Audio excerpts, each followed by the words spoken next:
we're chasing glory. Every second writes a story, no turning back, no time to rest. This is the ultimate test. Everybody say checkmate. Come together for a chess day.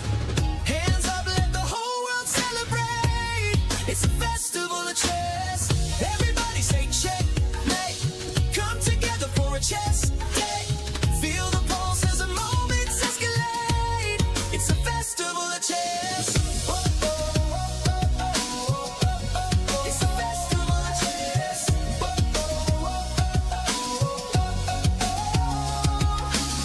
Fans from every corner of the globe holding their breath as the tension grows. Heart rate sinking with the stage. One spark setting off the cage. Voices rising from the stands. History shifting in their hands. Every movement louder than the last. Future racing with the past. Under one roof we're chasing glory. Every second writes a story. No turning back, no time to rest. Welcome to the ultimate test. Everybody say checkmate. Come together for a chess day. Hands up, let the whole world celebrate. It's a festival of chess. Everybody say checkmate. Come together for a chess day. Feel the pulse as the moments escalate. It's a festival of chess. Whoa, oh, oh, oh, oh, oh. It's a festival of chess. Whoa, oh.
Bharat का अपना solar, नवितास solar, India's finest module manufacturer. We bring the power behind every winning move.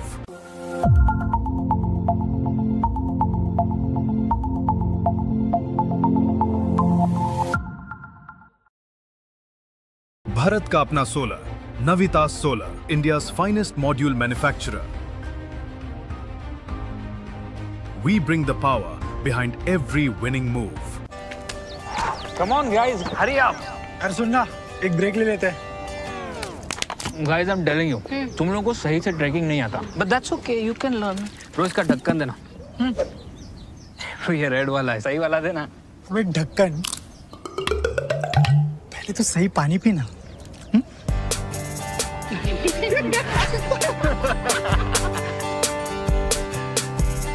Manikchand Oxyrich, proudly Indian. Bharat का अपना solar, नवितास solar, India's finest module manufacturer. We bring the power behind every winning move.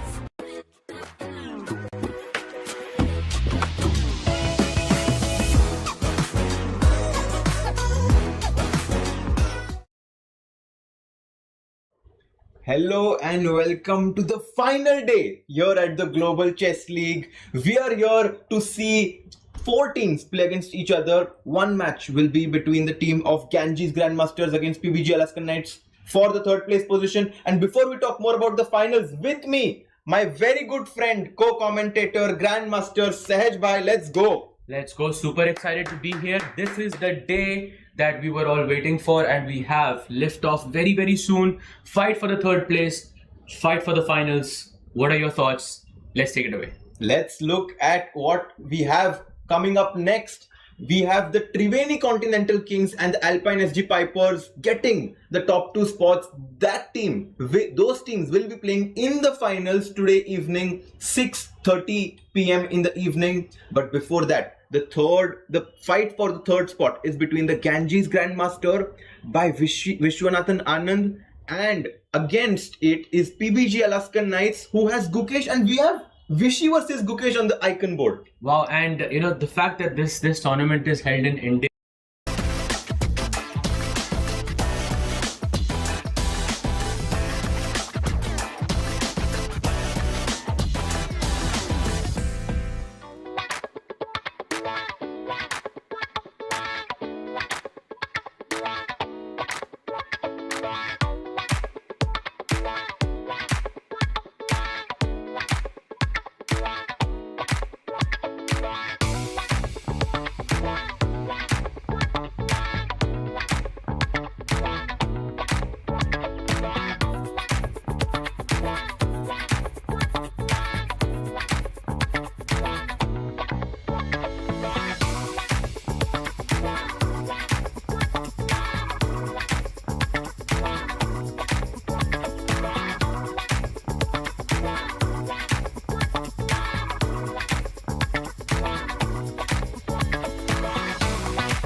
board. No, I think I'm choosing Ganges Grandmasters. Oh, you're I choosing think Ganges. as the favorites, but I think the boards that I would really watch out for are the top two boards. I think Mm-hmm. because Gukesh can do anything and Arjun does it, and I mean he's completely unpredictable. Yeah, he can do anything basically. So let's come back to the tradition of ours. We are seconds away from going inside the playing hall to get the ceremonial move. Sahaj, Ganges Grandmasters versus PBG Alaskan Knights.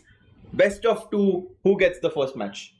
Ganges Grandmasters, not even close. And what about you? You're going with Ganges. I'm going with the PBG Alaskan Knights. The stage is set, and we will be going inside the playing hall shortly.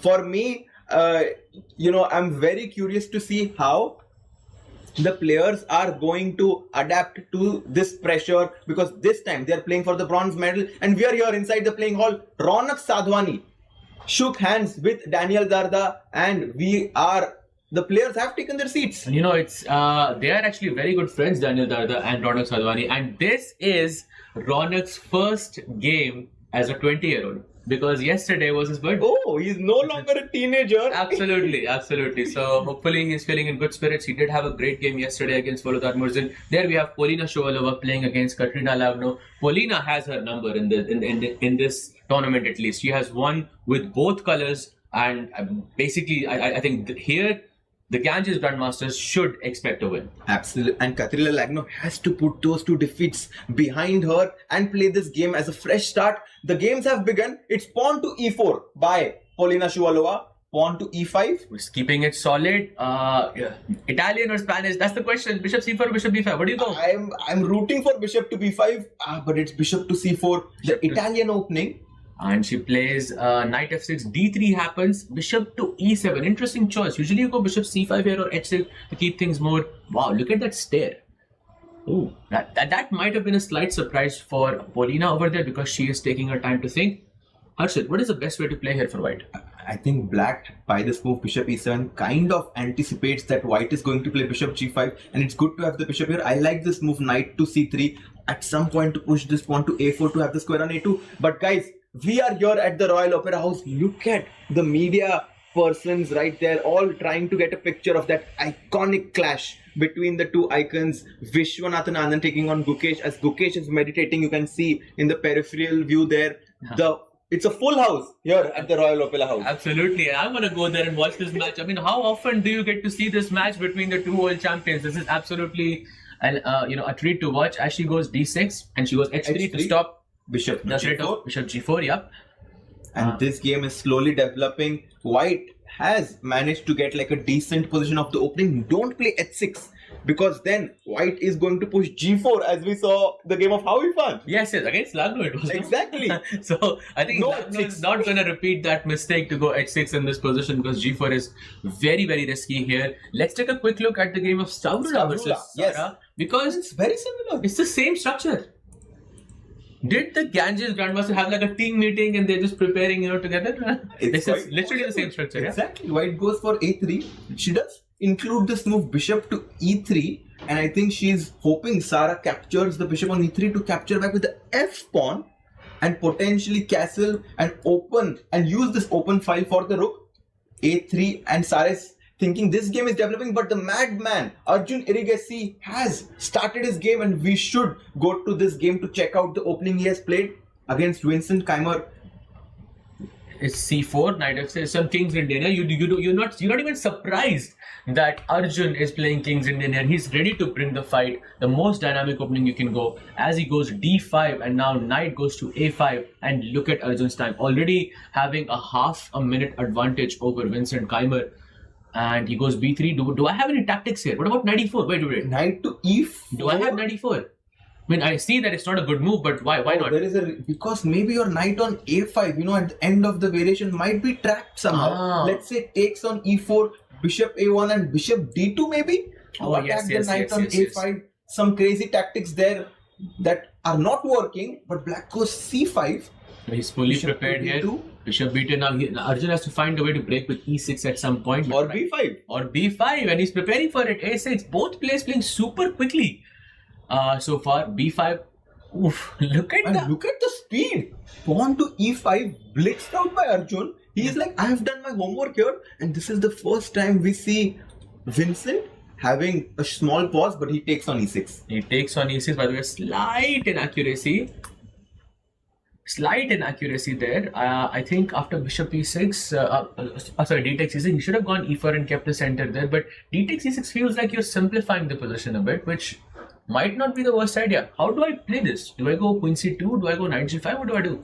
You know, Sej, I have personally had the experience of playing against Arjun, and he plays these offbeat openings. Like he played the Alpine opening with me, e4, knight f6.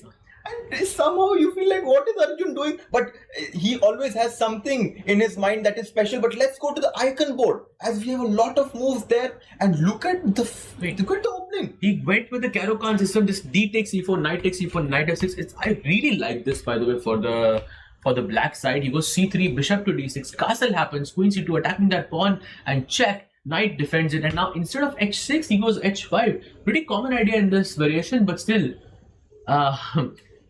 And the fact that she's thinking here makes me a bit nervous, because if you don't know how, the setup here is white, it can be really tricky. It's tricky, and the imbalance here, guys, is that white has this majority 4 versus 3 on the queen side, but black does have these double pawns which control the e5 and g5 squares, and by having this pawn on h4, you do kind of have some attacking ideas, like let's say bishop e6, queen d7, some sacks, but Gukesh goes for knight to d7. And there is a nice tactic in this position, by the way. If you go bishop f4, offering a very peaceful trade. What a nice question. After bishops, then there might be, well, there isn't. Wait, what? Why not? Wow. Please tell me why not. Because you take the knight on e2, I take with the queen. Let me just show this variation, as it feels as if black has won an exchange, but there is queen e4. Ah, okay. So it's like a reverse tactic. They're giving a check and controlling the e file with your rook, and it is GG for Gukesh. Exactly. Can Vishy go bishop f4 here? That would be such a nice trap. You go bishop f4 and you're like, oh no. It would be so anticlimactic though. Come on, we want to see like a match where they go into the time crunch, yeah. Time crunch, and people are just playing super quickly. Pieces He goes falling. bishop f4. Wow. And you know what I would do here, Saj? Have you done this before? I play this trap and I'm like, oh no. Rook takes, and you just keep looking there. Yeah, you're like this. No. And See, look at she's looking Gukesh. at the e2 knight, maybe, yeah. You never know. So tricky. Vishy, if you take the knight on e2, just to show everyone again, you take with the queen, you lose the bishop on f4, and black has 2 pieces for the rook here, but queen to e4 attacks the bishop, and the queen is going to jump into h7, and the black king is coming under a lot of fire here. Absolutely. And wait, he is thinking, okay, he goes knight to f8, very, very safe, solid. It is important. So now rook e2 is a big threat, yeah? Because he guards the h7 square. So now the pressure is on Vishy to either take on d6 or play. I don't even know what you play here. Bishop d6, queen d6 looks very bad. And Saj, I feel like your advantage is gone. No? Yeah, this is one of the things when you play a move like bishop f4. If your opponent takes the knight on e2, you look like a genius. But now after knight f8, Gukesh is like, wait a second, how exactly are you going to defend against this threat? Because if you come back bishop e3, this just means I've gotten 2 extra moves. Yeah, absolutely. And he goes bishop e3. Wait, he does.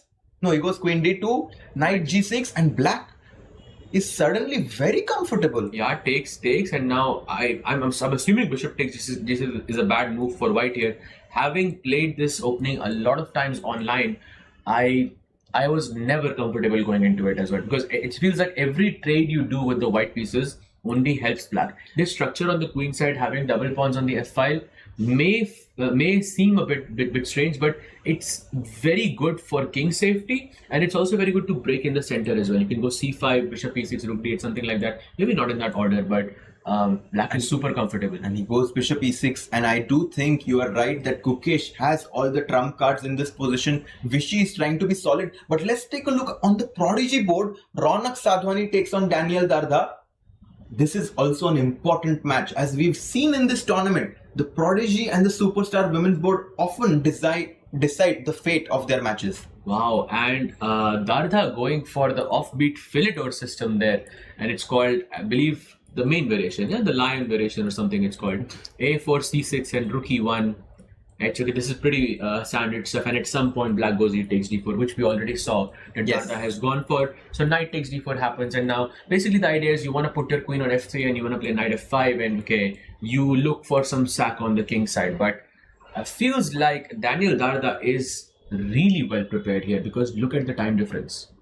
Yeah, and Daniel Darda choosing the opening Philidor, which does give White good control of the center, but Black's position is quite compact. He's ready to go knight to c5 at some point, hitting the pawn on e4, and just in a jiffy, all of Black's pieces can come into the game. This game, I would say, like slightly better for White, but it's just the opening stage, so it can go anyway. Yeah, basically slight advantage if both sides play the best moves, but Ronak is taking his time here, and I'm not sure if he knows or if he has looked at this the night before. Or, yeah, that really counts here. But a huge risk, I would say, by Daniel Darda. It's definitely a bold decision that Darda has played. Ronak about to play his knight to f5. Wow, and by the way, I have taken a look at all the boards. There is a game between Polina Shuvalova and Katrina Lagno. Let's go there. On the female superstar board, and look at this position. Polina already having a commanding position with that knight on d4 and queen on f3 and knight on f5. I mean, at some point, bishop h6 could also happen. What is that knight on a5 doing? You know, sometimes there are these matchups. Obviously, Katrina Lagno is a slightly higher rated player than Polina Shuvalova, but there are these individual matchups that sometimes favor a person, and I think Polina Shuvalova has definitely gotten into the head of Katrina Lagno as she defeated her twice, and now it looks as if she's going to be 3 times. You know, each time that they play against each other, I have noticed this, that Polina just plays faster. She plays and faster. You can see the difference here as well, that there is already, 3 minutes, and how many moves has it been? Like 15 moves, yeah? And this is sort of the pattern between these two players. Polina just plays a little bit faster than Lagno, and when it gets to the crunch situation, she just has more time. I have a question for you, Saj. If Black moves his bishop to f6, which looks like a very natural move here, what does White have in his sleeve? Beautiful. Tricky. Very tricky indeed. And it is sacrifice the knight, I guess. Yes. Pawn takes. I take with the d pawn. If you move the bishop, look at how I'm going to activate my rocket here with this move, pawn to e7, disco check, and White is winning. Absolutely beautiful tactic there, Harshit. Nice find there, super sharp. So that's the problem in Lagno's position. She's already thinking she cannot move the bishop. I mean, if I was Black here, I would try to maybe reroute that knight from a5 to c5 somehow. Like I'd go like b6, b5, knight b7, knight b7, but c5. it feels really slow. Exactly, and you know the point is that the knight on a5 would have been a good piece. It could jump here, but the knight on d4 protects it. Katrina Lagno is in some trouble here, but let's go to the game of the madman Arjun, as he seems to already get some initiative on his board. Arjun Irigasi taking on Vincent Keimer. If we can go to that game, and here we have the two players. Wow, Arjun already slightly better, yeah. And look at the time. Wow, the time difference is huge here. It's 5 minutes. Wow, Vincent in trouble. Yeah, this move h3 Sahaj may be a bit too slow in this dynamic positions. Generally, you want to pose immediate problems. You make a slow move like h3. Arjun Irigasi loves to play with initiative, goes pawn to h6, kicks the knight back to f3, now jumps in with his own knight to e4, using this bishop on g7 to put pressure on this bishop, rook c1, and boom. Wow, that's if you didn't tell me which game it was and he showed me b5, I would say Arjun. Arjun is so obvious. Yeah, he just does this every single game, create chaos on the board and just outcalculate your opponent in the process. And the point is, what's the point, Saj? I think he will show us very soon. But if I take the pawn on b5, is it a free pawn? No, there must be something. Wait, let's think like Arjun. c4, yeah? C4, is c4 working? Knight b3 is actually somehow the... Wait, that's wow. This. See, this is why we cannot handle Arjun's games, yeah? Because only he can handle that. Yeah, we'll come back to this board. This is a critical moment here. If you take the pawn, maybe he just wants to take and capture back, put pressure on the b3 pawn. By the way, he does it. He goes, G4? that has to be a mistake. Hold on. Wait. I can't move the bishop. I have to go knight takes knight. I guess that's forced. No, you can, because the bishop on b2 is... That's even better. So just bishop e6 is very good. Bishop e6. I'm a bit afraid of knight e4, queen d6. Okay, but your rook is hanging. Rook is hanging, but the rook moves, and then the c4 and b3 pawns are under pressure. Maybe let's go rook b1. Let's not go rook c2. So you mean like so bishop after e6, bishop e6, I take the knight, You take my bishop, I go rook to b1. I'm just putting it here so I can keep an eye on the b3 pawn. So where are you going to move your bishop now? Maybe to e5 or to g7? But this bishop on this beautiful diagonal, the bishop on e6 putting pressure here. Even if I lose the pawn, I feel black should be able to liquidify the position into a draw. Yeah, for sure. No, I agree with you. That's fair. So bishop e6, I think, looking like a pretty logical move for Arjun. By the way, Comfortable? Yes. Polina is like very close to being winning here. A huge mistake. By the way, What? no, Let's go. No. We predicted it. It's coming. Wow. But why? But Polina is thinking now for the first time, means she senses something. The move here, for everyone watching, is the stunning move knight to e6. But after fe6, d6, bishop c6, it's hard to understand where white's continuation is. Wait, when you have sacked a piece and you don't see a way forward, what do? You sack another one, baby. Exactly. So Good. let's go. Bishop takes h6, pawn takes h6, and okay, now you think, yeah? Queen h5. Sack first, think later. That's our motto here. But it's Queen somehow, h5, maybe queen Queen g5. h5 is a great move here, threatening queen f7 check, threatening queen g6. And bishop b1. Look at that bishop going to b1 and checkmating on and h7. It's a very high possibility if Polina finds this critical move. It's very difficult. I mean, Because, you give up a piece and then you just allow black to defend his piece and then you sack on h6. I mean, it's not easy. absolutely not easy. But like when it comes to tactics training, generally you're supposed to, at least this is what my coach used to tell me, that when you see a bad move of your opponent and there is a refutation for it, you should apply that refutation to the good moves as well.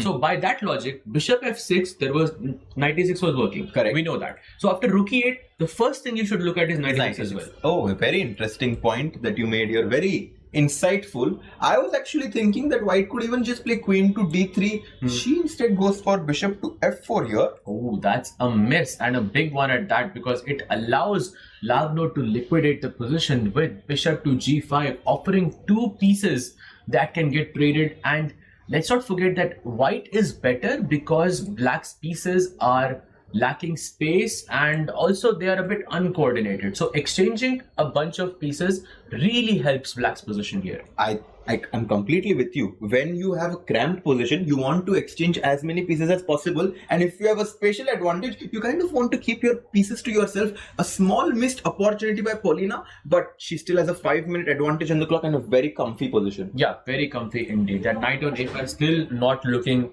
like a legend. And by the way, look at this. Vishy! Absolutely. Looks like Gukesh has made a slight inaccuracy.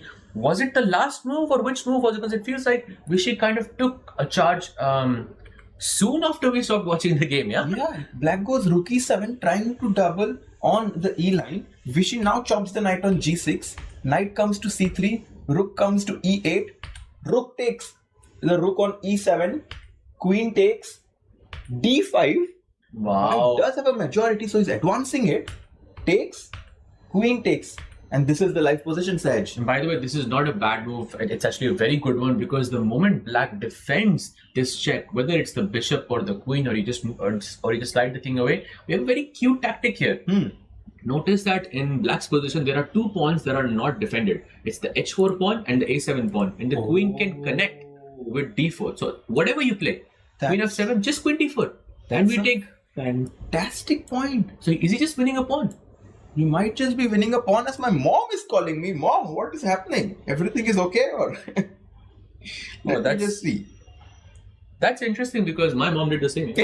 No, I'm not even joking. Moms are very caring. I'm so blessed to, be in such a supportive family. King to h8, and it's now time to go queen d4. Queen d4 attacking, and you are taking on h4 with a check. I mean, and Gukesh is, with this move, Gukesh is telling you, I'm gonna defend the h4 pawn. I'm not defending the a7 pawn, because it's gonna happen with a check. But Sahaj, queen d4, where is black's compensation? Because G5, already you do have doubled pawns yahan pe, Wow. on this side, and I can just simply capture a pawn.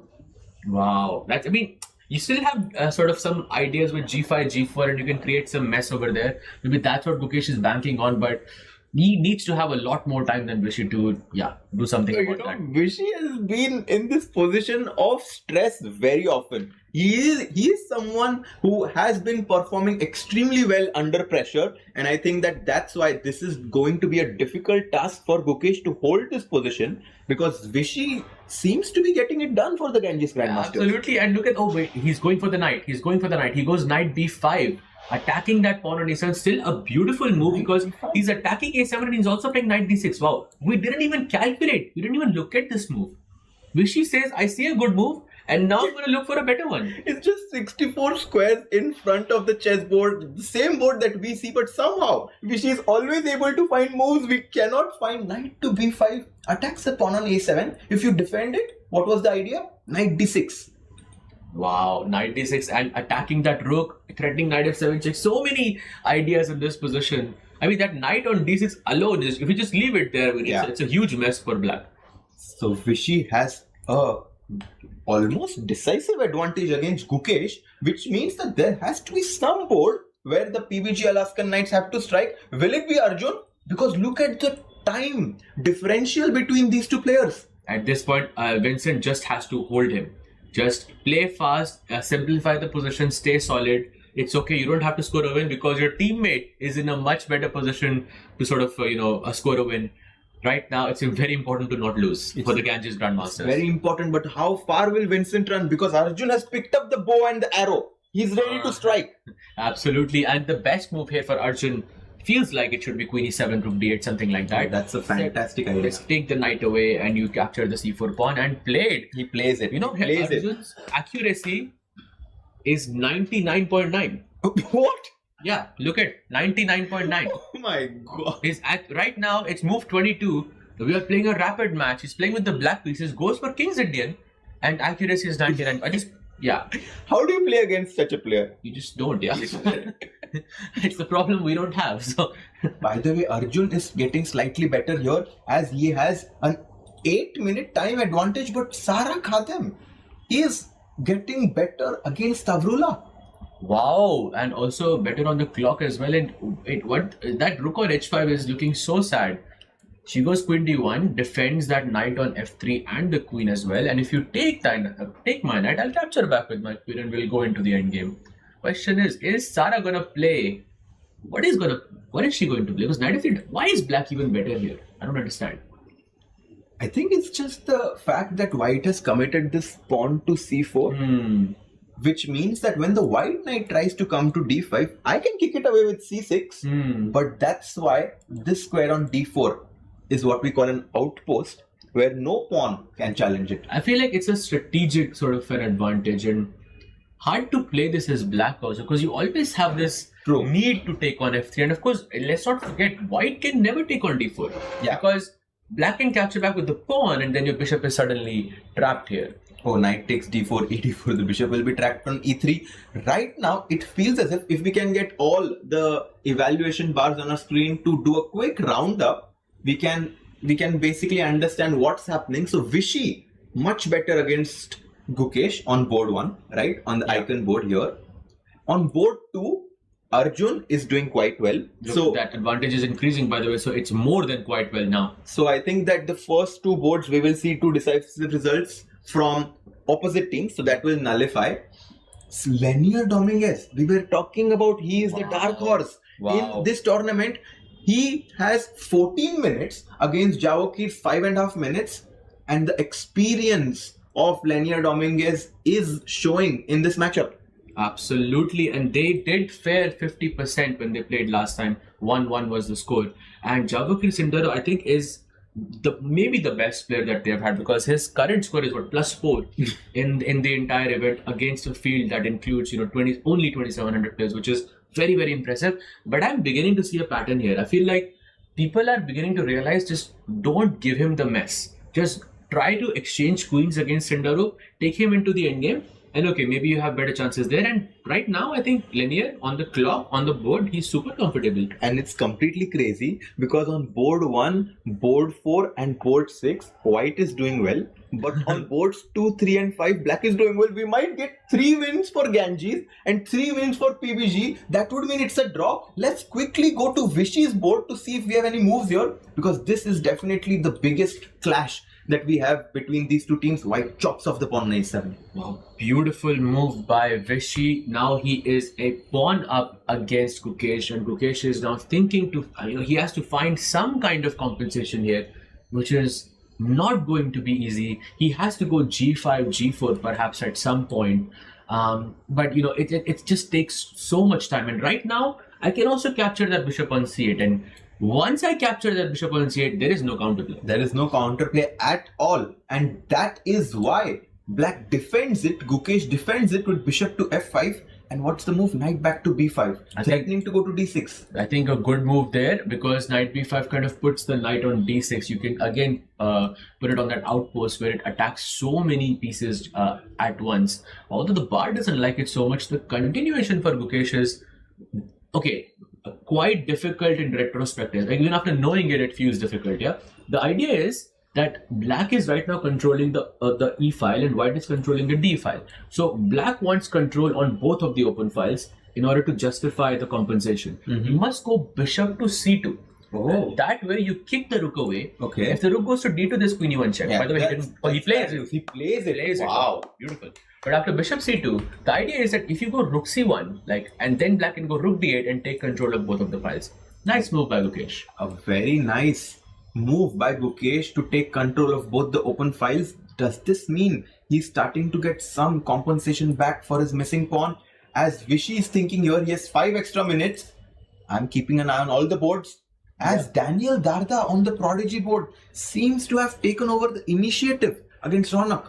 Wow, Ronak was a bit better earlier, but this is more or less how Philidor positions go. Yeah, in the opening you are a bit worse, and then there are too many complications and one wrong exchange. In this case, it was a knight and the knight. He should have gone bishop takes knight instead, and the position is just it can turn around very fast. And now Darda is in charge. Exactly, it was like this energy that he was storing up until the moment he really needs to win, because Daniel Darda hasn't won a single game yet, and it would be absolutely astronomical for his team for him to win this match. Yeah, really important. And speaking of, let's go to board 5 between Stavi and Sara Khadim, because on that board Sara has basically a winning advantage, and this is huge for the PBG Alaska Knights, because this is a win with the black pieces. And somehow, even though the engines are screaming that white is in trouble, what's the reason behind this? Because let's say I move my rook to... Okay, first of all, your queen is hanging, so how do you defend? You have to go rook G6, I guess. Rook G6. Let me chop it off. I want to capture back with the pawn. I'm not so sure. Capture with the pawn. Let's say I go rook to E1. And somehow after knight F4, it's the pawn on D3 that's weak, but I still don't get it. Let me go king C2. I mean, I think the position is so busted here that pawn on D3 is a huge target. I guess that's where you put pressure, and of course a D4 square as well. And maybe at some point you can go C6. Rook H3. It is just adding more fuel to the fire here. For Sara. I think this is... Well, Queen E7 was a slight inaccuracy. Maybe this is Stavi's chance to get back into the game. What do you think? Actually, Sahaj, I am of the opinion that this is not at all an easy advantage for black to convert. I actually think that it's not very surprising if at some point white puts his knight on F5 and takes over the initiative. Knight F1, knight G3, knight F5. I'm not so sure. Your king is going to be really... Your king, you think so? I don't know, because the moment you go knight G3, I can start going some C6, D5 business. That's a great move. She's already eyeing on the queen side there, because I'm not so sure. But queen D7, she does have a good advantage, at least from what we can see. But yeah, maybe it's not easy. So what's really annoying for me is that I have this H file, but I can't do anything with it. Yeah, that's so true. Because I'm looking at an abyss here, whereas the black queen is kind of coming towards my king. Can we go to Arjun's game? As he has a bishop pair, the material is equal, but Vincent only has 3 minutes. Wow, the madman. And by the way, this was a huge mistake by Vincent. There is just one move for Arjun, which is winning. And if he finds it, I think he's going to win this match. What do you do with the pass pawn, Sahaj? You push them. Push them. Pawn to c4. Try to capture my pawn on c4 because I'm going to go rook c8. Pin this knight on c4 to the queen on c2. And black has a huge advantage if he finds c4. I think almost a winning advantage at that. Oh, he doesn't go for it. He goes rook d8. Rook d8. He's keeping things under control. But that was a chance that Vincent very much needed. It's move 29, 11 more moves before the timer gets added again. But Arjun just has too much time here. Yes, too much time. And I kind of like this strategy, to be honest. You kind of wait until it's move 35 or 36 and Vincent has a minute on the clock, and then you play a move like c4 and Vincent will just be like completely shook. Yeah. No, I agree with you. So look at that. Vincent he's looking visibly that he's shaking his leg. I think he's feeling a bit nervous there, and I think rightfully so, because the time is not his friend here. He has to play fast, but he doesn't know what to do. Guys, we are on the final day here at the Global Chess League. This is the match for the third place position. Do like the stream so that more people can join in to enjoy this amazing tournament. The final few moments from this game, as we have 2.5 minutes for Vincent, and he cannot play knight c4 because you take the rook on d1, queen takes, and this knight falls. I was thinking something along the lines of playing rook c1. Just rook c1, let's get out of this mess and put the knight on c4 somehow, and okay, I will just hold. But Vincent, you have to play fast. It's already 2 minutes and your opponent has almost 10 minutes. I mean, he's just going to outcalculate you here. You just won't have enough time. You have to play. And I love that Arjun is taking this time where Vincent is thinking to make sure that he can blitz out his next move. White goes back knight to f1. I don't like where this knight is headed. That was not the best decision, but I think allowing rook takes d1 might be fine. But I have reason to believe that Vincent just has way little time here. Arjun is going to find a position where Vincent would have to calculate, and that's it. And Lagno is completely winning. Wait, what? No, the engine, okay, the bars are fooling us as Polina Shuvalova sacrifices her queen. Wow. Did she need to do that, or? It's a fantastic choice in my opinion. Oh, style points, yeah? Let's go. Sacrificing the queen on purpose. I mean, that shows confidence. I just saw that white has no queen on the board, so I thought that Polina is in trouble, but in fact, it was a sacrifice. Wow, that looks amazing actually. Look at that knight on a5. Still not finding its place in this game. White has full control over the back rank. At some point, you can threaten bishop h4, bishop e7. And look at her, she's looking back, checking out other game. Guys, I'm fine. How about you? I have been very impressed by her. And can we just quickly show this moment again? Rook b8. And she captures the bishop on e8. So she gives up her queen for a rook and a bishop. This bishop is under attack. King defends it. You take the pawn. So the material is equal. But white has much better coordination with a weak black king on g8. White actually is doing fantastic. I think for sure, fantastic is an understatement here, as Lagno goes queen f5 in this position, trying to find some activity. Okay. She's looking for some activity with queen c2 and maybe keeping that bishop on a2, paralyzed. Now Polina has to find a way to activate that bishop. Like, I like knight d4, rook e1, something like this. I actually find this move queen to f5 a bit annoying from the white pieces because I really wanted to get bishop b1 to e4. Now with the queen on f5 jumping into c2, Sahaj, slightly worrisome for white, because I think this was a great find. But after knight d4, you're controlling the c2. You're controlling the square. And then I go rook e1, bishop b1, even if you place the queen on. Wait, do I have knight e6? Oh man. You do have knight e6. This did not happen here. She goes rook to a8. She is looking at that knight. What are you going to do with it? And now knight b7 looks kind of interesting. Knight b7, also knight b3 to jump into d2 so that you can sometimes put pressure on the white king on g1. This game is getting kind of exciting, but can we go to the icon board? As Vichy is still up a pawn, but what a move. Queen to f4. What a find. Back rank coming in. If you take, it's checkmate here for the king on g1. If you take with the queen, then rook d2, rooks belong on the 7th rank, and you take the golden pawn on f2, and that's just checkmate very, very quickly. That bishop is poisoned. You cannot capture it with either of the pieces. And now the question is, how does Vichy defend his rook? Because that's also under attack. Maybe something like rook e1 or queen e3 kind of makes sense. He goes rook e1. Is that a good one? It's a good move by Vichy. Tricky. This position is getting spicy, Sahaj. Yeah, 3 minutes though for Gukesh, which is also a sign of worry for me because he has to make 10 moves, and before you know it, he has to make basically moves on instinct. This match can go either way. This match can go either way. Can we just once understand where we are looking at the evaluations of all the games? Right now, Vichy is doing well. Vachier-Lagrave has actually gotten better on his board, and Ronak is better.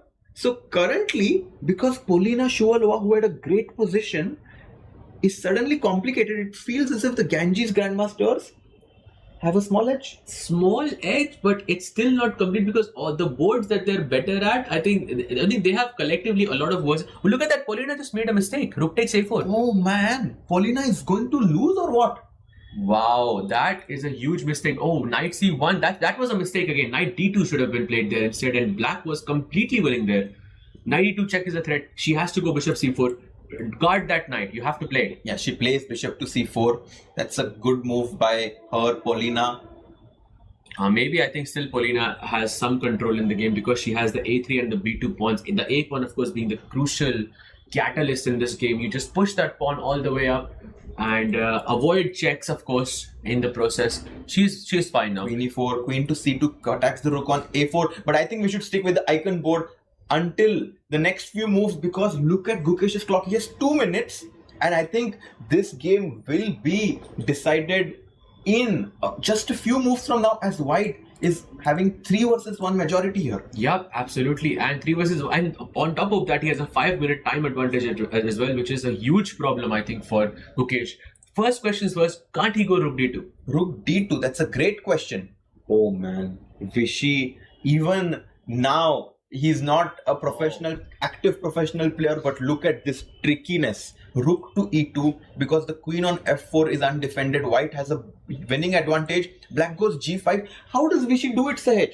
He just does it. I mean, I fell for it myself, which is crazy. So he takes on f4, g takes f1. Now we're in the end game, but Vichy has that extra pawn on the queen side, and on the king side, it's very important that black no longer has that g5, g4 breakthrough anymore.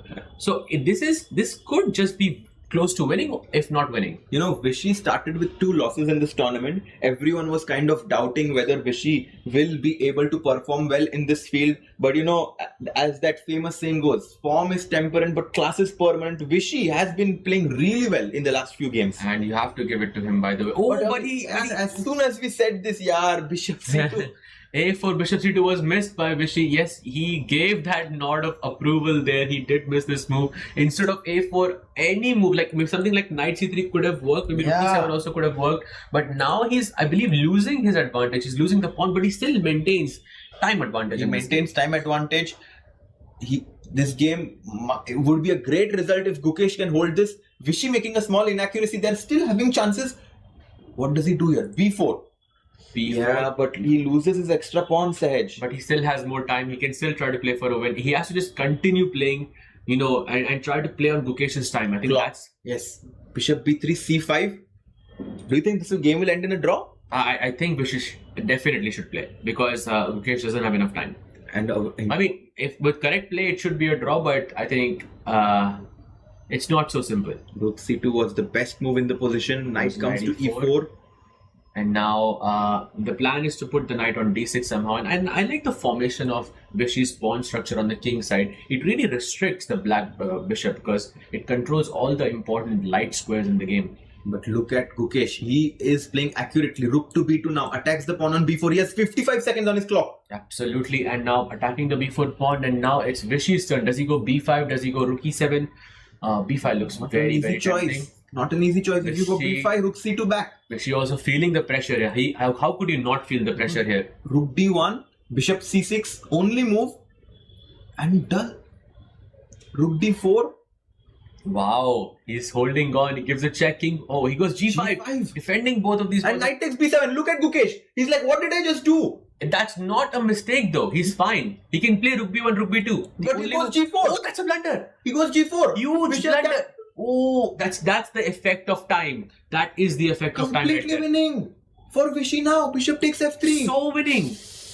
Just put the knight away. Knight this, and Vichy is going to deliver a win here again. Rook takes f4 hanging. It's a good pawns galore. Gukesh panicked there. when Vishy captured the pawn on b7, and look at Vishy, he knows it. He knows it that he's winning. And he has 4 minutes to process it as well. You know, it's not like he's in time. There's a huge win for Vishy and the Ganges Grandmasters. And time again, he's able to rise up Second time he's beating Gukesh with the white pieces now. to the occasion. Here, Gukesh faltering. Absolutely. This is basically over 20 seconds for Gukesh. He plays king Just g6. take the pawn, Take the pawn, push the pawn. I mean, this is and you just push the textbook pawn. stuff.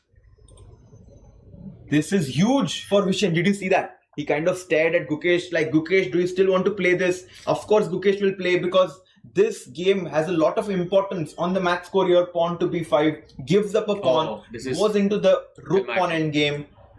Too Thematic, good. yeah? Just knight takes b5, you put the rook on c4 and you just push the pawns, and Yeah, that is it. yeah, we're going to see resignation by Gukesh. Yes, what a win by the 5-time world champion. Absolutely legend. Absolute legend of the game. And with that, the Ganges Grandmaster are in the lead against the PBG Alaskan Knights. Huge. Absolutely huge. By Now once a legend, always a legend. Vishy Anand wins it for the Ganges Grandmasters on board, but Arjun is striking back. The madman says not so Easy. Not so simple. I am here to level the odds, and with this win, the score would be completely level. He's completely winning. 2-minute advantage. Vincent, I think, his c3 pawn is just going to queen in a couple of moves. Vincent only has 4 seconds. Arjun, look at that laser sharp focus. Not giving any signs of emotions here. He's going to push his pawn to c2, but before that, he just captures the pawn on h5. Yeah, it's very thematic. He goes queen f4. Vincent literally has no time to think here. Unless some miracle, checks happen in this game, which is just crazy. Yeah, queen g4 check. Textbook stuff by Arjun here. Going to exchange the queens. Very likely. You can even just go queen d5 check and push the pawn on c2. Arjun, which one will you play? Yeah, I mean, c2, knight c2, queen c6 is the simplest, I guess, but maybe he has to calculate. Oh, c2, knight e6 is a check, man. Yeah, no, don't play c2. Knight e6 is a check, so we can't play c2. And queen also controls it, so you have to be careful. I was thinking knight c2, queen c6, but okay, forgot that it's a check, but yeah. But just queen d5 check or queen g4 check looks very simple. The easiest. And by the way, Lagno's game, it feels as if Paulina is doing well, but let's stick to Vincent's game, guys. Let's stick to Vincent's game. Bye. That game was crazy. Ooh, that was insane actually. Let's go to that game. Look at, they're both playing under 7 seconds there. And Arjun is definitely going to win, but look at this. We have no idea what's going to happen here. Let's come to the game of Katerina Lagno, where White is having a rook, knight and a pawn for a queen. Wow, look at that. Both players moving so quickly. Pressure so high here. Queen comes to d3, pins the knight. Paulina knows she has to play for a win here, Harshal. By the way, check. That's winning. What happened? Knight h6 and knight f7. That's a pawn. And she goes for it. There is no checks. The queen cannot give any checks here. And that's bad news. Wow, she knows she's winning. With 11 seconds, she looks back to see the the scoreboard there. Knight g4. Wow, I've calculated everything, Lagno. It's all going to come down to the wire and Arjun wins. Huge win for the Madman and the PBG Alaskan Knights with the black pieces. Score is now tied. Score is tied. Mistakes are happening throughout the matches. Your knight to f5 check, and I think the rook knight are going to prove how well they can coordinate as another result. Wow, look at this. Sindarov defeated Linear.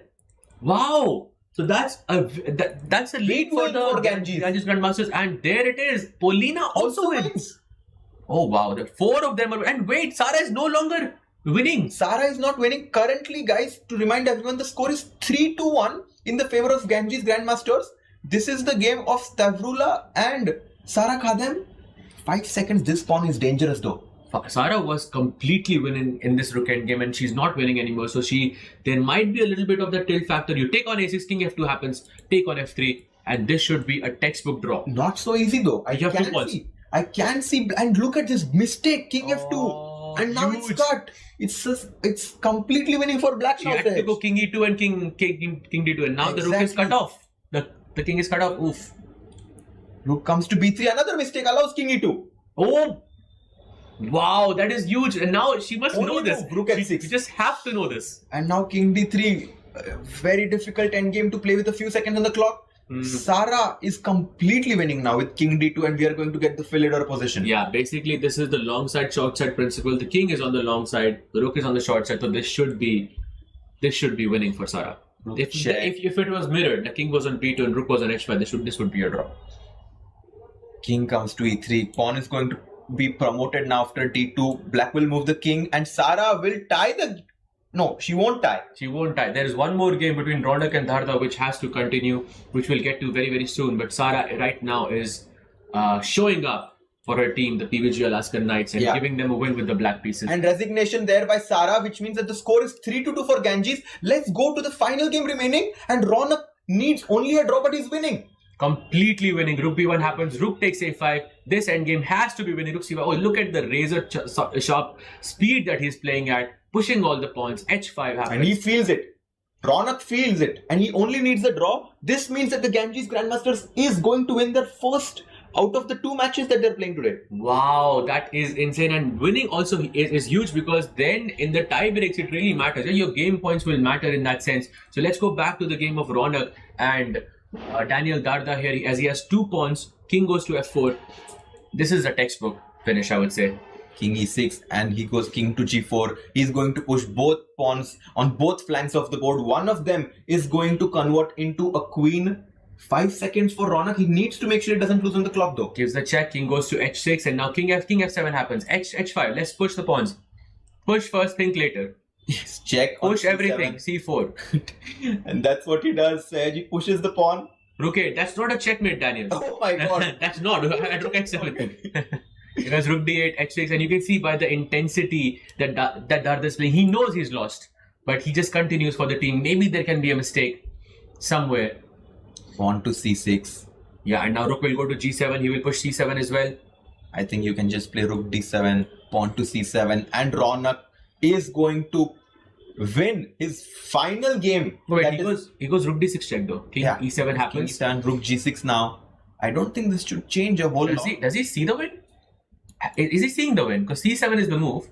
Yeah, he just goes king He g6. had to play on 2 seconds, or he jumped out of his clock for that. h7. Ooh, he's getting a bit nervous. Rook c8, rook g8. And I think that's it. That's it. h8 queen and resignation. Ronak wins. Ganges Grandmaster wins. High fives all around for that team with a score of 4-2. Absolutely. What a win, by the way, by Ronak Sadhwani at the end to cement the lead that they have. This means that the PVG Alaskan Knights have to win by either 4-2 or higher to win this match. And look at that moment as Vishnu Prasanna lays on the shoulder of Vincent Keimer. They are good friends, Ronak and Daniel, and it's good to see them analyzing even after it was a tough loss for Daniel. Absolutely. It shows sportsmanship. Spirit. It's so... the emotions are running high right now. Yeah, wow. And this was what we saw today. Vishwanathan Anand winning on the icon board, Javokir Sindarov winning on the 3rd board, Shuvalova winning on the 4th board, and Ronak winning on the 6th board. They lost on boards 2 and 5, and that's why they won with a score of 4-2. Ganges Grandmasters against the PVG Alaskan Knights. 4-2. No draws whatsoever. This just shows how serious everyone is in this matchup. 4-2, what a win. And I am very curious to see how Sindarov kind of turned it around, but what a win for the Ganges Grandmasters. But they have no time to rest, Sahaj, because just in a few minutes from now, they are going to be playing with the black pieces. The team needs to come into a hurdle, decide the match strategy, because they cannot relax. We have seen this happen before. The team relax after they win their first game. That never ends well. And this is going to be the matchup that we are going to be seeing. Just after a short break, the PVG Alaskan Knights will play with the white pieces to take down Ganges Grandmasters to equalize the score. Don't go anywhere.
Bharat का अपना solar, नवितास solar, India's finest module manufacturer.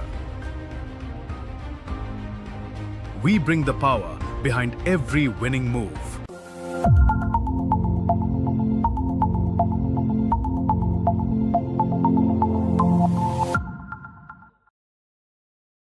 Bharat का अपना solar, नवितास solar, India's finest module manufacturer. We bring the power behind every winning move. Come on guys, hurry up. यार सुन ना, एक break ले लेते हैं. Guys, I'm telling you, तुम लोगों को सही से ट्रैकिंग नहीं आता. But that's okay, you can learn. रोज का ढक्कन देना. ये रेड वाला है, सही वाला देना. अबे ढक्कन, पहले तो सही पानी पीना.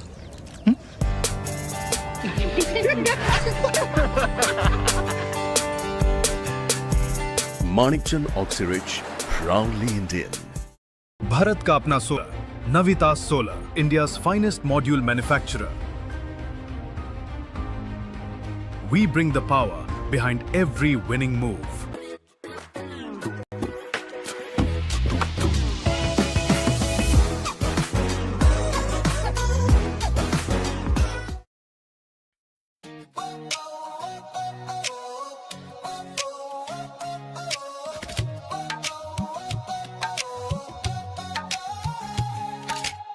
Spotlights burning through the night, legends stepping into the light. Crowds roar like a rising tide, biggest stars standing side by side. Cameras flashing, hear the noise, history made by girls and boys. This is fire can't contain, every heartbeat calling your name. Under one roof we're chasing glory, every second writes a story. No turning back, no time to rest. This is the ultimate test. Everybody say checkmate. Come together for a chess day. Hands up, let the whole world celebrate. It's a festival of chess. Everybody say checkmate. Come together for a chess day. Feel the pulse as the moments escalate. It's a festival of chess. It's a festival of chess.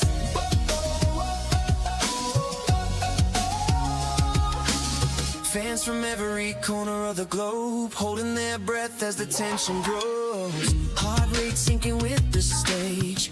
One spark setting off the cage. Voices rising from the stands. History shifting in their hands. Every movement louder than the last. Future racing with the past. Under one roof we're chasing glory. Every second writes a story. No turning back, no time to rest. Welcome to the ultimate test. Everybody say checkmate. Come together for a chess day. Hands up, let the whole world celebrate. It's a festival of chess. Everybody say checkmate. Come together for a chess day. Feel the pulse as the moments escalate. It's a festival of chess. It's a festival of chess.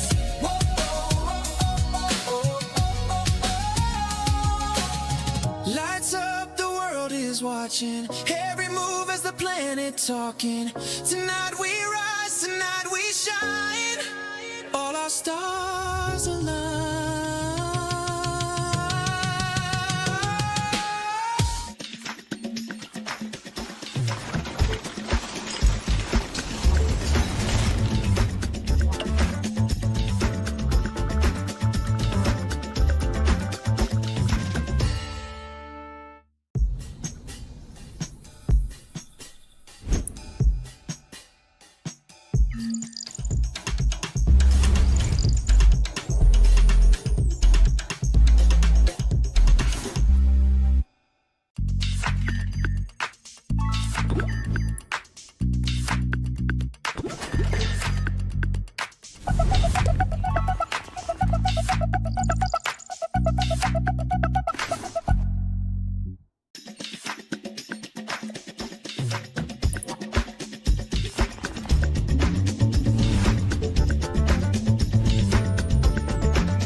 Bharat का अपना solar, Navitas Solar, India's finest module manufacturer.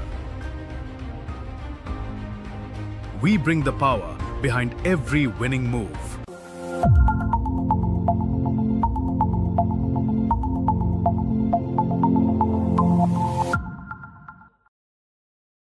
Bharat का अपना solar, नवितास solar, India's finest module manufacturer. We bring the power behind every winning move. Come on guys, hurry up. यार सुन ना, एक break ले लेते हैं। Guys, I'm telling you, तुम लोगों को सही से ट्रैकिंग नहीं आता. But that's okay, you can learn. रोज का ढक्कन देना.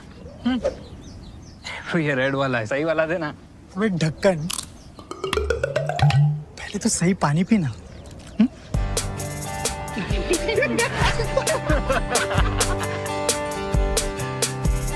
Manikchand Oxyrich, proudly Indian.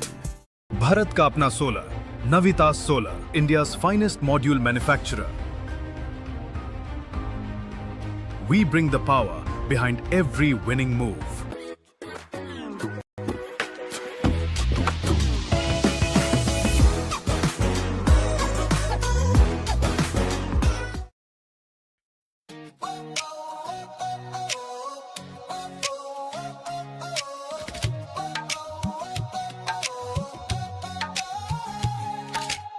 Spotlights burning through the night, legends stepping into the light. Crowds roar like a rising tide, biggest stars standing side by side. Cameras flashing, hear the noise, history made by girls and boys. This is fire you can't contain, every heartbeat calling your name. Under one roof we're chasing glory, every second writes a story. No turning back, no time to rest, this is the ultimate test. Everybody say checkmate, come together for a chess day. Hands up, let the whole world celebrate, it's a festival of chess. Everybody say checkmate, come together for a chess day. Feel the pulse as the moments escalate, it's a festival of chess. It's a festival of chess.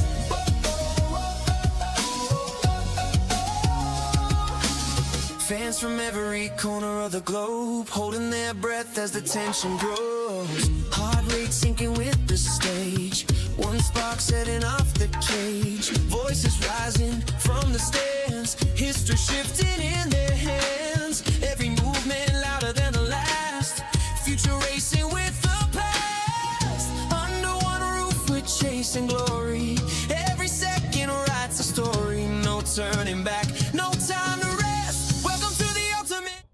And we are back after that exciting first match for the third place between Ganges Grandmasters and PVG Alaska Knights. The Ganges Grandmasters won with a score of 4-2. Sahaj, what went wrong for the PVG Alaska Knights and what should they change to win their match and equalize? I think it was a bit unfortunate what happened because a lot of the players, Lanier for example, Sara had a very topsy-turvy game, and Daniel Darda also was pretty solid for the majority of the part, but in crunch moments, I feel like the match just slipped away from the PVG Alaska Knights. So I wouldn't really change much in this. I would just try to not take any pressure, and I would just try to keep more time on the clock. That would be my one takeaway from this. For me, Sahaj, as much as I'm with you, I think that they have to bank on their icon player, Gukesh, to do well against Vishy. Right now, their head-to-head score in this match has been 2.5 for Vishy, half for Gukesh, and that narrative has to change. Gukesh has to win here with the white pieces to give the PVG Alaska Knights a shot for the third spot. Yeah, but I mean, maybe in the next match, when he's playing with the white pieces, they have a very good shot. Of course, Arjun has been solid. He's been doing exactly what is expected of him. He took out Vincent Kano with the black pieces, but now he's saying, guys, we have white. Let's all get on the same team and let's, have a bigger differential than 4-2 to win this match. Do you think it's possible? I just want them to go into the tiebreak. I just want more chess to be played between Gukesh and Vishier, and we are straight into the playing hall as the players are already on their seats. Wow, they're surprising. And not all the players. There is Ronak. Yes. You can see Savi also just sitting, and we'll have handshakes very soon. So many emotions between these two players. Just one was winning and then they lost. When you're losing, you won. There we see Gukesh meditating as usual, like he does. And this tells us that this game does have a lot of importance for him. He wants to be in the zone, smiles and handshakes before the game, but as soon as they play the first move, that smile disappears as the game face is going to be on. Absolutely, and I'm seeing this on the chat, and I'm seeing this on the scoreboard as well. That Sindarov is now +5. Sindarov has +5. If you want to give the other team a chance, just take Sindarov out because nobody can stop this man. He has been the star player for the Ganges Grandmasters. Stavrula Solakidu lost her last game against Sara, and I'm sure she's also going to try to shake things off from that last loss. And of course, Polina Shuvalova has a 3-0 commanding lead over Katrina Lagno. That's bad. And now she's playing with the black pieces against Lagno, but still that pressure to perform for your team is huge. This is you can already see that players would have a mental block against certain players because they've played each other so many times, and the head-to-head score does not favor the PBG Alaskan Knights as of now. Guys, Except for Arjun. yeah, no, Arjun is probably the star player for the PBG Alaskan Knights, just like how Sindarov is for Ganges. And just to set the stage, it's best of 2 matches for the 3rd place. Ganges Grandmasters win the first game. This is the second game. The games have begun. Lagno, who lost all 3 games against Polina Shuvalova, plays e4, e5. You know, if I was Lagno here, I would just be like, let's make a draw and, get us on the scorecard. No, but if in this match they have to win by bigger differential than 4-2. If one draw, that's 5 boards. That's difficult. That means they cannot afford to lose on any other board. This is difficult, I think. I think she has. I know it's a sad situation for Lagno, but she has to play for it. In a normal tournament, I agree with you. You have to stop the bleeding. But here, you have to play for your team. You have to play for the team. You think Katerina Lagno is going to be ambitious and utilize her having the white pieces? She goes for this very classical line with rook to e1, pawn to b5, the Spanish variation as we call it, and castles by black. Yeah. We call this the martial opening. And she plays the anti-martial, not allowing the move d5, which is what Polina had in her mind. And now you still can go d5, but after bishop b7 and d5, there are some crazy lines there. But for now, She goes d6. she goes d6, and we are in classical Spanish territory here. Both players would be super experienced in these structures. And I do think that in this classical style of positions, Lagno must be feeling comfortable here with her experience. Can we go to Sara Khadim versus Stavrula, as we have a very interesting opening, because after knight f3, g3, c5 was played by black. Bishop g2 takes, and now she goes e5. So we are playing what, Grunfeld? Is it? With 1 tempo less, I'm guessing? and also the knight is not there on c6. So has Sara Khadim gone wrong early in the opening? Yes, for sure. I think, and Sara always plays this setup, like with d4, knight f3, and g3, and so on. She loves the fianchetto setups. I think she maybe mixed up the play. She should not have taken on d4. She should castle, Yes. wait for black to go knight c6, and only then capture the pawn on d4, so that after e5 you can get that reverse Grunfeld with an extra tempo. She takes the pawn on d4 immediatamente, e5, and this looks comfy for black. Very comfy indeed, because now that extra tempo you get with knight takes knight is no longer there. Black has this beautiful center. I'm guessing you need to find a way to stop bishop g5 here. So some move like h6, although I'm not sure if it's working or not, but h6 looks very logical to me. h6 is a great move here. Prophylaxis against white playing bishop g5. Stavrula slightly low on confidence here, but she's focused. She's in the zone here to make sure that the Ganges Grandmasters get the third spot. And we do have kickoff between Arjun and Vincent Keimer, the madman, playing with the white pieces on this board. Yep, absolutely. I think he goes for this Queen's Indian type of setup, and knight c3 happens. Queen's Indian, some e3, b6, bishop d3, bishop d6, bishop b2. castle, bishop b2, and then knight goes to d7. The only difference is white places knight on c3 instead of d2. Usually you do that because you want to play knight b5, and you also want the knight to go on e2 in some situations as well. But what does he go after this? So knight c3, a6. I'll just quickly bring that board back.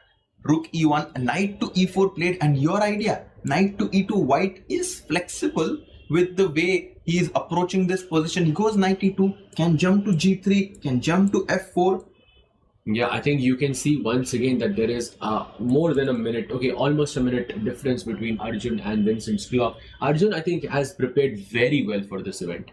And for this match. I think that the difference between these two players is that when it comes to simple positions with no imbalances, Vincent is extremely good.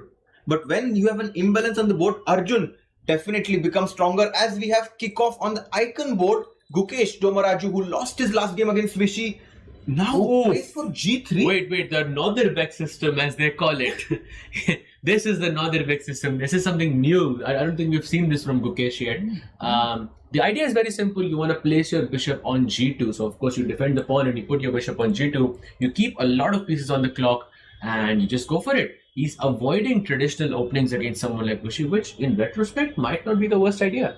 But Vishy is so good at placing the pieces on the right squares. He brings his bishop out to c5. He's going to go d6. And with the black pieces, I think his approach is going to be, I'll be solid. I'll want Gukesh to take risks, because when he does, that definitely gives me chances to win the game. White goes pawn to h3, and Gukesh has kind of declared to attack the black king on g8. Yeah, we can see, by the way, Paulina keeps looking back to see how everyone else is doing. I feel like she's exuding this confidence, but is coming back to the game. This idea of pushing f4, I love it. I absolutely love it. I feel like this will create so much chaos on the board for Vishy as he thinks for the first time in this game. And with that, I think there's a 1 minute difference between these two players. Yeah, Vishy is taking his time to make sure he puts he chooses the right setup. A5, C4, played by Gukesh. Yeah, this is exactly how Northern does it. Yeah, he goes knight c3, bishop e3, and so on. And yeah, I think we've seen some classical games of Northern here as well. I believe in Grand Swiss or in this year we've seen a couple of tournaments like that. What a clash of generations that we have in front of us. Vishwanathan Anand, who has been the pillar of Indian chess for the last 15 to 20 years, takes on the youngest world champion from India, Gukesh Domaraju. We have some of the top talents from the entire world playing in this tournament in Global Chess League. We have Daniel Darda, a prodigy from Belgium. We have Polina Shuvalova, a very talented player from Russia. We have Stavrula, Sara Khadem. All of these players, stars on their own. Absolutely, and that's what makes this contest so close, because you never know which team is going to strike when. We all remember that 5.5 victory that happened in the qualifying stage, and that was completely unexpected. But at the same time, you're like, okay, what just happened? So you could see something like that at any point, because the players, all of these players, are super strong in their own regard. By the way, the Prodigy board has also begun. You want to take a look at on their board as Daniel Darda, who lost his first game, plays a very risky opening, the Samish system as they call it, against the Nimzo Indian, and he goes bishop d3, rook b1, and black defends with b6. Black, and he goes e4, yeah, completely crashing on the center. Black basically wants to capture that pawn on c4. Can I capture it? d4. Yeah. I don't know. e5 maybe. e5. Yeah. He doesn't capture. He plays knight e8, knight f3. That was a slight inaccuracy by Ronak there. Bishop a6 is played, and now Ronak is in some trouble, because the Greek gift with e5 and h4 is a huge threat here. Ooh, pawn to e5 here. If I take the pawn on d4, you have this Greek gift, as we like to call it a thematic idea to sacrifice your bishop on h7. Can you break this one down? He plays e5. I think he's going to break it down for us, because bishop h7, king h7, there's going to be knight g5 check, and now the queen jumps in with a tempo. If black plays king g8, there's queen h5 like you mentioned, and it's just GG. And if he plays king g6, then there's queen g4 usually in these plays. Oh, the queen d3 and queen g3. Yeah, probably that's maybe a bit simpler, not allowing knight takes e5, and black's king is just busted here. The black king is cooked here. Knight f3, bishop a6, e5 played by Daniel, and Ronak needs to tread carefully in order to not allow a sacrifice like bishop takes h7. Bishop takes h7. I'm thinking f6. Ajit, let's push f6. But do I have h4 there? Wait. f6, h4? f6, we are having too much fun here, and you are right, a move like pawn to h4 is potentially dangerous, setting up The this bar idea went of down. bishop Why? h7. Like, I'm thinking bishop h7, knight g5 anyways. Boom, boom. And the bar is stone cold. He has no nerves. He's not afraid of the sacrifices. Ronak is thinking in this position. I'm after very e5. afraid of the sacrifice, yeah. Very afraid of the sacrifice, and I should be. By the way, Ronak is he plays h6. That's usually not the best sign, yeah, in these positions, because now bishop h6 becomes a very big target. And also when white plays bishop c2, or for instance queen e2, queen e4, you cannot play g6 because this pawn on h6 is going to be under attack. By the way, I have a question for you in the Yeah. chat. Can you take a guess on who is the first person to gain advantage in this match? It's not. I mean, maybe I shouldn't. It's just too easy. Yeah? Of course, Too easy. It's too easy. The madman effect is real. He beats him with the black pieces, and now once again he's taken the lead on time and on the board. Vincent has just made a mistake with knight g5, and now, I mean, what? Just knight takes g5, knight takes g5, pawn takes c5. I don't know. It looks very, very And good it's- for white. Exactly, the whole point is that the bishop on b7 is kind of stuck looking at this pawn on d5. The pawn on b6 can be weak at some point. This bishop on b5 puts pressure on this diagonal, and somehow white just has a very nice strategic control of the position. If you take the pawn, bishop takes d4, that's fantastic for white. Arjun, if he wins this game, is going to put a lot of pressure on the other boards for Ganges. Absolutely, and Arjun will cement himself as the MVP of his team for sure, because he is basically scoring when it matters most. And speaking of scoring when it matters most, let's take a look at the icon board, Gukesh Yes. versus Vishy. Because guess what, Gukesh has gone for the f4 idea Wow. that you mentioned, and now Vishy looks a bit in trouble on the board. Although bar, when I see the bar, I'm not as convinced. I mean, because it says it's equal, but I feel white is driving everything here. It feels like that. It feels like that white is doing quite well here, but Vishy says that, Gukesh, you're attacking me on the king side. I'm not going to wait for you to attack and try to defend it. I'll start my own counter attack. Goes for pawn to b5, creating an imbalance on the queen side. A very dynamic approach chosen by the Madras Tiger. And by the way, knight c5, his final move, is a big mistake, because this is Gukesh's chance. He has to strike in the center with d4. Oof. Will he play it? Pawn to d4. Difficult. If takes, knight comes in, and then somehow you are saying that this knight on d4 can jump to f5, bishop b2. And he plays it, by the way. Wow. But I think the problem is not just knight f5, it's also that pawn on c6. Oh.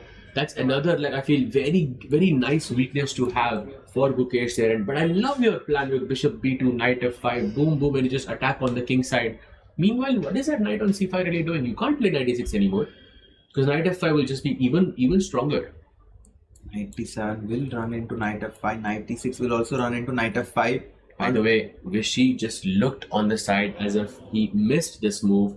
I have reason to believe that he didn't see d4, and that was a slip up by him. He's not lost, but that was a miss by him for But sure. knight e6, what? Yeah, the best move in the position, by the way. Okay, that's the best move. He did not take on d4, knight e6 immediately. Yeah. It seems as if Gukesh has taken early control in this match. Yeah, and if white plays d5, there is knight d4. That's the plan. If you capture, I capture back with my bishop, and my bishop is now a legend on d4. So maybe some compensation, some pressure for Gukesh. Gukesh doing quite well on the icon board, but look at board 5 between Sara Kadem and Stavrula, as Stavrula is completely winning. Wow, what a turnaround! This is a huge win, by the way, for the PBG, for the Ganges Grandmasters, because wait, did she just play Queen D2 and Queen C1? Yes, she did. Yes, she did, Sahaj.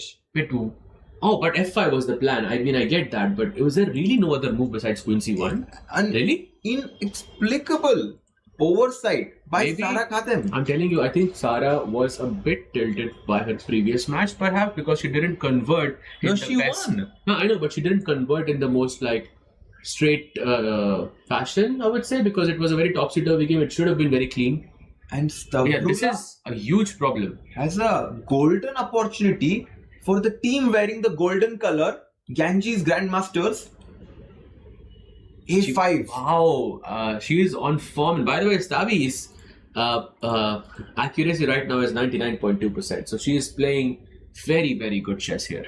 She is proving why she is playing in this tournament here at the Global Chess League. The white pieces have been completely on the back foot, whereas the black pawns on d4, e5, f5 feels as if black has played half a dozen of extra moves here. Absolutely, and if we can have that scene with the evaluations, Yes. just to check what is the situation and look at this. This is some consolation for the PBG Alaska Knights, because you can see on board 1 they're pressing, on board 2 they're pressing, on board 6 they're pressing as well. Board 3 and 4 are also not that far off. They're close, but the time difference between Lenier and Sendarov is also a bit scary, because Lenier has 18 minutes, as you can see.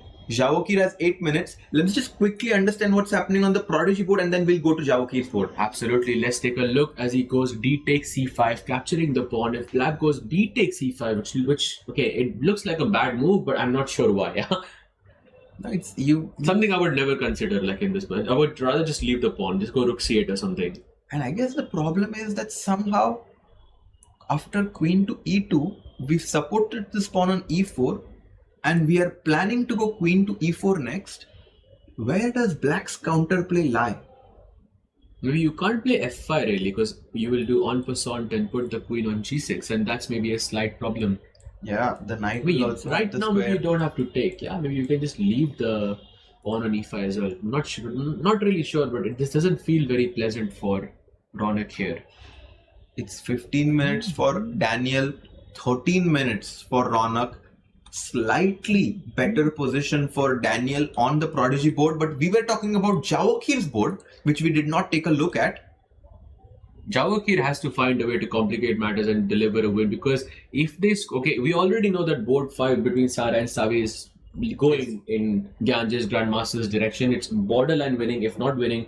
Basically, they just need 1.5 more points. That means 3 people have to hold a draw, or 1 has to win and 1 has to hold a draw.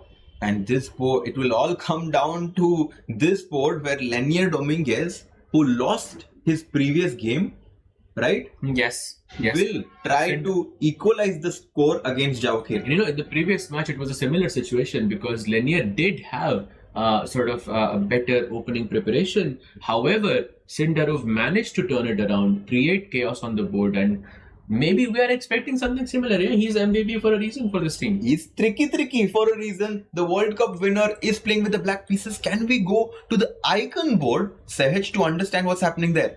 Yep, absolutely. He goes B takes C4 in this position. By the way, Yeah, after here, yeah, I mean, it looks like the position has fizzled out. Yeah, maybe it's a bit equal. So takes on C4, and now you have to go B takes C4, I guess. And maybe Gukesh doesn't like that black can play C5 here. Even though it makes your bishop bad on A7, your knight on D4 is now an absolute monster. Cemento. Exactly. Like, where do you even...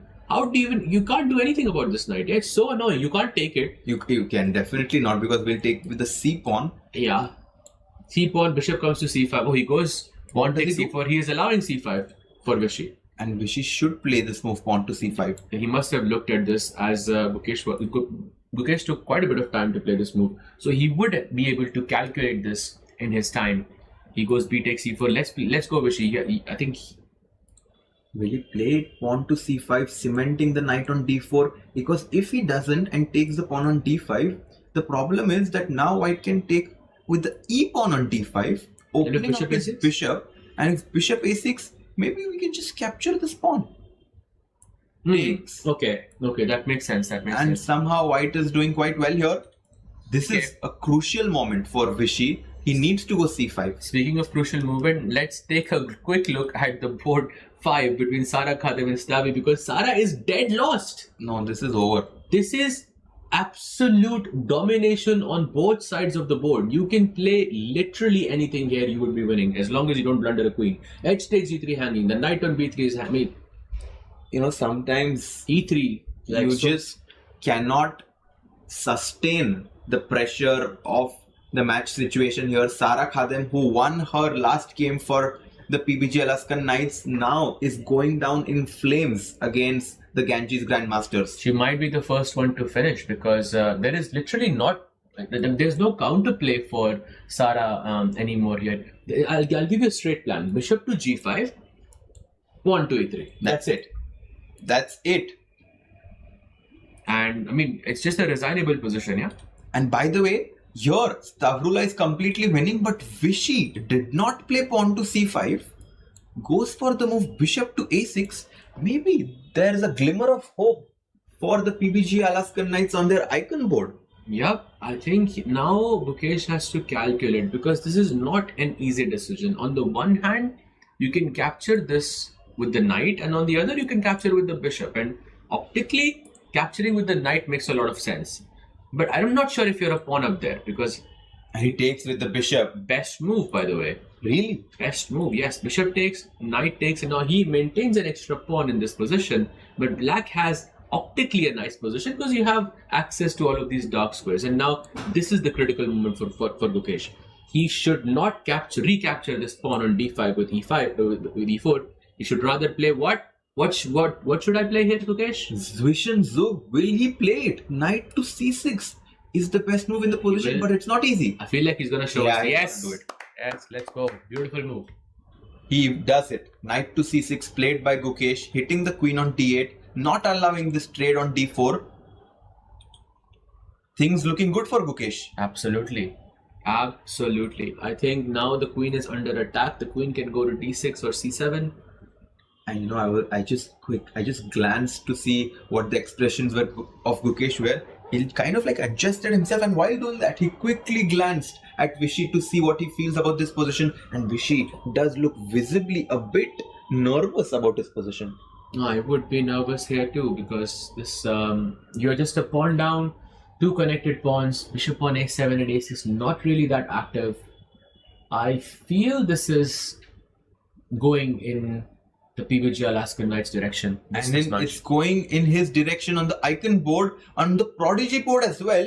Ronak played the move pawn to a6, and the engines give a big advantage to the white player here. But look at the trap Ronak has set. What is a trap? If I go rook c5, what's If you happening? take this knight, Ah, okay. free knight on a5. Oh, bishop c6. Very, very nice. Exactly. Super nice move, I think. But I think you can also capture the pawn on c5, no? Is that a good move? That's actually the best move. But you know, with your rook on c5, you must feel a bit uncomfortable. It feels as if this rook can be trapped at any point after can go- knight c6. Knight c6 and bishop b1, yeah? Bishop b1 and queen c2. I like Oh, that move. wow. Is that good? That's a great idea. Bishop b1, queen c2. But Yeah. practically, I think Ronak is kind of complicating it well. Yeah, so the game is not over yet. It's but- not. Yeah. By the way, the madman Arjun, just to see how this game has developed, it's actually shaping out to be Okay, more or less equal. Maybe slight pressure for Arjun there. He has this move d takes c5 to try and open up the position. And Vincent on the other hand can play f4 to try and complicate matters as well. and this. I'm not really sure who I choose here, Richard. Right? Because actually black has some trump cards. He can go f4, he can even push his pawn to f3 at some point. And I do think that this position is not very static.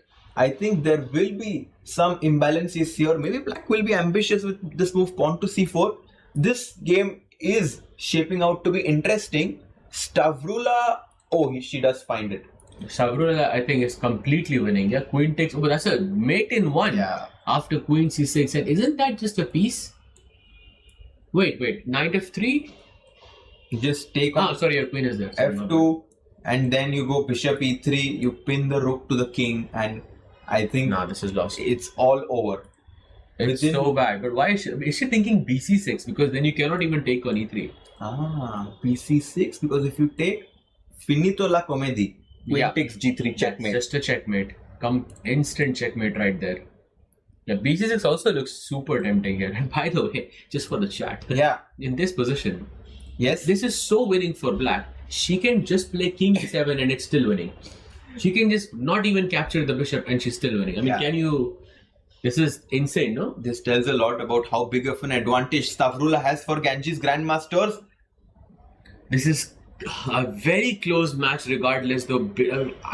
Sara is right now losing her match, but on the other boards, it looks like the PBG Alaskan Knights are pushing on every single board. Can we once take a look at the evaluation bars from all the games to understand where we are? So for Ganges on board 5, they are going to get 1 point. However, on the Prodigy board, it seems as if Ronak is going down after this idea of rook takes c6 that white can play in this position. Can we have the cameras? I'm very curious to see how the players are reacting as Daniel does take the knight on c6, queen d7. Yeah, I think he's completely winning now. I think evening the score here. He has to go bishop e4 or knight d4 to try and defend this rook on c6. But if black plays rook c8, what is my plan? So let's say you go bishop e4, I go rook c8, I'm pinning everything. Oh, you can just capture rook c8. You have enough material. You can take here and then get 3 pieces for the queen. But I think the idea of Ronak is after bishop e4 to play pawn to f5 and bishop e4 played. Yeah, and there it is. I think this is now... I see this as an acceptance that, okay, my position is lost now. This feels bad, yeah? And Ronak is down an entire piece right now. There are some pins. Queen on a4 is pinned. Bishop on e4 is also pinned. Yeah, I think... still, there is no other move. Apart from those 2 pieces, the bishop and the queen, black's pieces are not really, participating in this match. So yeah, no, it's not an inspiring position for Ronak, as we could see his frustration there as he shook his head. I think the only way for him to try to get counterplay is to play f5 here. f5 for pushing the golden pawn. If white goes e takes... Oh, and he plays it. Okay, beautiful. That's a good move. Beautiful. If I go e takes f6, what's happening? Knight takes f6, hits the bishop on e4, which supports the rook on c6. Nice move, nice move. So what am I supposed to do here? Rook a6 is possible. That's actually a fantastic idea, Sahaj. Rook takes a6. If I take your queen, rook a4, yeah? Takes, and you simply capture the bishop on b7, and I'm dead lost. Yeah, basically. I'm pretty sure Darda would have seen this move. Else he wouldn't go, I think, in this variation itself. It looks very, very sharp, and if one move could really turn things around.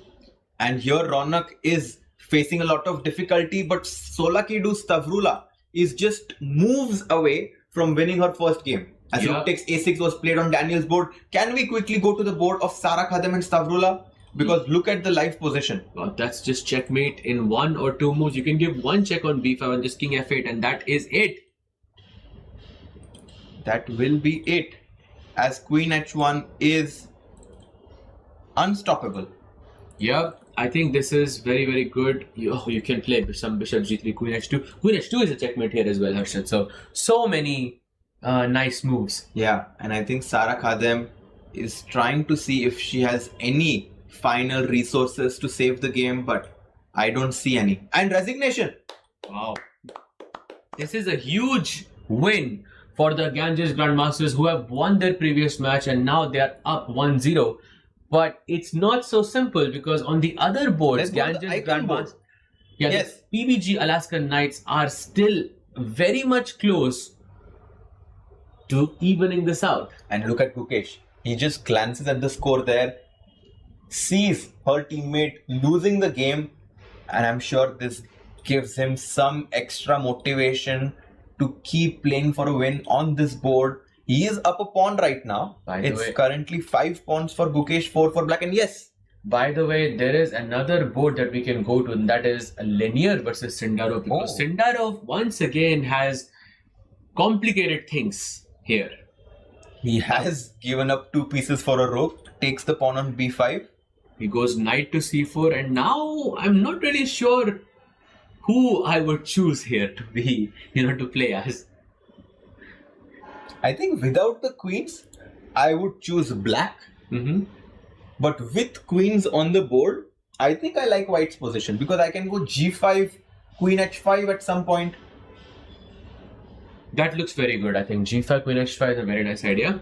But maybe black can also go for some d5 types of ideas, just to untangle the pawns. No longer double pawns on the board. And if I take the pawn on e5, then pawn takes e4, maybe. And after rook e4, it's puzzle rush time. Rook takes d2. Yeah. Queen takes d2, rook a1 check, and it doesn't end here. After rook e1, there is this fantastic move, queen to b2. Beautiful, beautiful. Of course, I saw this. So easy. Knight c4, and that's why I think d5 is a difficult move to find. Jao Kheer. Oh, by the way, a result. There's a result. Beautiful, beautiful. I think that's a great win for Daniel Darda there. He gives PBG Alaska Knights their much needed first win against the Ganges Grandmasters, and now the score is 1-1. It's tied. It's 1-1, which keeps us with 4 more boards that are going on. Can we maybe go to Arjun's game to see what's happening there? Arjun has that slight advantage both on the board and on the clock as well. This is going to be the key match for them. If they are able to win 4 out of 4, then they're through. If they win 3, then we're headed. I'm not sure, Sahaj. Actually, you know how it works, if I'm not mistaken, is that all PBG Alaskan Knights need to do is win. And if they win, I think it's just going to be a tie, and then they play on one board. Oh, so the match points don't matter? Don't matter. Oh, interesting. So that's why it's very important for this board for Vincent Keimer to hold his own. Absolutely, because this is the only problematic board as far as I can see. Sindarov doesn't seem to be in much trouble, and Vichy also seems to have equalized. Oh, what's happening there? Vichy, you think has equalized? Yeah, I think Vichy has more or less equalized here. Man, can Vichy win this game with black? Because he has a bishop pair, the queen pins the pawn on g3, the clock situation tells us that Vichy is quite comfortable with his position. He's blitzing out his moves intuitively. Vichy is so quick with it as well. I mean, look at the difference. Yeah, almost double the time of Mukesh, and he did the same in the previous match as well. He has been defying time through the way he has been playing in the final few rounds here. What's the move? Amazing, I think. And now it is move 27. 27, yeah, sorry. So still 14 moves to make until they reach time control. As you can see, you know, a very interesting dynamic. Ronak loses his game, but he kind of feels confident on Vichy's board. It seems like they're confident Vichy will do well. Because rook takes e4, queen takes e4, I think is maybe the only move. Because if you capture with the bishop, then I have h4, right? I don't like that. I will never allow that, yeah. Oh, this is bad news. And who is playing for a win here? What will he take with? He's not sure actually. He takes with the queen, okay. Yeah, okay. Because now h4 is sort of guarded. And okay, Mukesh still maintains something small, but not anything major. So bishop d7, rook e8? Bishop d7, rook e8. Yeah, I like this idea. He goes bishop d6, hits the pawn on g3, and how do you defend it? Queen, you go rook f3 perhaps? But rook f3, queen c4 is also falling. Wait, so knight e2? Knight c6, he finds the best move. It is the best move? Yes. So just giving up the pawn on g3 is the best move? It is the best move, and look at Vichy, he's a bit surprised by this. How? My question is, how did you find this? That's why he's surprised. This was not an easy move. And bishop takes g3 is actually a bad move here. Bishop g3, and white becomes much better. Gukesh, the reigning world champion, is finding some form and confidence after this move, knight to c6. And by the way, look at this. Vichy's best move here is to go f5 and f4. Oh. Let's find that counterplay. I think I understand the whole point behind bishop takes g3. You are losing too much time, and white is going to place his queen on d4 or d3, one of the dark squares, and going to push c5 and d6. If those pawns in the center are on dark squares, c5 and d6, this is basically just lost. So black has to stop that. So you have to find counterplay now. So f5, f4, let's bring it. If Vichy finds f5 and f4, I think he deserves a round of applause for sure. I mean, to realize that the position is closed in the center and you somehow need to find your counter play will be very impressive to witness. Arjun slightly better on board two. If you can just get the evaluation bars. Guys, Vachier Sindarov, just as we were talking about this variation has happened. What? Yes, Wait, did he just miss Queen B2? for sure. Oh, that is huge for Vachier. If he is able to find this, it would be insane. If we can have his camera, I think that would be amazing. To catch his reaction live after 95. Let's see if he can calculate this move after D takes E4. Some 3-4 move long combination that ends with a back rank checkmate. Takes the bishop on d2. What is that? Okay, let's come back to the board.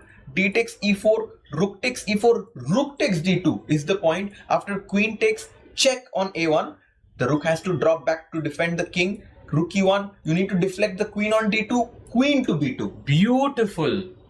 Beautiful. Wow. If you take here, this is going to be checkmate. Does he see this? That's my question. Surely he sees it, right? And this is a big moment. Very big moment, yes. Very, very big moment. By the way, there are other moves here besides rook takes d2. After d4, rook e4, there's queen f4 as well, which is so strong for black because the back rank problem exists everywhere. I cannot take my queen on a4 because rook f1 mate. Yep, so many different ideas here. The question is, has he seen this? And he goes for it. Goes for d4. Of course he has seen this, yeah? Of Man. course. Look at Lenier's reaction. He just spotted, probably. Yeah. He's very nervous here, Lanier. The Ganges Grandmasters might clinch the third spot. Wow, that would be huge. That would be huge. But let's not, I mean, it's not over until it's over because Gukesh has only increased his advantage from that position. Vishy did take that pawn on g3, which was the most logical move. And now Gukesh having an almost winning advantage. However, his time is a slight problem. The clock is a small problem for Gukesh, but Gukesh is kind of saying that I am not very worried about the time because my pawns, one of them is going to promote into a new piece here. How does black prevent this advance? I'm guessing you just sack the bishop on d6 and okay, you have and two try pawns. to hold. You just try to hold, yeah. I mean, Gukesh has 3 minutes on the clock. I think this is what Vishy is doing. He's preparing his pieces so that when he goes d6, you just sack it and it's fine. Maybe Gukesh is winning, but there's no other options here, sadly. This is going to be a close one because Vachier is winning for the Ganges Grandmasters, which will give their team the lead 2-1. But on Vishy's board, Gukesh is better. On Arjun's board, Arjun is slightly better. And Katarina-Lagno, can we just quickly take a look at that game? Because Lagno, who lost all 3 of her games against Paulina, is actually having a good position. And also, she has more time on the clock against Paulina as well, which is, I think, a great sign for her because now she is the one who sort of drives the game. She goes king h2, I think, avoiding all of these queen e1 check ideas. White can go for some g3, h4, slow moves, and black just has to wait. Paulina just has to wait here, which is not an easy task. And I think Paulina Shuvalova is going to face difficulties in this endgame to hold as White plays for 2 results here. Let's go to the icon board. King h7, Gukesh is down to 2.5 minutes and he pushes rook to f6. Okay, rook to f6, and now what? Oh, he doesn't go for d6 even. Yeah, he says, I'm not even going to give you the chance to sacrifice your bishop.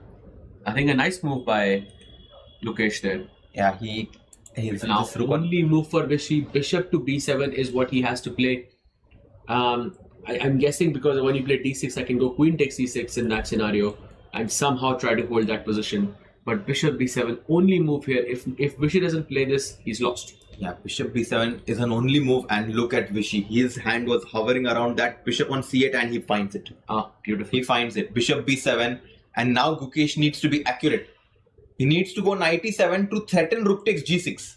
Oh, wait, that's a nice find there. And he does it. He does it. Beautiful. You take the pawn on c5. Boom! Rook takes f7 check. Rook takes f7. Queen takes g6 check. And White gives a checkmate the next move.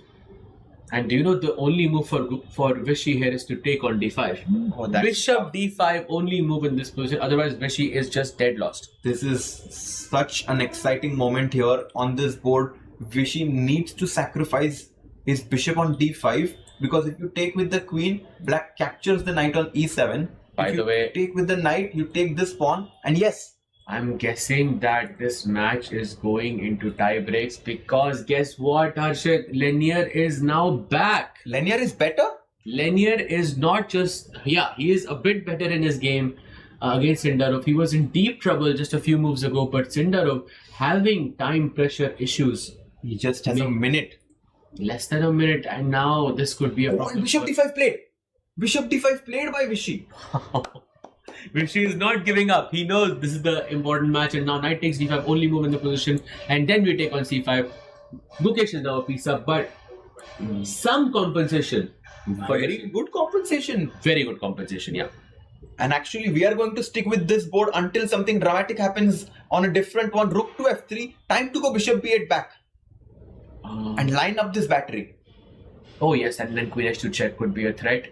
It's very interesting to see. There's knight f6, knight d7 type of idea, so we have to be a bit careful there. That's something that I need to keep my eye out on. As he goes queen c1 check. That's a Rook back to mistake. f1. Queen at g5. Knight f6 check. Best And move. Gukesh is completely winning now. King g7, and now best move. He has to just find one more move, which is queen to e7, and once he plays it, we can see it. He's so No, it doesn't. His heart is like, I feel like he cannot handle the pressure. Look at his body language right now. Look at him. Yeah, He's getting so excited right now. he's very excited. He was going to move the queen, then he was going to touch his knight, and it seems like he is going to move his knight, goes to d7. Beautiful move, I think. Still, queen e7 was the best, but knight e7 still, I think, keeps his chances alive. You have queen d4 check in the next move, and all you want is to make Vichy push the f pawn. Play f6, and it should be over. Yeah, if you go f6, the black king is going to become even more weak, and that's why I think rook to c8 to potentially have some back rank ideas would be the best try here for Vichy. Arjun, by the way, is also completely better, but let's stick with this game as Polina is completely winning. Wait, again? Yes. Oh, that's bad news. By the way, rook c8, queen d4 check, king to h6 played. Do you want to quickly check what happened on Polina's game? Because 3 seconds for Lagno. Wow, Bishop. Oh, that's a huge. Oh, It's over. And for That's the bad. 4th That time is- in a row. Polina is thinking 4-0 against Lagno. Bhai. Yeah, now just d4 is very, very simple. Yeah. Now she has to play under 2 seconds. 1 second again. Bishop d3. Any move. Knight c5. Queen e3. Should be winning. She goes queen d2. Queen e4 happens. Just give a check. And now queen f4 check. And then Lagno will resign. King Has to, g1. has and to resign just here. takes the queen. Knight comes to c5. And resignation by Lagno. Polina Shuvalova has been the star of the Ganges Grandmasters. Wins her final game. 4-0 against Lagno. Let's come back to the icon board as the score currently is 2-1 for the PBG. For the Ganges. For the Ganges Grandmasters. Absolutely. Pardon me. And PBG Alaskan Knights have to win now at least 3 games, yeah? Oh man. And they can do it. They can. They're As better. Arjun is completely winning. Arjun also showing up for his team, the PBG Alaskan Knights. And Gukesh also is borderline winning. Arjun is up 3 pawns, 2 pawns in this queen end game. He's going to win his game as Vincent has 5 seconds on his clock. Wow, Arjun defeats Vincent 2-0. 2-0 in the qualifying stage. King goes to h2. And I actually think that we might see a Cinderella story as the score right now is 2-1 for Ganges. But all the 3 boards, if you see the evaluation, is actually good for the PBG Alaskan Knights. Wow. You can see from the bars on the bottom right corner of the screen, Gukesh is completely winning, Arjun is completely winning. Lanier, I think slightly better against Sindarov. All he has to do is not lose, and Sindarov also has 5 seconds on his clock. So Arjun is definitely going to win this game. Queen c3 check, king h7, maybe just queen to f3 now. He will win this game. I want to stick to the icon board between Gukesh and Vichy. Absolutely, Bishop e5 as he goes. Queen g3 is a threat. Look at this, Gukesh under 16 seconds. 15, 14, it's ticking. Let's play. Knight e4, he goes guarding that g3 square. And now Vichy has a golden opportunity. Rook c2. Can Vichy find it? Rook C2 threat. Oh, he's going for the rook. He's going He for the rook. goes for it. How? And now I'm not sure who's better. I'm not sure at all. Looking at the time, I'm not sure either. He goes Queen B3. And now Wait. Queen It's E2. equal. It's equal. Queen E2. That's a blunder. Wow. Things have been shifting dramatically on this board as Vichy can threaten checkmate with Queen to E2. Yeah. Queen E2 is just Played. Wow. Now Gukesh is no longer winning, yeah? And Queen F3. But you just take the queen Yeah, you and take on the it. pawn. Take on A2. You're not losing that. There is no way he'll lose that. Takes. Rook takes, and by the way, Arjun wins his game. Arjun wins 2-0 against Vincent Keimer. What a win. And Lanier is completely winning. Lanier actually won on the clock. What? Oh. So this means if Gukesh wins, they tie the match. yes. If it's a draw or Vichy wins, Ganges Grandmasters qualify. This is the situation we have in front Wow. of us. It all comes down to Vichy versus Gukesh. Amazing. You can't write this stuff. You Yeah? cannot script this. Rook back to C2. Bishop goes to F7. Yeah, Gukesh playing on because he knows he cannot repeat here. He goes rook e2, knight c5 happens, attacking the pawn on a4. Let's give a check. He can win though. Gukesh is up a piece. G5 played, and actually with 2 seconds, he has no time on the clock. Knight G4. f4, g4. Oh, wait, Gukesh is worse? He's definitely not better here. G takes H3. Or g3? G3 is even crazier. And now Vichy has those He extra. takes the pawn. No, Bishop C4, and Vichy is going to draw this game. for sure, he's going. And look at him. You could kind of see him breathe out the stress on this board as he gives rook to even check. Bishop F1. And now something, king, bishop d4. Oh, nice move. Oh, he's looking at the a4 knight. Rook a1 is a possibility. He wants to trap the knight on a1. King G6 played, hitting the rook. Move the bishop. Bishop d3. Bishop takes h3. Oh, check. Man, this Check is or rook e3. 19 seconds for Vichy. Let's give a check. incredible. Rook to check. King H1 back. Check again. Check again. Oh, he's forced to trade the rooks. Oh, this He is has- a draw. Yeah, he's Rook E3. Fantastic find by Vichy. Rook to D5, and he takes the bishop with a check. Wow. And offer a draw by Vichy. They accept the draw, and the Ganges Grandmasters get the 3rd spot. Wow. Vichy saves it for the Ganges Grandmaster. What a game by Vichy. And look at Ronak. He's like, what happened? Wait Wait a second. Are we not sure what is this? No, they won 3.5, 2.5. So that's close, right? That they won. Wait, PBG Alaska Knights are. Wait a second. We need to get clarification here. Yes. That what is happening, because they did win by a half a point margin, but we're not sure if this means that there's going to be a tiebreak or not. What is happening? Can we get the scorecard here? Yeah, scorecard would be very nice. Yeah, there The it is. PBG Alaskan Knights win with 10-9. So are we going to tiebreaks now? I think so. Oh wow. So Wow. they. Oof. So that means Vichy should have played. No, but he did not know this. Wow, Vichy should have played in that sense. No, but I think for Vichy, drawing that game was a great result. But it was Arjun, Lanier, and Daniel who scored victories for the PBG Alaskan Knights. And we forgot that in this format, the black players don't get 4 points for a victory. They only get 1 point, and that's why this is going towards a tiebreak. Wow, and what is the format? Let's go. Who do you choose for the tiebreak? I know who I'm choosing. More matches coming up. Oh la la. And now we are going to get clarification about who is going to play the next game. But it is going towards the tiebreak. Maybe we'll just go on a very short break and come back with the tiebreaks and explain to you the format. But right now, the best of 2 matches. The first one won by Ganges. The second one won by the PBG Alaskan Knights. Time for tiebreaks. We'll be right back with a short break. Don't go anywhere.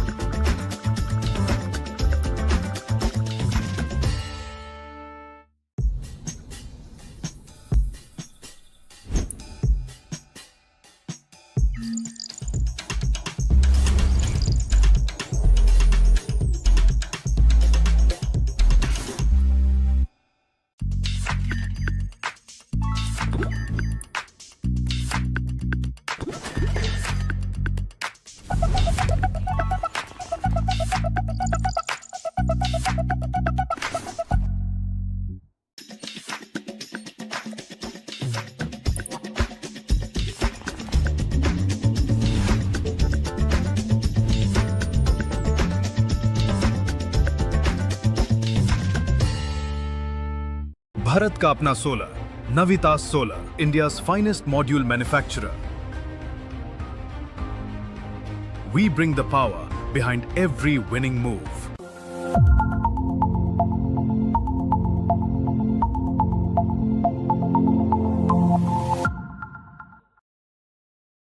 Bharat का अपना solar, नवितास solar, India's finest module manufacturer. We bring the power behind every winning move. Come on guys, hurry up. यार सुन ना, एक break ले लेते हैं. Guys, I'm telling you, तुम लोगों को सही से ट्रैकिंग नहीं आता. But that's okay, you can learn. रोज का ढक्कन देना. ये रेड वाला है, सही वाला देना. अबे ढक्कन. पहले तो सही पानी पीना.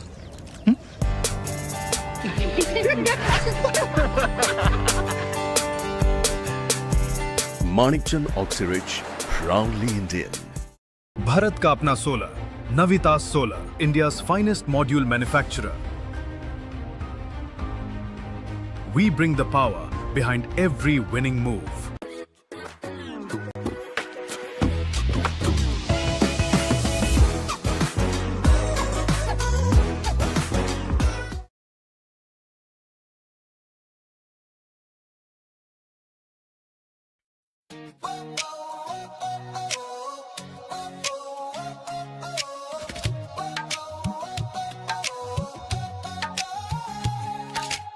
Spotlights burning through the night, legends stepping into the light. Crowds roar like a rising tide, biggest stars standing side by side. Cameras flashing, hear the noise, history made by girls and boys. This is fire can't contain, every heartbeat calling your name. Under one roof we're chasing glory, every second writes a story. No turning back, no time to rest. This is the ultimate test. Everybody say check, mate. Come together for a chess day. Hands up, let the whole world celebrate. It's a festival of chess. Everybody say check, mate. Come together for a chess day. Feel the pulse as the moments escalate. It's a festival of chess. It's a festival of chess.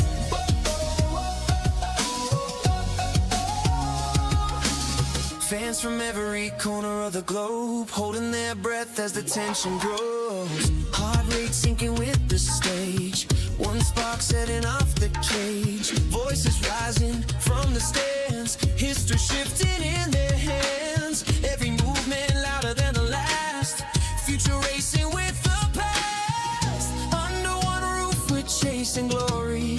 Every second writes a story. No turning back, no time to rest. Welcome to the ultimate test.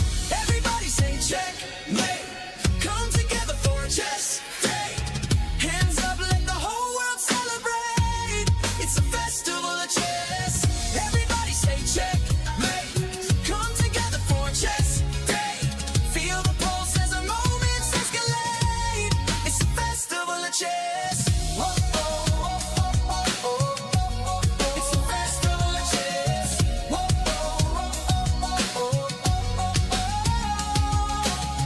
Lights up, the world is watching. Every move as the planet talking.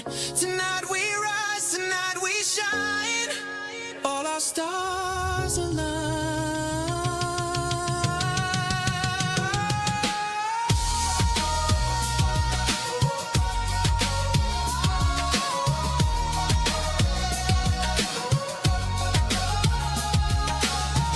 Everybody say check, mate. Come together for a chess day. Hands up, let the whole world celebrate.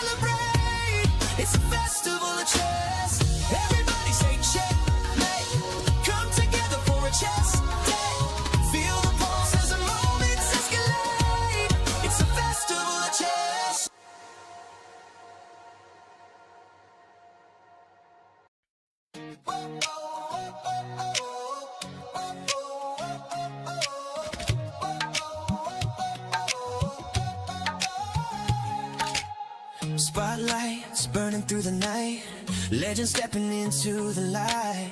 Crowds roar like a rising tide, biggest stars standing side by side. Cameras flashing, hear the noise, history made by girls and boys. This is fire you can't contain, every heartbeat calling your name. Under one roof we're chasing glory, every second writes a story. No turning back, no time to rest, this is the ultimate test. Everybody say checkmate, come together for a chess day. Hands up, let the whole world celebrate, it's a festival of chess. Everybody say checkmate, come together for a chess day.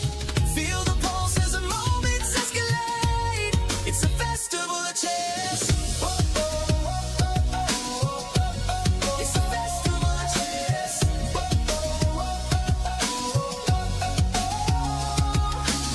Fans from every corner of the globe holding their breath as the tension grows. Heart rate sinking with the stage, one spark setting off the cage. Voices rising from the stands, history shifting in their hands. Every movement louder than the last, future racing with the past. Under one roof we're chasing glory, every second writes a story. No turning back, no time to rest, welcome to the ultimate test. Everybody say checkmate, come together for a chess day. Hands up, let the whole world celebrate, it's a festival of chess. Everybody say checkmate, come together for a chess day. Feel the pulse as the moments escalate, it's a festival of chess. Whoa, whoa, whoa, whoa, whoa, whoa. It's a festival of chess. Whoa, whoa, whoa, whoa, whoa, whoa. Lights up, the world is watching, every move as the planet talking. Tonight we rise, tonight we shine, all our stars align.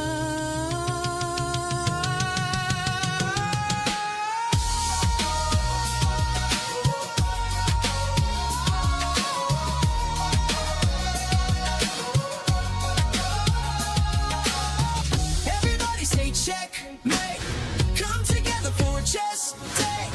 Hands up, let the whole world celebrate, it's a festival of chess. Everybody say checkmate, come together for a chess day. Feel the pulse as the moments escalate, it's a festival of chess.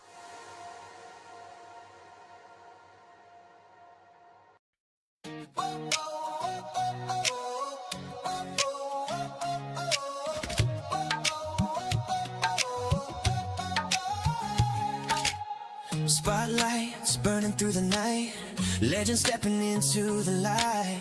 Crowds roar like a rising tide, biggest stars standing side by side. Cameras flashing, hear the noise, history made by girls and boys. This is fire you can't contain, every heartbeat calling your name. Under one roof we're chasing glory, every second writes a story. No turning back, no time to rest, this is the ultimate test. Everybody say checkmate, come together for a chess day. Hands up, let the whole world celebrate, it's a festival of chess.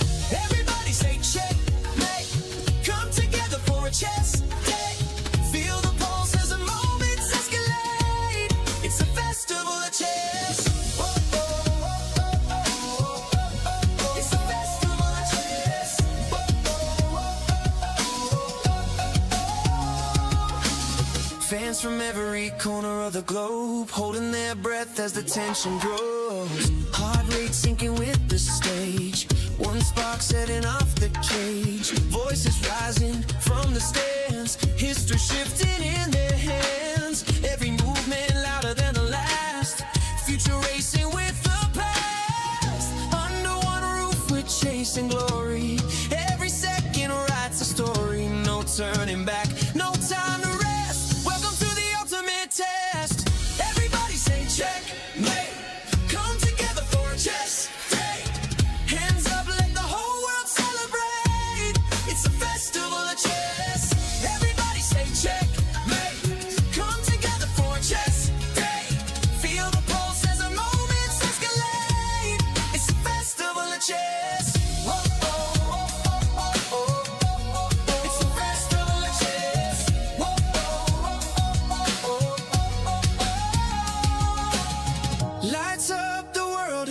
watching every move as the planet talking.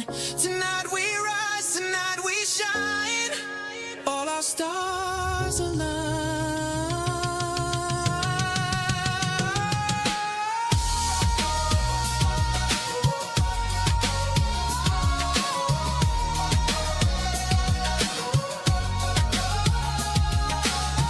Everybody say checkmate. Come together for a chess day. Hands up, let the whole world celebrate. It's a festival of chess. Everybody say checkmate. Come together for a chess day. Feel the pulse as the moments escalate. It's a festival of chess.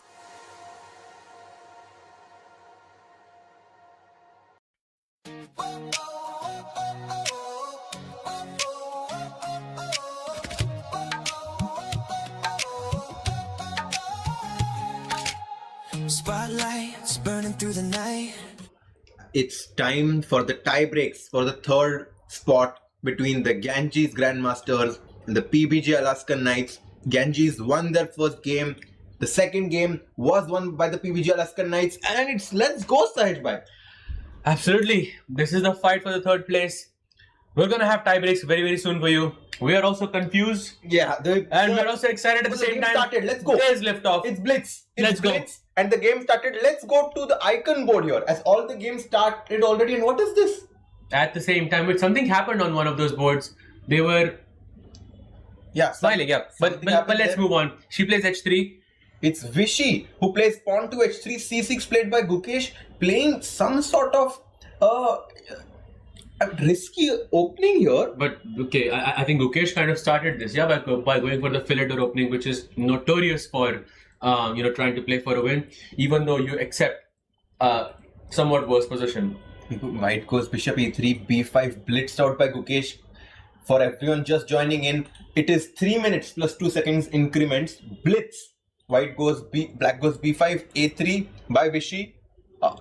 And it's hard for us to move when it's blitz, so we'll try to stick with Arjun's board here as he takes on with the black pieces against Vincent. It's, I think, anyone's game at this point. He goes queen to a5, pinning the knight on c3. White goes d takes e1. That's a mistake. Oh, what happened on Vishy's board? Gukesh What's has happening? a huge chance to take advantage here with knight takes e4. As he thinks in this position, only move knight takes e4 and allowing b4. There is knight takes e3, and I think Vishy realizes it. Yeah, But can Gukesh find this? for sure. Gukesh will find it because he has paused, and there is a reason he takes the pawn on e4. Yep, he takes on e4, best move in the position, and now Vishy has to play some accurate moves, top moves in order to survive in this game. That's b4. If he doesn't find b4, he's in big trouble. Yeah, Vishy just having some sort of a slip in his calculation there as black captures the pawn on e4 because the knight on c3 is pinned by this queen on a5. E takes d6. Wait, that should be a mistake here. Pawn takes d6. There's knight takes c3 here. And what is Vishy thinking? Queen d2 maybe, yeah? I think that's his idea. Sahaj that after knight takes c3, he'll repin the black knight on c3 to the queen on a5 as Gukesh captures on c3, queen d2 played. Queen This d2 is happening. play. But wait, why is this better for black? This looks really good for white. Well, when you have a bishop on b7, you want to open that bishop on b7 and you can make the move. c5. Okay, Exactly. c5 I think is very good. Oh, and another idea I see here is that you can go long castle in this position, which, I mean, I didn't think about it before, but the more I think about it, the more it makes sense. So Gukesh is doing quite well against Vishy here. Can we have the evaluation bars of all the boards as Tavrula is again much better against Sara Kadam right from the opening? Wow. Once again, this match can be very topsy-turvy. Yeah? Sara not feeling the best in the past 2 games. And guess what White should do when the black king is in the center? Bishop takes d5. Boom. That's the Boom. best move for. By the way, Gukesh almost winning against What? Vishy. Very good position there. He missed a move. He had a winning advantage somewhere there. Oh. He could have captured the pawn on d6 here, Gukesh. Because if queen takes the bishop on d6, the pawn on c3 was loose. He goes knight f6, pawn to c4, a great move by Vishy, and he's back. Wow. So c4 happens and now queen takes d2, only move in the position. If that is not played, then Gukesh is basically lost. The queen d2, knight takes d2. But then, Gukesh just doesn't want to accept that he has to go into the endgame now. He takes the queen on d2, 92, and this has been the storyline, Sahaj. Gukesh having a good position throughout the game, but then somehow Vishy manages to escape into a draw. Queen takes d2, knight takes d2, bishop d6. Still slightly preferable for Gukesh here. He takes the pawn on b5. He takes back, and now bishop takes b5, and now Vishy is back. And look at that, he has half a minute advantage over Gukesh as well. This is an absolute treat as an Indian fan. Once again, I would like to emphasize how great this is to see.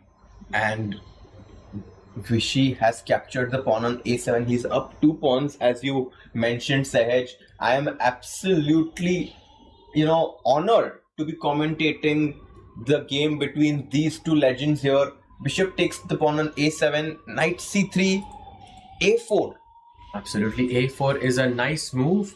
Defending your bishop on b5. What does he go? Can he go rook e8 check? Maybe not, yeah, because you can just capture king f1, this bishop a6, and the king just escapes. Rook e8 check is surely something Gukesh is considering here to somehow target the white king on e1. No moves by Gukesh. Yes, he's down to 40 seconds. What happened to my board? That's a huge problem. He takes on b5, pawn takes b5. Now Vishy is 2 pawns up and close to being winning. Important move, Sahaj, though. Bishop back to e3, and now you are absolutely right. He has managed to consolidate his advantage. But look at this. If he goes bishop b4, it's long castle. Oh, what? And now, what should white play? Can he castle long? That's the best move, to give up the exchange on g1. Oh, he goes king e2. He goes king e2, same idea. Very logical, yeah, very logical. Beautiful. And I think Vishy is on course to win his game against Gukesh with this exchange sacrifice. There is c4, c5 incoming. Oh, see, he is guarding that. If you play c4, there is bishop d3 check. That could be a slight problem. Man, can we see the evaluation bars? It seems to be a clean sweep currently by the Ganges Grandmasters. Wow. Look at that. Rook a1, best move in the position. Wow, they are just winning on every single board. Stavrola sort of leading the charge there. Oh, look at this position, by the way, that we have between Stavrola and Sara Khadem. The black king is on t6, white goes rook f4.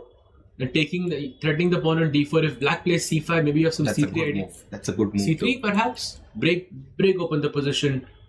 See what happens. And black is also threatening to go queen c6 at some point. She takes the rook on g8, but now suddenly Sara Khadem, who was on the back foot, is better. Can we go back to the icon board? Oh, that's very nice, because c5, he cannot capture the bishop on b5 because there's rook b1 pinning that bishop. And if you cannot capture this pawn, you're in trouble. Wait, why is the bar not? What am I missing? Rook e3? Rook e3, and somehow he's able to save this. He did not do it. Impossible to find in time pressure. He has 16 seconds. And he's losing after bishop f4 check. Vishy is proving why he was known as the lightning kid from India. He pushes the pawn to b6. And now he has to go g4. By the way, great addition there by the production team, adding those evaluation bars. We can see Stavrola, by the way, blundered. That's the only loss for white and the Ganges Grandmasters. G takes f5 played. Now rook takes f5 is possible. Bishop takes f5 is possible. 8 seconds. Bishop 8 f5. seconds. Rook takes f5, king g3.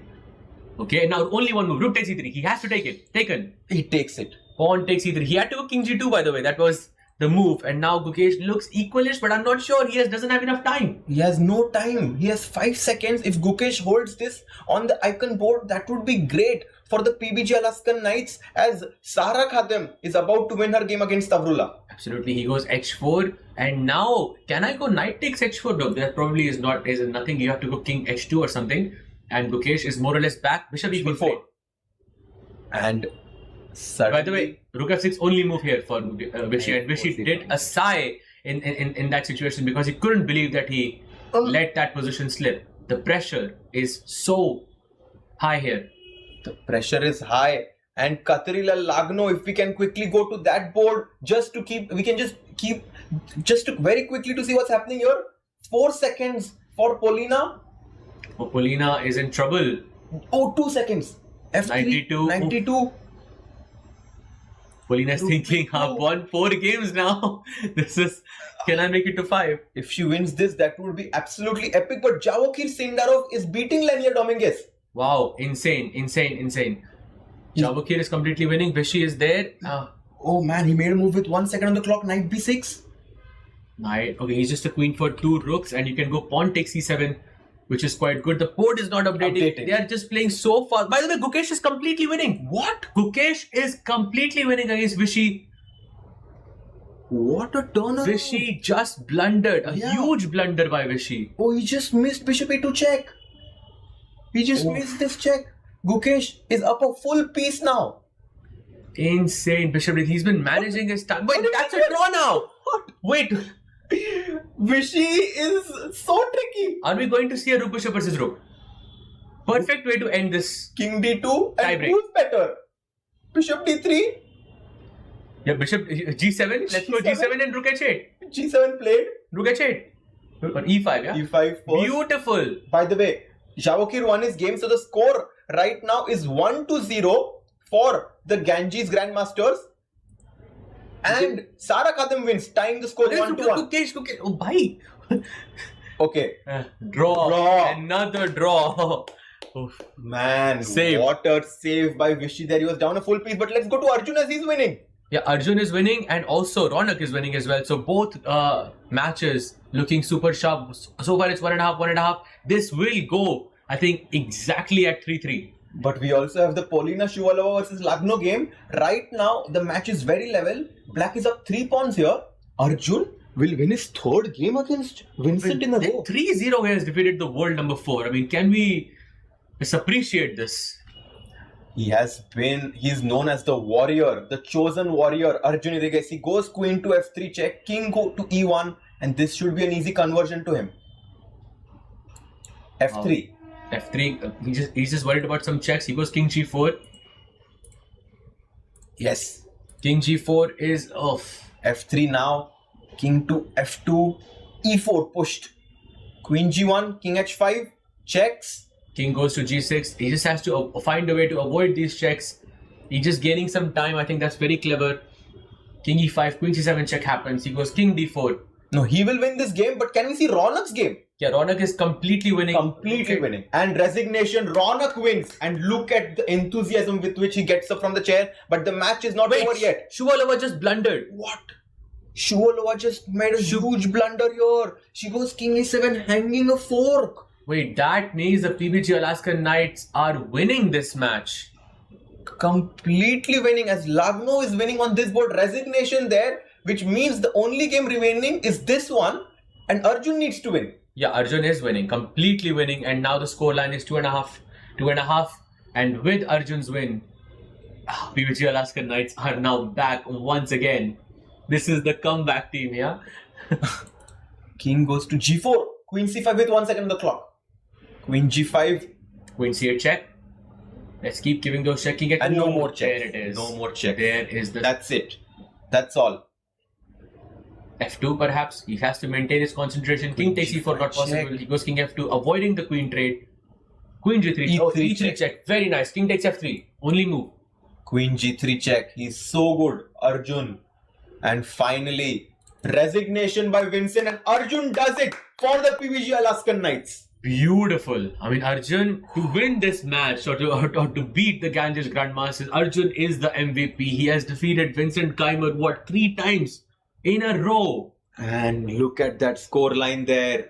3.5, 2.5 for the PBG Alaskan Knights. They lost the first game, equalized the score on demand, and it was because of that guy right there on the second superstar board, Arjun Irigesi, winning all 3 games against Vincent Keimer. The world number 4. He has defeated the world number 4 3 times.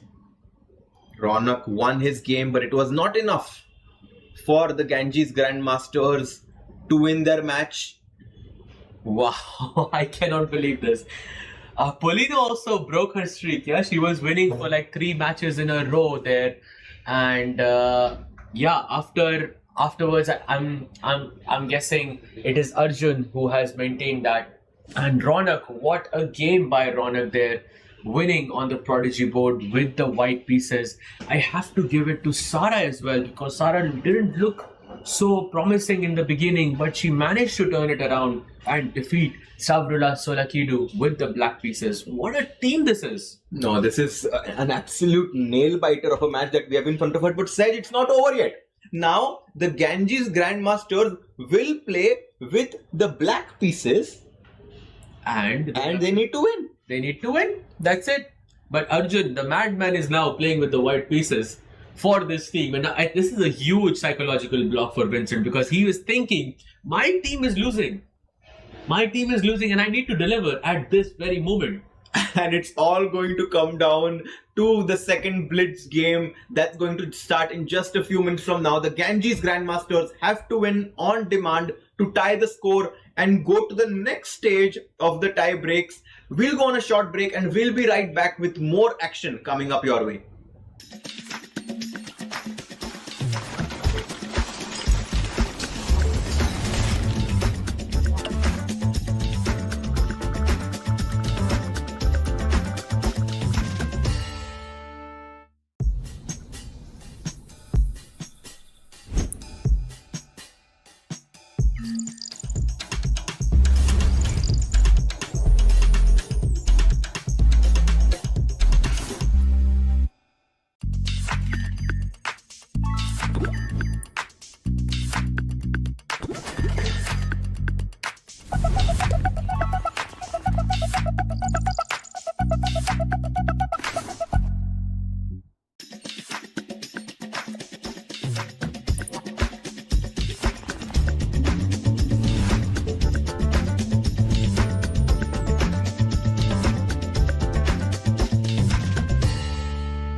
Bharat का अपना solar, नवितास solar, India's finest module manufacturer.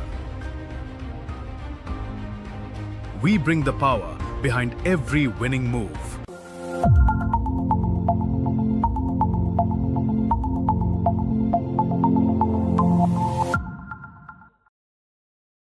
Bharat का अपना solar, नवितास solar, India's finest module manufacturer.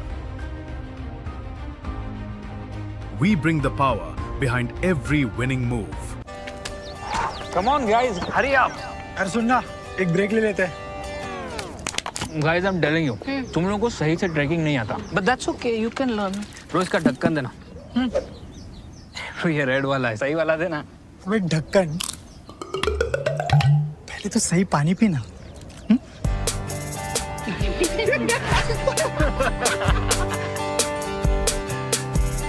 Manikchand Oxyrich, proudly Indian. Bharat का अपना solar, नवितास solar, India's finest module manufacturer. We bring the power behind every winning move.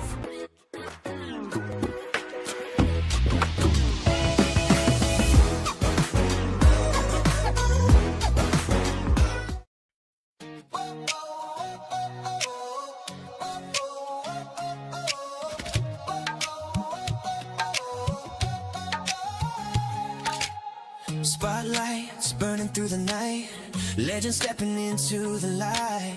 Crowds roar like a rising tide, biggest stars standing side by side. Cameras flashing, hear the noise, history made by girls and boys. This is fire can't contain, every heartbeat calling your name.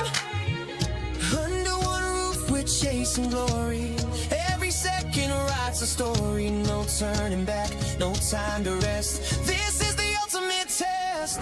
Everybody say check, mate, come together for a chess day. Hands up, let the whole world celebrate, it's a festival of chess. Everybody say check, mate, come together for a chess day. Feel the pulse as the moments escalate, it's a festival of chess. It's a festival of chess.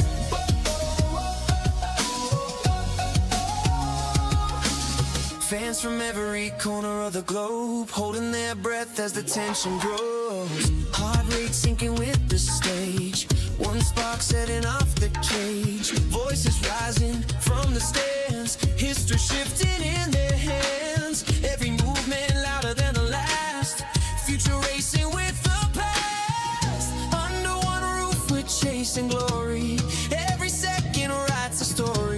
turning back. No time to rest. Welcome to the ultimate test. Everybody say check, mate. Come together for a chess day. Hands up, let the whole world celebrate. It's a festival of chess. Everybody say check, mate. Come together for a chess day. Feel the pulse as our moments escalate. It's a festival of chess. Whoa, oh, oh, oh, oh, oh, oh. It's a festival of chess. Whoa, oh, oh, oh, oh, oh, oh. Lights up, the world is watching. Every move as the planet talking. Tonight we rise, tonight we shine. All our stars align.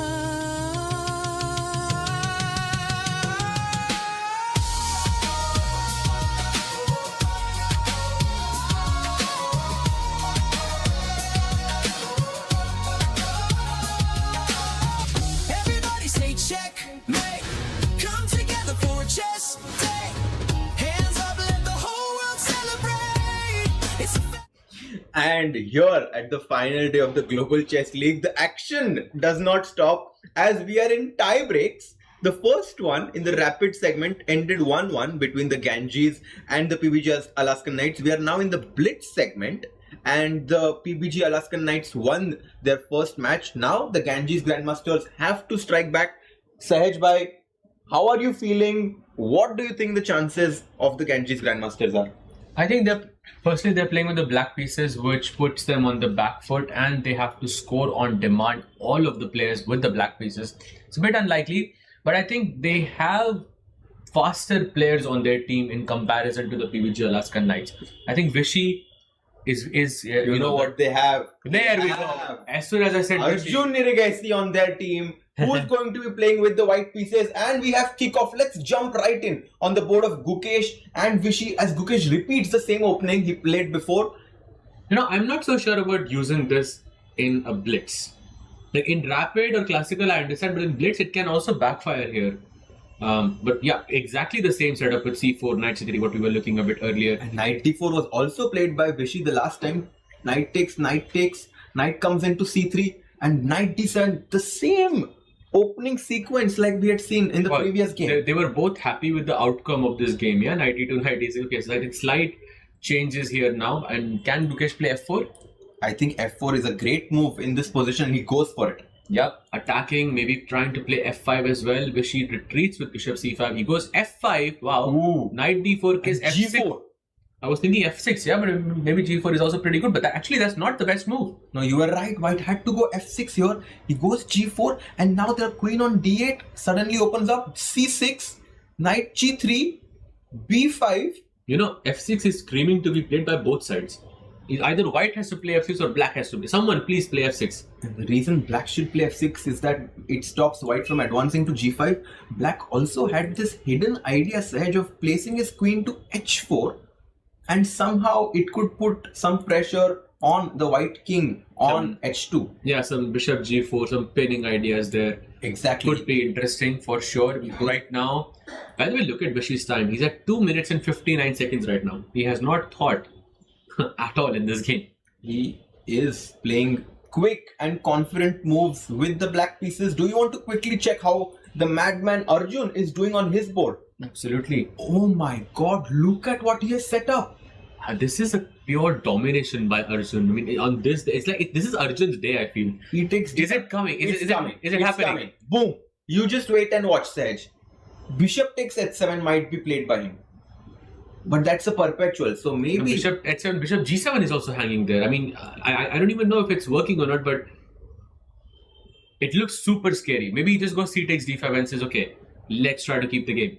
And Arjun is still as water, as he is not moving at all, completely focused, completely zoned in this position right now. He knows he has won 3 games in a row. But the job's not done yet, Sahaj. He needs to win again for the Fourth PBG game. Alaskan Knights. Let's go. Knight takes d5 played. He doesn't go for the perpetual. Bishop takes d5 has to be played.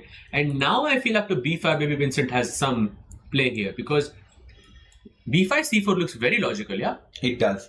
Queenside pawns and He goes for it. He goes for it. I also, at some point, like the idea of playing knight to e5 and hope that the white bishop captures on e5, but I'm sure that won't happen as the bishop on b2 is a monster on this diagonal. White plays bishop to f5. By the way, big mistake by Vichy. Let's switch to Really? that board. Yep. What happened? B3 was the mistake. He should have gone king h8. Not an easy move. And now f6 has to be played. f6 has been the move we have been discussing for quite a while here, and the point is, like, you take on a2, it's possible bishop h6 is a good move here, and just going in all in with queen g5. Wow, just sack everything. Sack the whole house and see what sticks. And And okay, he plays it. he F6 goes for it. on the board. f6, knight comes back to e6. And now pawn takes g7. Now black's king is slightly weak here. You can see the eval bars on the bottom left corner of the screen. You can Ganges Grandmaster have to win on demand with the black pieces, and so far Vincent Keimer seems to be doing well. Sindarov seems to be doing well, Oh, wow. but Vichy and Polina are not looking as good. By the way, Polina equalizes, but we'll get to there. And now in this moment where black attacks the pawn on b3, white could have gone for queen h6, ignoring this pawn. Rook to a3. Does this give black enough time to consolidate his position? But not really. I mean, you can take 10 more, like 2 more moves in this position. I still don't think you have enough time because knight f5 is incoming. The rook, something on the g file can also happen once you take knight f5, gf5. Vichy does have extra time on his clock, but look at Stavrula Solakidu for the Ganges Grandmasters is significantly better right here. Wow. And takes the knight on f3. That was a mistake. was not a there good was a move. huge advantage there. Rook f3 was just a blunder. Wait, did she just blunder? Yep, she just blundered because she thought queen g5 was hanging. Oh, here she thought that she could take the bishop on g5, but queen f7 and it was checkmate. Yep, that's a huge blunder by Stavi. I think that's what happened here, but not fully sure. But now Sara is back in the game. Sara Khadem is better against Stavrul on this board. Let's go back to the icon board as rook jumps into f6 and white is now ready to go knight to f5. At any moment he goes d4. This is classic Gukesh, bringing the rook from a3 to f3, joining the attack. You know, Gukesh is playing so well. He just has to play a little bit faster. It's 26 seconds on the clock. d5. D5. Hitting the bishop on e6. If the bishop moves, the d6 pawn falls. Absolutely. Rook takes d6. Is that possible? It is possible. Apparently, you're not supposed to do it. You're supposed to go rook af3. I just believe in the attack. There is a breakthrough incoming, but he doesn't have enough time to 15 calculate. seconds. Oh, Gukesh can feel the pressure here. You have to play fast. He needs to keep his emotions under control here. Less than 10 seconds now. He goes for knight f5. That's a Mistake. huge mistake. Huge mistake. Bishop takes f5. Yes, takes by Vichy, and Vichy is so surprised. gf5 and black has a Just one move. one move. What is it? Knight h5. Knight I to cannot h5. believe. Wait, if Vichy plays that, Vichy is the one winning this, yeah? Exactly. The queen is jumping with queen h4 Take as the well. knight. The rook on f6 is going to be a pre, and knight h5 was a huge moment for He Vichy. has 1.5 minutes to calculate all of this. Is he going to find knight h5? I think he will. Yeah, He goes for it. wait. Let's go. Rook Vichy, the takes goat. d6 and queen h4. Black is winning. Wow. Vichy is winning his game. Completely winning. And now Rook takes g2. Wait, what? What was that? Wait, what? Did he just miss that the queen on h6 is defended? Oh no! No, What was don't that? touch the king. Vichy. His queen f8 is made. Vichy goes rook c8. But why did he go rook g2? I think he just missed that the queen on h6 was protected, and suddenly Gukesh is winning now. What a turnaround this is. Oh boy, oh boy, oh boy. In Blitz, Sahaj, anything can happen. This is what makes this format so exciting. Queen to f2. Let's take the queen, go rook c3. Maybe you have some chances to save this. It's not over yet. Vichy also has to handle all of this, yeah, because he was just winning. And to maintain yourself, to contain yourself in such situations is such a difficult task. 5 seconds. f6. And Vichy is still in the game. Oh, rook. Oh, Rook he's a2, but that's a mistake. Rook h3 check. A3 played. Rook a2. Rook takes h3 hanging. Yes, rook takes h3 and it's a perpetual. He has to play. He played it in 5 seconds. He goes h4. Gukesh Vichy is playing for a win. Rook a6 takes the pawn on h3. King g1. Check again. King h1. Wow. Rook h3 check. There's rook h2. Important move. Exactly. That's the whole point. The rook can come into the defense and rook e3. Rook Nice E3 played. move. Best. Oh, Rook. Now Gukesh is winning again. Rook takes E4. Only one Rook move. D2 and he Best finds move. it. He finds it. Rook behind the pass pawn. That's the key to success in rook end games. And now the D pawn is rolling down the board. Gukesh is winning. Arjun is completely losing. And what happened here? Darda Ronak has lost against. No, Darda has defeated Won, Ronak. Yes. a lot of. Oh, that means PVG Alaskan Knights are on the And brink. Lanier is winning. Wow. Oh, they just need one more match. Vincent has to strike. Vincent is the only board. Sendarov is also lost. Let's You go see back from the- what's happening on the icon board. Every match is just happening so quickly. It's like and difficult. resignation And she by resigns. Vichy as the PBG Alaskan Knights win. Yeah, Then- he was just telling him that the queen on h6 was defended. That was a huge oversight by Vichy. And by the way, Arjun has just blundered the game. This could be a tie. and Arjun loses. The score right now is 2-2. Or 3-1. 3-1 for the PBG Alaskan Knights. This means that they have officially clinched the third spot. Yes, for sure. By the way, Sara also in a dead loss position against Tavi. 3-3. Yeah. What a close match this has been. Oh, and another result. Sara Khadem loses to Stavrula, and it's 4-1 now. Things going from bad to worse. Wow. And this is the final board. Okay, I think Bolina thinks she can. Oh, maybe not. Yeah. I think Lagno has all the chances here. Yeah, knight comes to c4, and now you can. Wait. Bishop. Wait, that was losing for some reason. Queen E1. Oh, Queen E1, Queen G3. Oh man, this wow. is 3-2 currently for the PBG Alaskan Knights. Knight takes d6. It's suddenly equal now, but guys, this board won't really change the outcome in the standings as the PBG Alaskan Knights won their first game. All they need is a draw. Yep.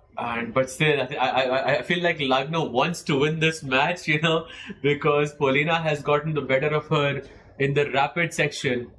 And I think she just looked to her teammates, and their teammates are like, we have won the match, just play and enjoy. And I think Lagno can play with no pressure now, and I think she's going to win this. Oh, Queen E1 check. Bunch of checks incoming. You can go King F3. Oh, Queen E3 check, that's all. Queen E3. That's over.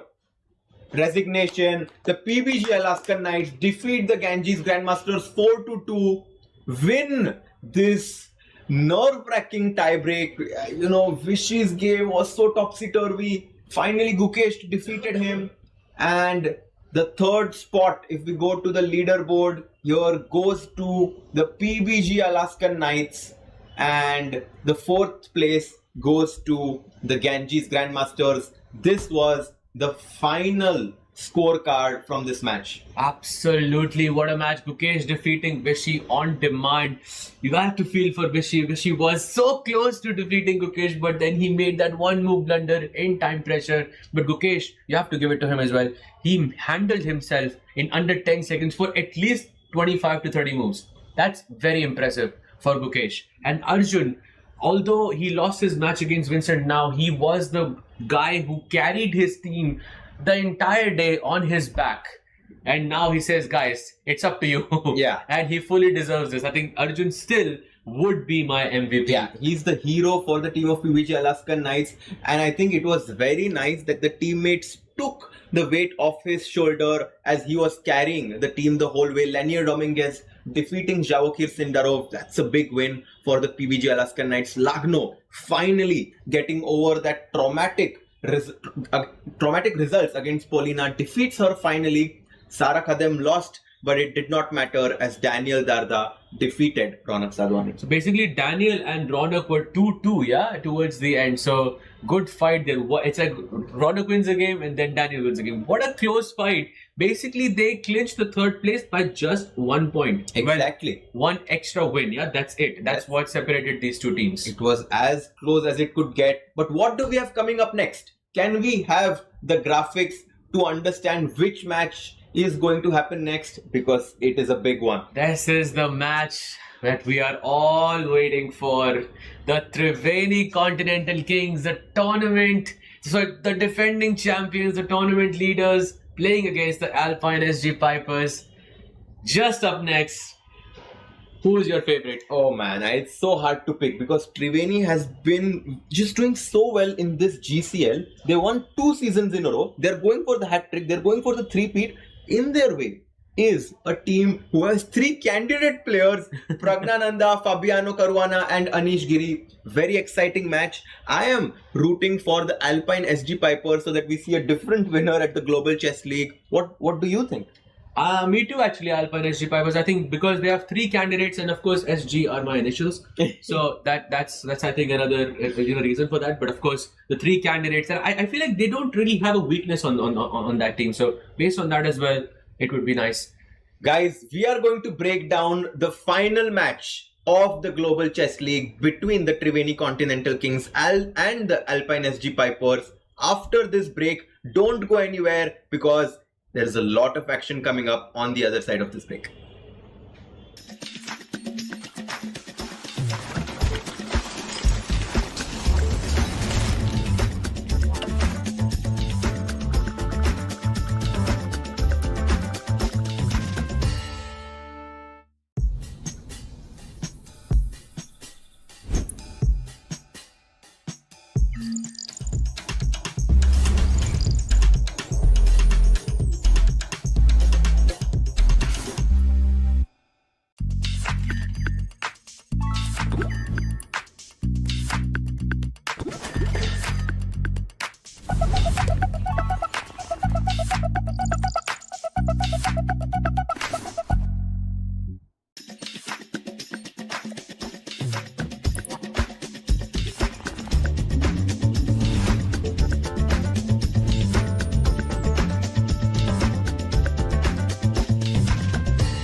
Bharat का अपना solar, Navita solar, India's finest module manufacturer.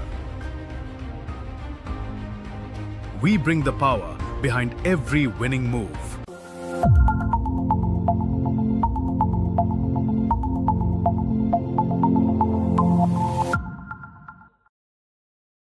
Bharat का अपना solar, Navita solar, India's finest module manufacturer. We bring the power behind every winning move. Come on guys, hurry up. यार सुन ना, एक break ले लेते हैं। Guys, I'm telling you, तुम लोगों को सही से ट्रैकिंग नहीं आता. But that's okay, you can learn. रोज का ढक्कन देना. ये रेड वाला है, सही वाला देना. अबे ढक्कन, पहले तो सही पानी पीना.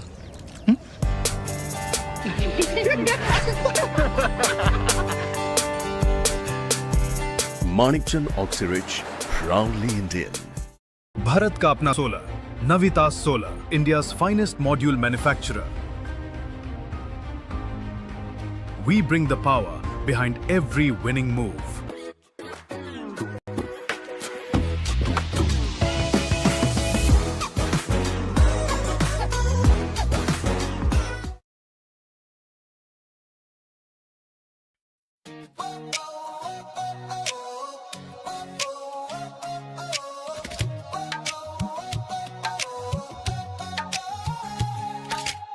Spotlights burning through the night, legends stepping into the light. Crowds roar like a rising tide, biggest stars standing side by side. Cameras flashing, hear the noise, history made by girls and boys. This is fire can't contain, every heartbeat calling your name. Under one roof we're chasing glory, every second writes a story. No turning back, no time to rest, this is the ultimate test. Everybody say checkmate, come together for a chess day. Hands up, let the whole world celebrate, it's a festival of chess. Everybody say checkmate, come together for a chess day. Feel the pulse as the moments escalate, it's a festival of chess. It's a festival of chess.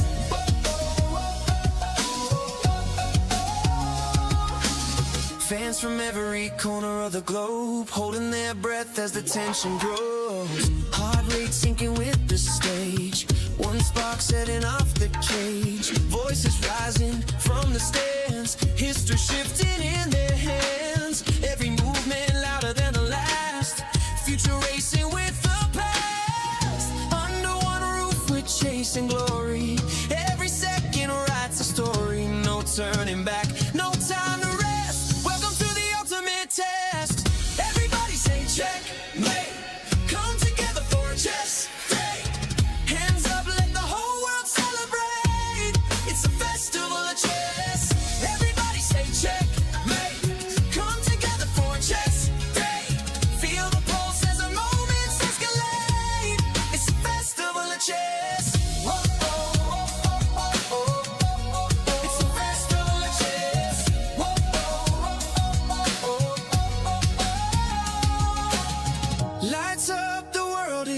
watching every move as the planet talking. Tonight we rise, tonight we shine. All our stars align.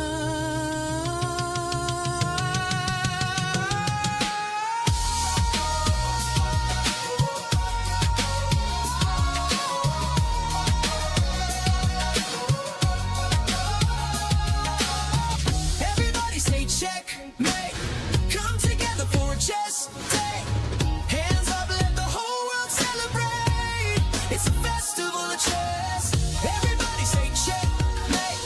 Come together for a chess day. Feel the pulse as the moments escalate.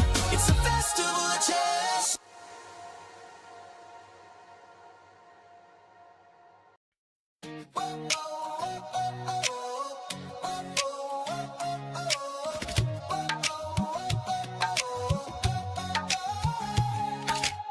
Spotlights burning through the night. Legends stepping into the light. Crowds roar like a rising tide. Biggest stars standing side by side. Cameras flashing, hear the noise. History made by girls and boys. This is fire can't contain. Every heartbeat calling your name. Under one roof we're chasing glory. Every second writes a story. No turning back, no time to rest. This is the ultimate test. Everybody say checkmate.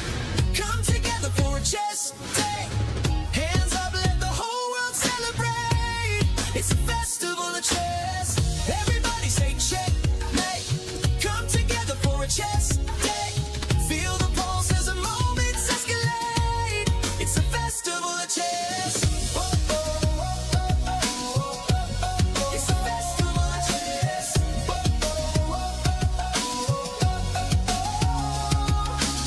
Fans from every corner of the globe holding their breath as the tension grows. Heart rate sinking with the stage. One spark setting off the cage. Voices rising from the stands. History shifting in their hands. Every movement louder than the last. Future racing with the past. Under one roof we're chasing glory. Every second writes a story. No turning back, no time to rest. Welcome to the ultimate test. Everybody say checkmate. Come together for a chess day. Hands up, let the whole world celebrate. It's a festival of chess. Everybody say checkmate. Come together for a chess day. Feel the pulse as the moments escalate. It's a festival of chess.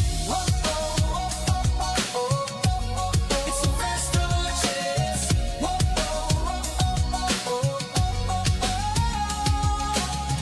Lights up, the world is watching. Every move as the planet talking.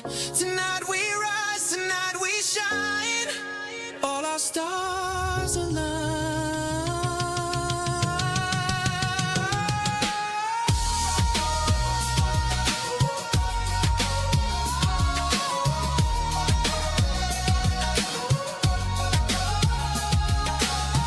Everybody say checkmate. Come together for a chess day. Hands up, let the whole world celebrate. It's a festival of chess. Everybody say checkmate. Come together for a chess day. Feel the pulse as the moments escalate. It's a festival of chess.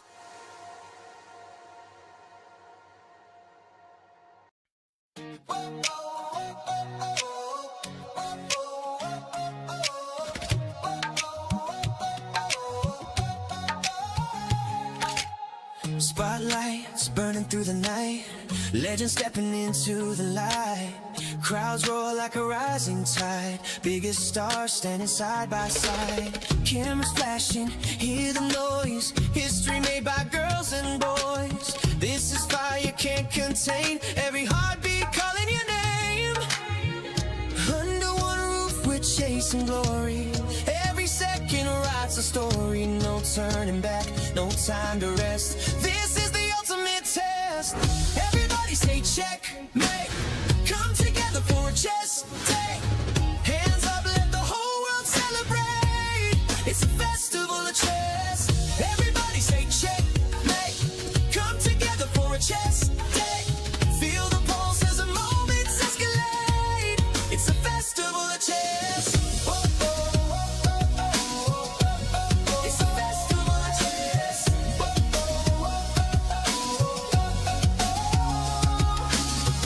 Fans from every corner of the globe, holding their breath as the tension grows. Heart rate sinking with the stage, one spark setting off the cage. Voices rising from the stands, history shifting in their hands. Every movement louder than the last, future racing with the past. Under one roof we're chasing glory, every second writes a story. No turning back, no time to rest. Welcome to the ultimate test. Everybody say check, mate. Come together for a chess day. Hands up, let the whole world celebrate. It's a festival of chess. Everybody say check, mate. Come together for a chess day. Feel the pulse as the moments escalate. It's a festival of chess. Whoa, whoa, whoa, whoa, whoa, whoa. It's a festival of chess. Whoa, whoa, whoa, whoa, whoa. Lights up, the world is watching. Every move as the planet talking. Tonight we rise, tonight we shine. All our stars align.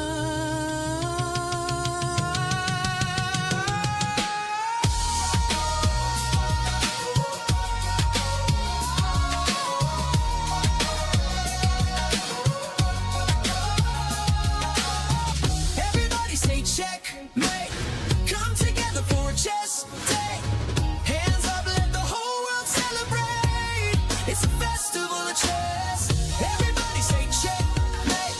Come together for a chess day. Feel the pulse as the moments escalate. It's a festival of chess.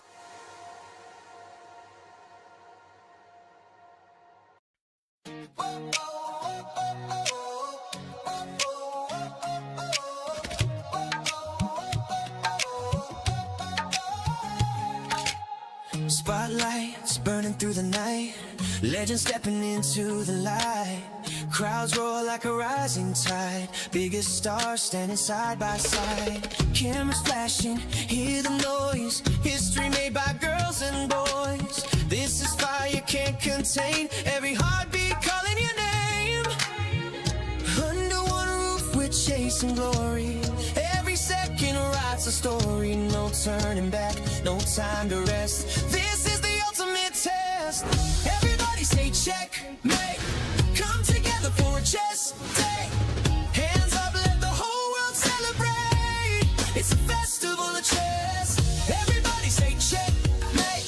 Come together for a chess day. Feel the pulse as the moments escalate. It's a festival of chess. Whoa, whoa, whoa, whoa, whoa, whoa. It's a festival of chess. Whoa, whoa, whoa, whoa.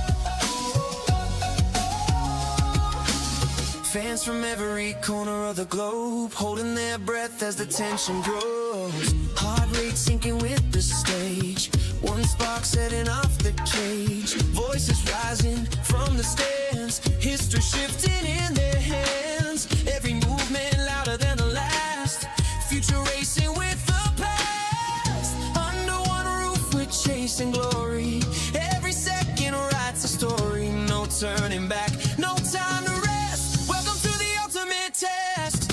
Everybody say check, mate. Come together for a chess day. Hands up, let the whole world celebrate. It's a festival of chess. Everybody say check, mate. Come together for a chess day. Feel the pulse as the moments escalate. It's a festival of chess. Whoa, whoa, whoa, whoa, whoa, whoa. It's a festival of chess. Whoa, whoa, whoa, whoa, whoa. Lights up, the world is watching. Every move as the planet talking. Tonight we rise, tonight we shine. All our stars align.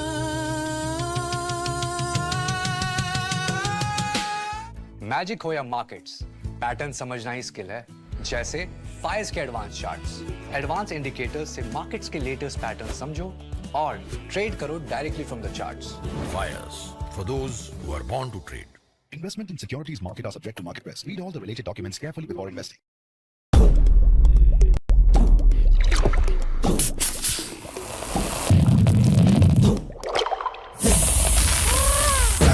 Grab it,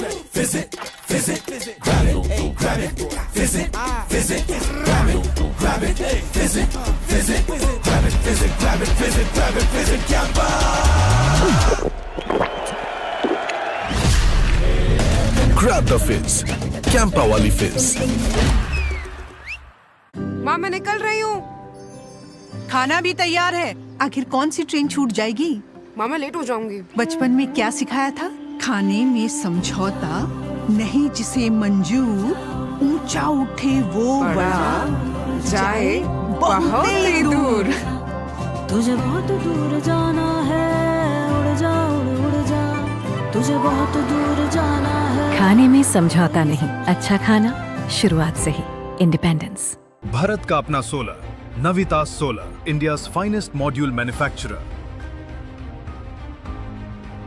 We bring the power behind every winning move.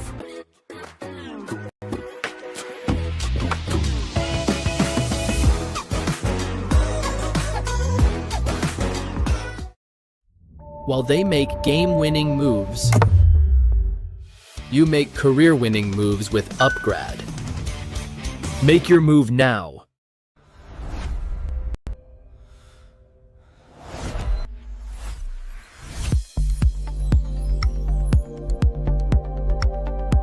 Some moments deserve something extraordinary. Melted Joy's limited edition assorted box. Crafted dark chocolate, naturally sweetened, made to share, made to savor. Celebrate the game. Celebrate yourself. Sir, आपका goalkeeper से लेकर the ball तक के पीछे का secret क्या है? Secret नहीं, ताकत। मैं स्टेडियम को मजबूती से खड़ा करने वाली स्टील से इंस्पिरेशन लेता। APL अपोलो स्टील पाइप्स, देश की बढ़ती ताकत। Proud sponsors of Alpine SG pipers.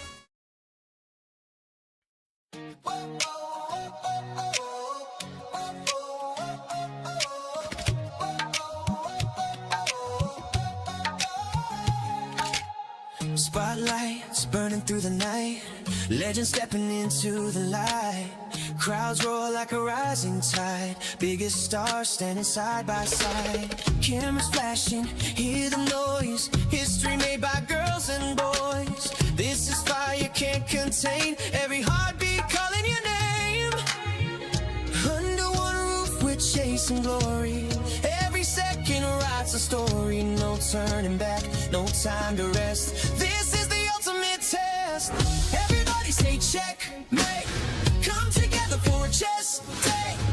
Hands up, let the whole world celebrate. It's a festival of chess. Everybody say check, mate. Come together for a chest day. Feel the pulse as the moments escalate. It's a festival of chess.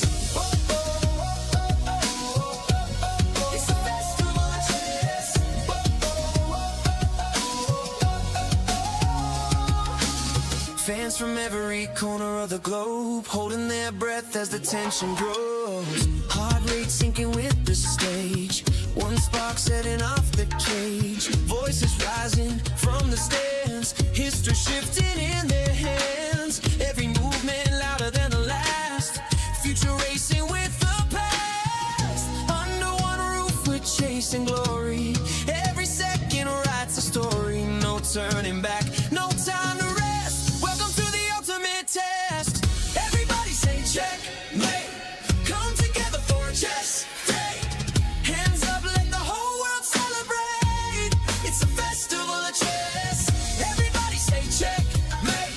Come together for a chess day. Feel the pulse as the moments escalate. It's a festival of chess. Whoa, oh, oh, oh, oh, oh. It's a festival of chess.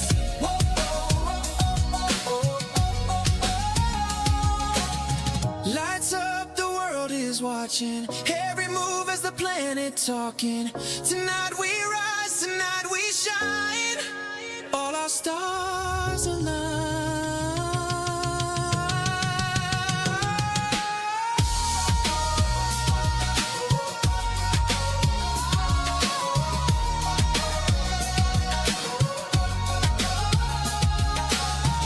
Everybody say check, mate. Come together for a chess day. Hands up, let the whole world celebrate. It's a festival of chess. Everybody say check, mate. Come together for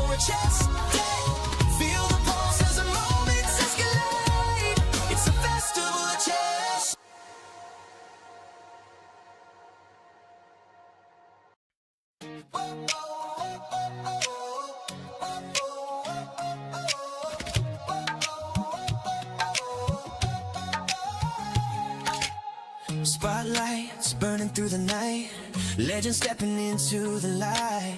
Crowds roar like a rising tide, biggest stars standing side by side. Cameras flashing, hear the noise, history made by girls and boys. This is fire can't contain, every heartbeat calling your name.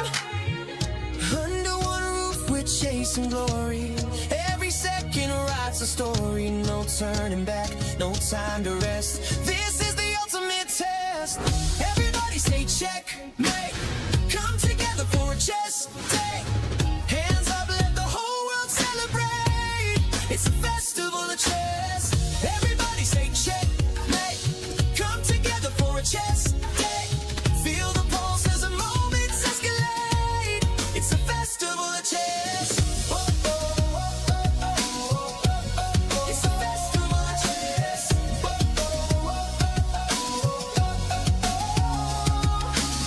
Fans from every corner of the globe holding their breath as the tension grows. Heart rate sinking with the stage, one spark setting off the cage. Voices rising from the stands, history shifting in their hands. Every movement louder than the last, future racing with the past. Under one roof we're chasing glory, every second writes a story. No turning back, no time to rest, welcome to the ultimate test.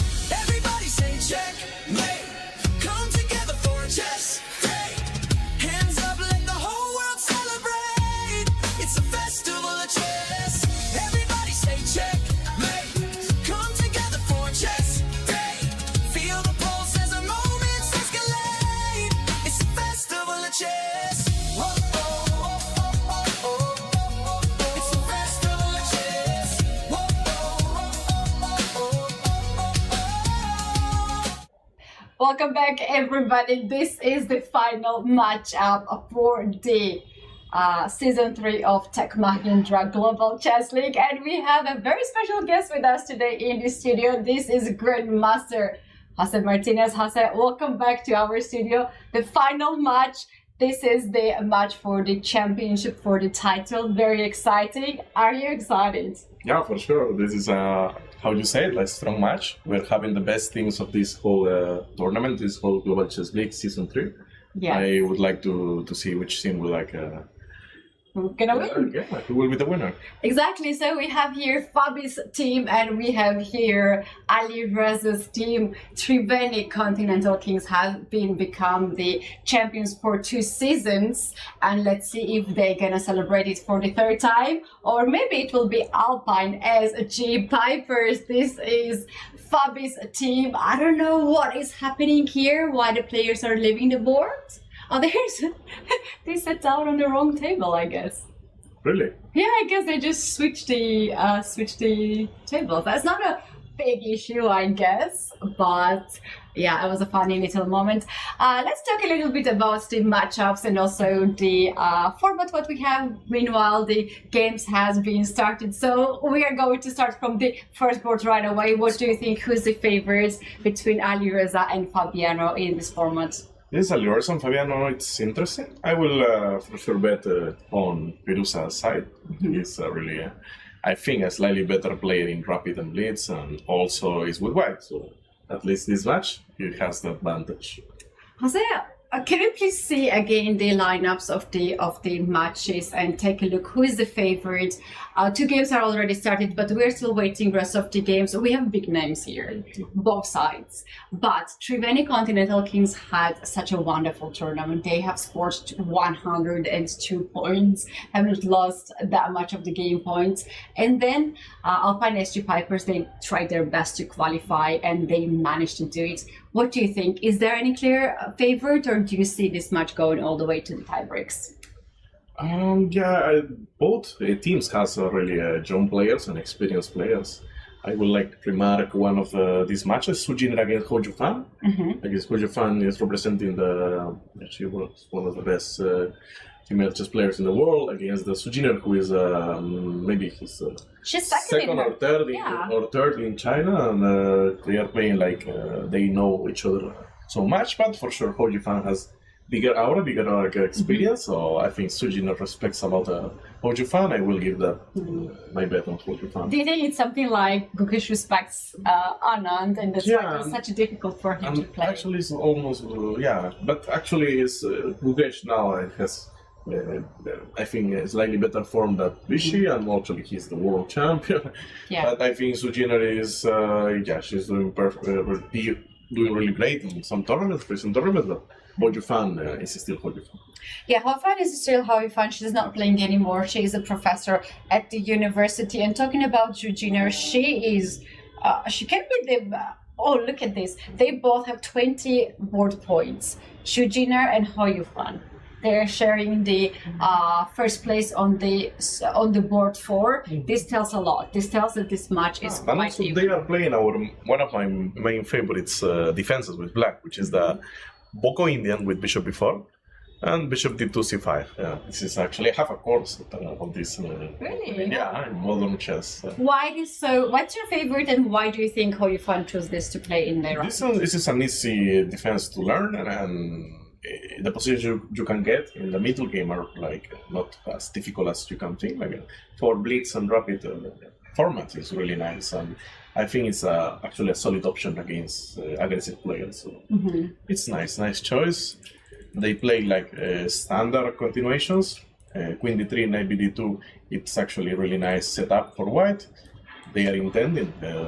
Sujiner is intending to play e4 within the center, and for sure with black you cannot do nothing against it, you need to just allow it, but prepare for e5 at the correct moment. So after these moves, when white plays e5, you are going to play knight bd7 e5, or knight c6 e5, or maybe directly e5, depends on the context. Yeah, but amazing to have you here. As you said that you have a course, you're the expert in this position, so you'll give us time to time some updates. I saw that the first board, icon board, has also started. We can, go. Let's go and check it out.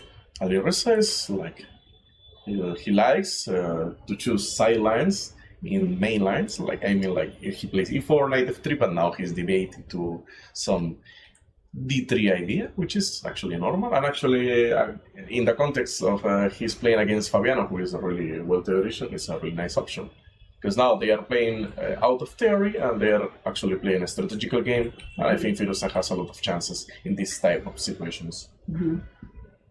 Yeah, well, we can also once again remind the viewers, for sure, the previous team of the commentary, they have been talking a lot about the format, but at this point, we have a standard setup of a chess tournament. You know, you win with white pieces or black pieces, you get only 1 point. You don't get 4 points anymore for the victory for black pieces. So we are back to our normal days of chess, and in case if we have a tie, which is very likely to happen, then we're gonna have the tie breaks 3+2. Hopefully we're gonna have that, Jose. Very much excited to see that. This C4 idea was not okay. I'm like surprised.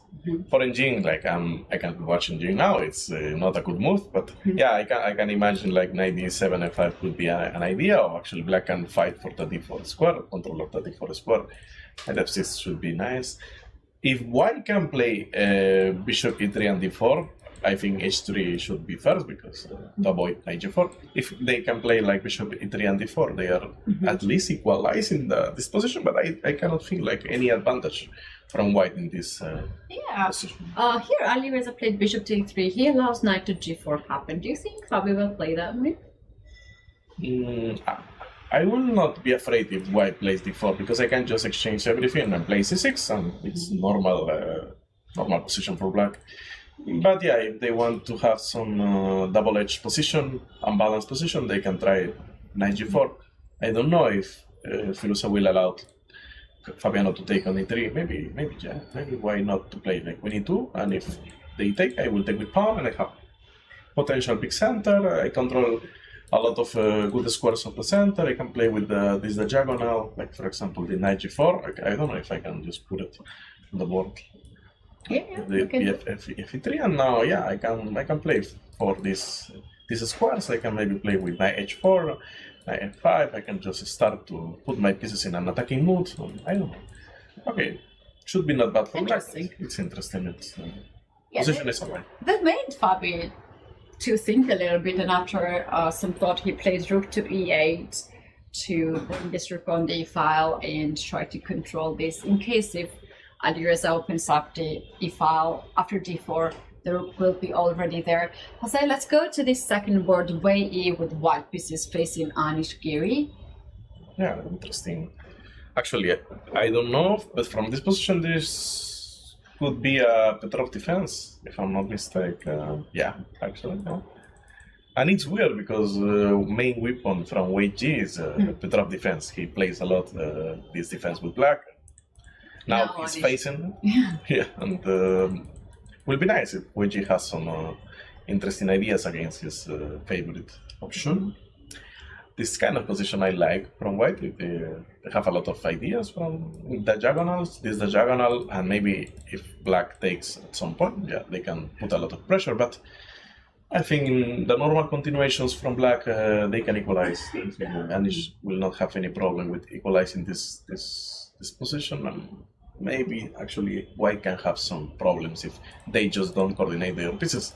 Having pawns like solo bands in the middle game can be a weakness at some point. Yeah. I'm curious that here in this position, Anish thought quite some time, and he played then after bishop to e6. Was that he just wanted to remember all the lines? That's why he played that, took that time, or why you think at this point at the very beginning he took? I think this is an important moment to decide. Like this is an important positional situation to decide, because if you can play d4 and maybe it's totally a mistake, and you can play bishop e6. I don't see any other move, maybe knight c6, but then after that you can take and play bishop c4. You are winning some time and tempos. Yeah, I think bishop e6 was not difficult, but yeah, he spent at least 1 minute in this. I don't know. Yeah, at least 1 minute. I think a little bit more than, and then he played bishop to a6. They're both diving into this position. We covered other games, but we have not covered Vidit versus Pragnananda. Okay. Let's take a look at that. This is actually other bishop before idea, maybe Bogo Indian, no, maybe Ninso Indian, with some sideline, trying to play t6 and e5. I actually like that setup, that ideas on the center when I try to put my pawn on e5. For sure I need to prepare with knight d7 and queen e7. This game was an inside with queen c2, and after, okay, this move is not mainline. Yeah. There are a lot of mainlands here, for example, short castle, d5, c5, b6, and also even knight c6 at some point. But yeah, queen e7 should be the 5th or 6th popular move. That has some sense. Actually, I will try to analyze this after this game. Interesting fresh idea. Yeah, he has something hidden right after queen to e3. There was some idea there. Yeah, but yeah, basically this position like transposed to normal situations in Ninso Indian, where black is trying to play e5, and for sure white has the bishop pair and will try to open the position at some point, try to search some ways how to take advantage that they have the bishop pair. Yeah. Hasan, look at this situation now. We have two finalists in this match, and those two players are Prag and also Vidit, the players who scored the least among the other players. So for instance, we have Shankar Mamadiaro for Akram Mumba Masters, who scored 18 points, and we have Jawahir Sindara for Ganda Screen Masters, who scored 23 points. But Vidit has scored only 7 points. This is the lowest. And Pragnananda is not a Pragnananda we know. He scored 9 points only. Those two players are not having the best tournament, and now they are facing each other. Do you think that's a fair matchup between them? Because basically they have the equally okay tournament. That they are having the worst form in the tournament? Yeah. Maybe? Yeah. Yeah, that happens. In this match, I think they are deciding who will be finish the tournament most depressed. Yeah, exactly. But yeah, okay, it happens when you're playing and facing the most important, strongest players in the world. You can have a bad tournament. You need to be playing amazing chess to have at least slightly better results. For example, if I play this tournament and I don't give my A game, I will for sure have even less than that points. Yeah, totally understandable. Yeah, totally understandable. I will not criticize them as a player, but yeah, you can say they are not in good form. And I like now the position from White. This ED4 decision I usually don't like, because now White has a lot of new ideas. And okay, Black is intending to play knight e4 to take this bishop, so I don't know if b4 bishop b2 or b3 bishop b2. Maybe just short castle and against this bishop b1, and then you can play some f3 of e4 and then come back to c3. Yeah, now we did need to decide what setup, what decision, pawn decision will benefit him more. Yeah, the engine bar prefers white side here, we see. Is that purely because of the pair of bishop in this position, or there's something else actually? Even if I just eliminate this knight and this bishop, this is a typical situation just for the structure, and yeah, white has more space and they have the typical minority attack on the queen side, 3 against 4. You can create some positional situations that you can press. So even but the bishop pair adds even more advantage from white side. So yeah, this is a dream position for every d4 player. Yeah, I know. I would also dream to have this kind of position. Can you notice, if you were watching on the screen, at some point Vidit and they both looked at some side. Probably there was some noise coming from the audience. We have full house here in Mumbai. Royal Opera House. We have so many people coming, as this is the last day and last chance to meet their favorite players. But most of the time everyone is just so quiet. Knight e4 has been played, attacking the bishop. Now we has to figure it out. Yeah, I don't see Vidit not playing bishop e1, but bishop e5 could be. Bishop e4 for sure not, because e5 you're losing. I cannot see him playing rook e1, something like that, just giving the bishop as easy as he can. We can see maybe other board we are not. The board we have not seen is Alexandra Kostyuk and Nina, and then also the final board. We can go to the one you said. Yeah, it's typical position from this e4, e5. I don't know actually what is the name of the opening. Maybe the bishop opening with knight a5, knight takes e4. I'm going to show you. There's e4, e5, knight c3, knight f6, bishop c4, knight c6, d3, and knight a5. This is a typical weapon in rapid, also blitz time control formats. Yeah. I would love to play this with white, but when you analyze this deeply and you realize that black is just doing fine in every single position, you need to create a lot of problems to black to create chances. Actually, Hikaru Nakamura likes a lot this type of opening, but he knows how to play it for sure. You know exactly what Hikaru likes, right? How many plays have you played against him in online? I think approximately. At least 1,000 games. Yes. Whoa. A lot of experience. Okay, he's one of the main. He's the main reference of online chess, and when I'm playing some online tournaments, I'm always playing against him. Oh, that's pretty cool. I don't think if I have ever played 1,000 game myself, but yeah, you guys are crazy online but players. Yeah, this h4 move from Kostyuk was not like the best move. I don't know if she's trying to start an attack like as earliest with f3, g4, h4, like typical English attack against the Sicilian. I don't know if she wants to play h5 and against h6. Okay, you can play f3, g4 and try to win the f5 square. But yeah, this is not like the usual way to play. Yeah, then bishop b2, a4, and now white is trying to.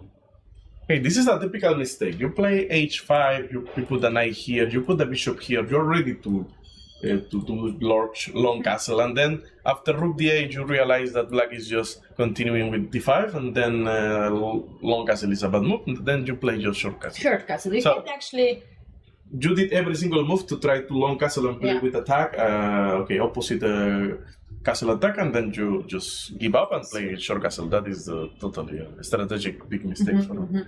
But Hassan, do you think at some point this pawn on h5 will be the target, especially in the end game where pieces are like off the board? Maybe. Yeah, could be a target. Could be a target. But yeah, now Black will just focus in maybe start with short castle and then play d5 or bishop g4 is always an option, but after short castle I will consider queen f3 maybe or rook a1. Even if Black just goes short castle and I play rook a1 for example, bishop g4, this and this, I can just continue in with knight f5 and I have some kind of counterplay in this type of positions. I will not say like white has chances to create something, but yeah, you are putting a lot of problems for Black. I agree with that. So Nino Battistini has been a superstar of this event for her team. She has scored 21 points for Alpine SG Pipers, and in many cases she was the key players. Kostyuk Alexandra, she has scored 16 points. That's quite nice, but this is not the Kostyuk we usually know. She is a quite sharp player and wins a lot of games, but Nino has a very, very nice tournament. Can be considered a slight favorite because of that in this matchup. I just see that on the board 1 there is some struggle for Fabiano. Shall we take a look at that? Yes, how this game develops, I don't remember. Maybe we just end in this position. Yeah. After h6, bishop e3. We said like Fabiano has chances to play knight g4, but he just played the rook e8, and after if d4 and takes, he plays knight e5. That's okay. Knight b5 is actually an interesting pawn sacrifice. Yeah, you are giving the c4 pawn, but now you're winning the bishop pair, most probably, because you also after knight e6, you need to calculate well. Knight c4, knight e6, knight e3. Knight c4, knight e6, knight e3 is still you need to calculate it. Do you think he had no other option to guard the pawn on c4? Because this pawn No, this is a free piece, I think. And actually in the game happened. If you're not taking the c4 pawn, actually you're gonna move other piece. Instead of knight b5, I'm not so sure that white is ready to give up here this house of pawn on c4. But other idea could be b3 or queen b3. I don't see other ways to defend, and then Black will just continue with knight g4. And after that you need to play bishop c1, and after bishop c5, Black is just crushing, attacking f2. They are going to just overpress the queen. This is not good for white. Actually, Firuza made a really good decision to create some chaos. And after knight c4, bishop d4, I will never trust this position. Could be like not good, but you are not creating enough complications with white in this position. But somehow, Firuza forced the mistake. For this mistake, that's a blunder. Is that f3? 2 pieces are hanging. I don't. But this is crazy. This intermediate. Firuza always one step away. One step ahead of in calculation and tactical complications. He's always having these things. Do you think he saw that from the very beginning? I never considered knight e4. Because you are getting attacked with the queen and all the pieces are attacked. So for me, in this position, I will not consider knight e4. But for sure, if Firuza is playing f3 here, which is the only move, he calculates knight b2 after f3. Because there are no moves after f3. If you play the bishop, you will lose the knight. If you put the knight in some square, you will lose the bishop. So this is forced move. And actually knight e4 is... Knight e4 has been missed. If not knight e4, perhaps Fabi's calculation was queen to d2, and then c5 probably. Well, we can say like just one move decide this game. Before knight queen d6 and b3, before bishop g4, Black was almost winning in this position. Actually, engine recommends knight a3, just take another pawn. Okay, in human perspective, I will not take another pawn because somehow my coordination of pieces are not great. It's not great. You can play knight e5. But it's crazy. This works because bishop f6 you can take here and then you can take on c3. But yeah, it's on the limit of this position. Yeah. If you are not punishing this bad coordination with bishop f6, I don't think other move to punish this knight on a3. It's almost trapped, but you can like do something against. But yeah, this is a game which Firuza is solving this tactically, and yeah, now it's a totally piece advantage. I don't see anything else. Wow, that's actually after knight e4, bishop to b2 has happened, and Fabi made a move. What was his move? Queen d2, interesting. Now the easy way to continue is just to take here and to take here, and two bishops against the rook. I don't see if white has better option, because if you take here, he will take, so... What if I just play rook b1 maybe, but rook b1, queen e3, and that's all. Yeah, queen d2 and fg4 is the easiest way to continue. But there is an incredible move for sure. I have the engine. Maybe I should turn off. I should turn off. Yeah, but yeah. You cannot see the engine. You cannot see the engine, which is there. But there is an amazing move. Look there, amazing move for white. Like you're to find a full advantage here. Amazing move. Full advantage. I don't think. Oh, but Firuza played something. Okay. Maybe he finds it. He finds. Yeah. Sorry. Okay, I'll Queen c1, yeah. Like but it's understandable. You need to defend the bishop, but also you need to avoid queen e3. Rook b1 will be the perfect move, but because after this I can just win the piece without anything to give. But queen e3. You can defend the bishop and also avoid queen e3, but the only move queen c1. You're doing two jobs. Mainly defending the bishop, but actually avoiding queen e3. And after taking this, after this, yeah, you can just take the piece 40 pawns, but at least you're not giving the exchange. In the other continuation, you're giving exchange. If you play just queen d2, yeah, this position is harder to win. That's why queen c1 is the best move. Do you feel comfortable trying to find it? I would never find this move. No? No way. I would looking for something. If you're lazy, you will just take the bishop.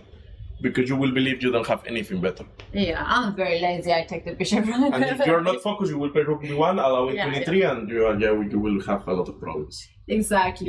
So what happened in the game? I think they have traded. They play a lot of moves. Bishop c1. They play this. We just lost a piece.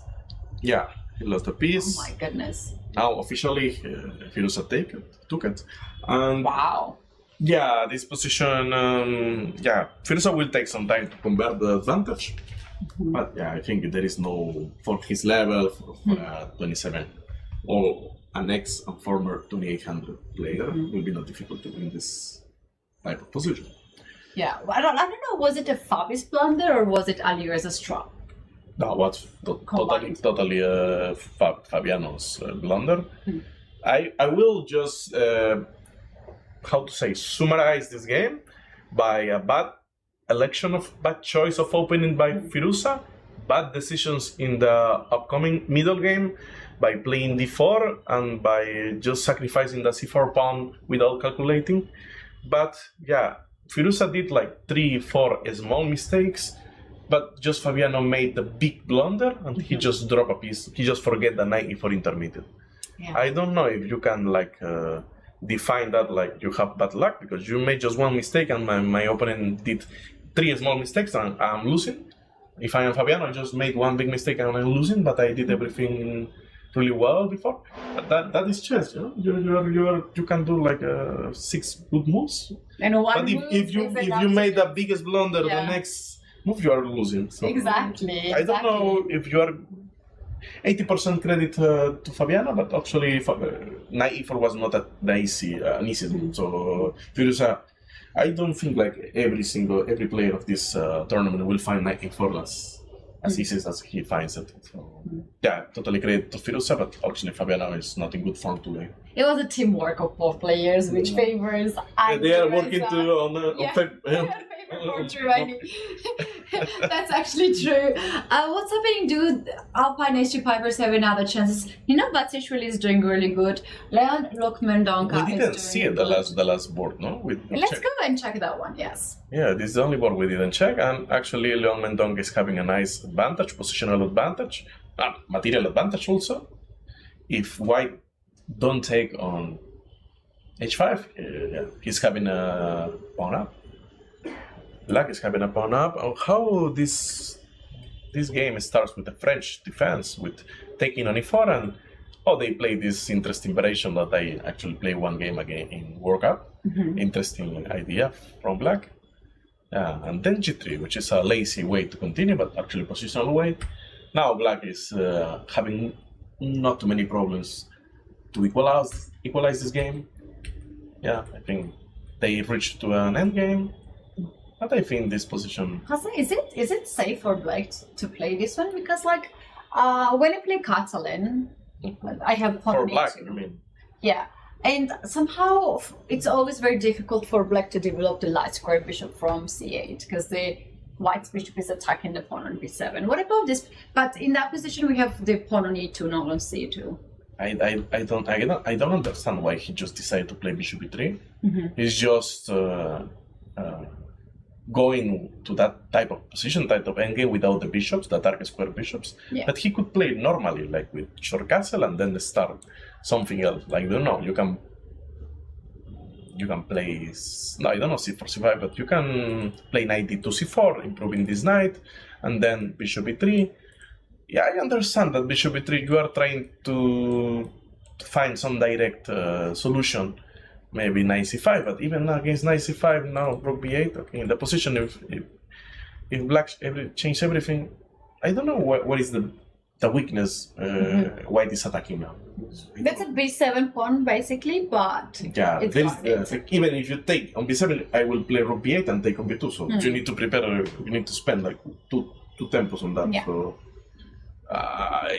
this is the biggest positional mistake I ever seen in this type of positions. I will for sure try to. You know what I would do here with white? I would play king to e2 and then bishop to e3, not to ruin the pawn structure, and to also activate my king. But yeah, king e2 has some problems with the e5 responses, because now I can play bishop g4, forcing you to play f3, and now I will not have any problem in this diagonal. So yeah, I will prefer for sure to play short castle. Yeah. And even like here, I would love this maneuver, but I feel like I can play another way.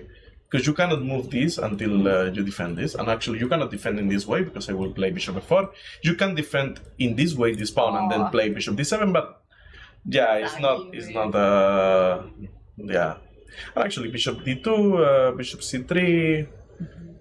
I don't know, bishop d2, c4, c5. You are always pressing. There are a lot of options for white to just increase the pressure. But yeah, for sure, bishop e3 was not in my books. Actually, I didn't read the book, but it's not in my books.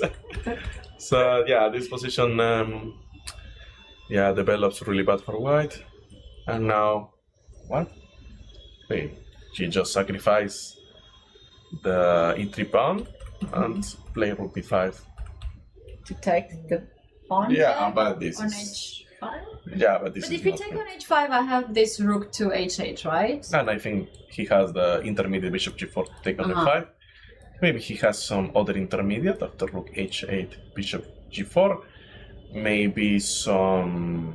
I think that happened actually on the board. Bishop h5 happened. But knight d4, I think it's better. 94. Black doesn't need to do an intermediate. They can just play positionally because they have 3 against 2. This typical 3 against 2 structure.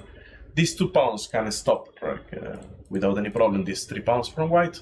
And actually, I'm always pressing the b3 pawn. So I'm forcing you to have this bishop on d1, or I'm forcing you to have the rook on b1. So it's positionally speaking, this is a nightmare for white.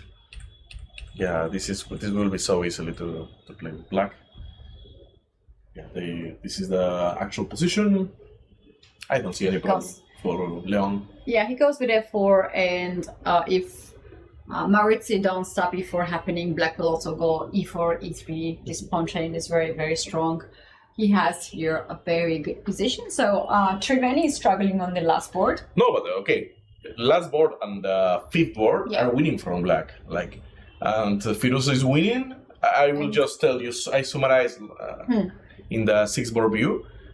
We have that on the screen. Let's take a look. Look at this. You can see just the bars, the engine bars.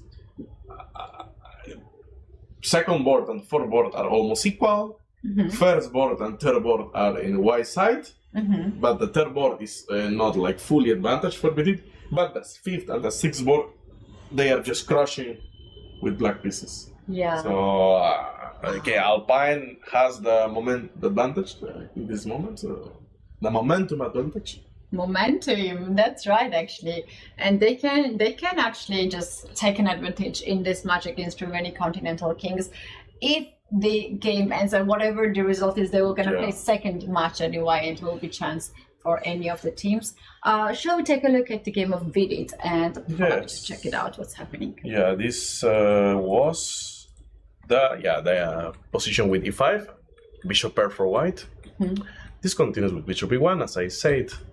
d5, interesting decision, because normally, strategically speaking, you don't want to open the position with the knights, because it's benefit to the bishop pair, but yeah, the knights on the center are always doing something, so it's understandable for PD to do that, for Prague to do that, and still, they just exchanged some pieces. Now they have some kind of opposite color middle game with knights. But this I will not have any issues with black. But yeah, you need to solve the problem against c6 or knight b5. Bishop h3 is also a move, but it's rook e1. I will play c6 here and not so bishop d7. Yeah, I will play c6 with black, and I will not have too much problems. But bishop d7, yeah, you're allowing c6. You're allowing to that structure change. So yeah, now white has at least the structural advantage because these 2 pawns are big weaknesses. Also, do you think white will ever capture this pawn on a7 in this position, or it's maybe not necessary? Yeah, it's a possibility to take the pawn. You need for sure calculate c5 ideas, all the intermediates, but yeah, white is intending to play now. Even they are attacking with knight e7 and then take the c7 pawn. Could be an option. Even I can just play b4, b5 and try slowly take the pawns. I see that they have made after this knight c6 several more moves. Black has played bishop bishop e6, queen c5. This is typical, like when you have positional advantage, at least BT likes to exchange queens because he knows like he will never lose this position with white, and he for sure can like increase his advantage in the long term. That's understandable, and for sure Prague will not like to defend this without queens. He's trying to keep the queens on the board. I like bishop d4, guarding the pawn on b2, attacking the knight on. Yeah, this bishop is doing everything, no? Defending, attacking, also attacking here, also looking the king. Yeah, and actually the next move could be knight e7. For example, if I play some random move, I can play, no, if I play some random move, I will play this. And if I play some random move like rook a8, no, this is not random move. But if I play some queen c2, I will play knight e7 and queen f6. Oh, this is a nice tactic. Motive attack. Oh, wow. Can we finalize the position after pawn takes on f6 and next of the queen sacrifice? After the natural move, white will end in the beautiful. That's the game you want to have on the board, indeed. In the game, they are playing quite fast. I see the queen is already on h5. Yeah, knight e7, h5. I don't know what is the threat. Oh yeah, maybe they want to. Sorry, I just changed the board. After queen h5, there is other interesting mate. For example, if you play a6 again, amazing move. Rook e4, queen c2, you have this amazing mate threat. Queen h7 and rook h4. Anastasia. Beautiful, beautiful. Anastasia mate. Yes. Yeah, there are a lot of motives, mate motives in this. The way you said it, like, you have a good memory, so checkmate. Like, have you ever checkmated like this? No, not in official games. Beautiful checkmate. Yeah, for sure, black played rook f8 to avoid everything. And after rook e1, queen f4, yeah, they are still fighting for advantage. I will, if I am with it, I will keep trying to exchange queens. Now I cannot find a move to force it. How about rook to e4 and try to... Oh, the game has finished. Nina Vachier-Lagrave has won her first game, and this is the first victory for Alpine HG Pipers. They get 1 point only, not 4. Crushing position, 3 pawns up. She's unstoppable. Bishop pair. Okay, this is demolition. Nice win from Nina. Crucial victory. And actually, this is not going in Triveni's favor because now Wedgie has disadvantage. Shall we take a look Nino at won the game. Leon will win the game. What game do you want to see? Second board, Anish. Second board. Yeah, the second board changed a lot. Do you remember we just see the opening position, which was better defense? I can't even recall what was this position. Yeah, we just see this position after bishop e6 and we just forget about it. And this continues in this way. Black long castle. I like this approach.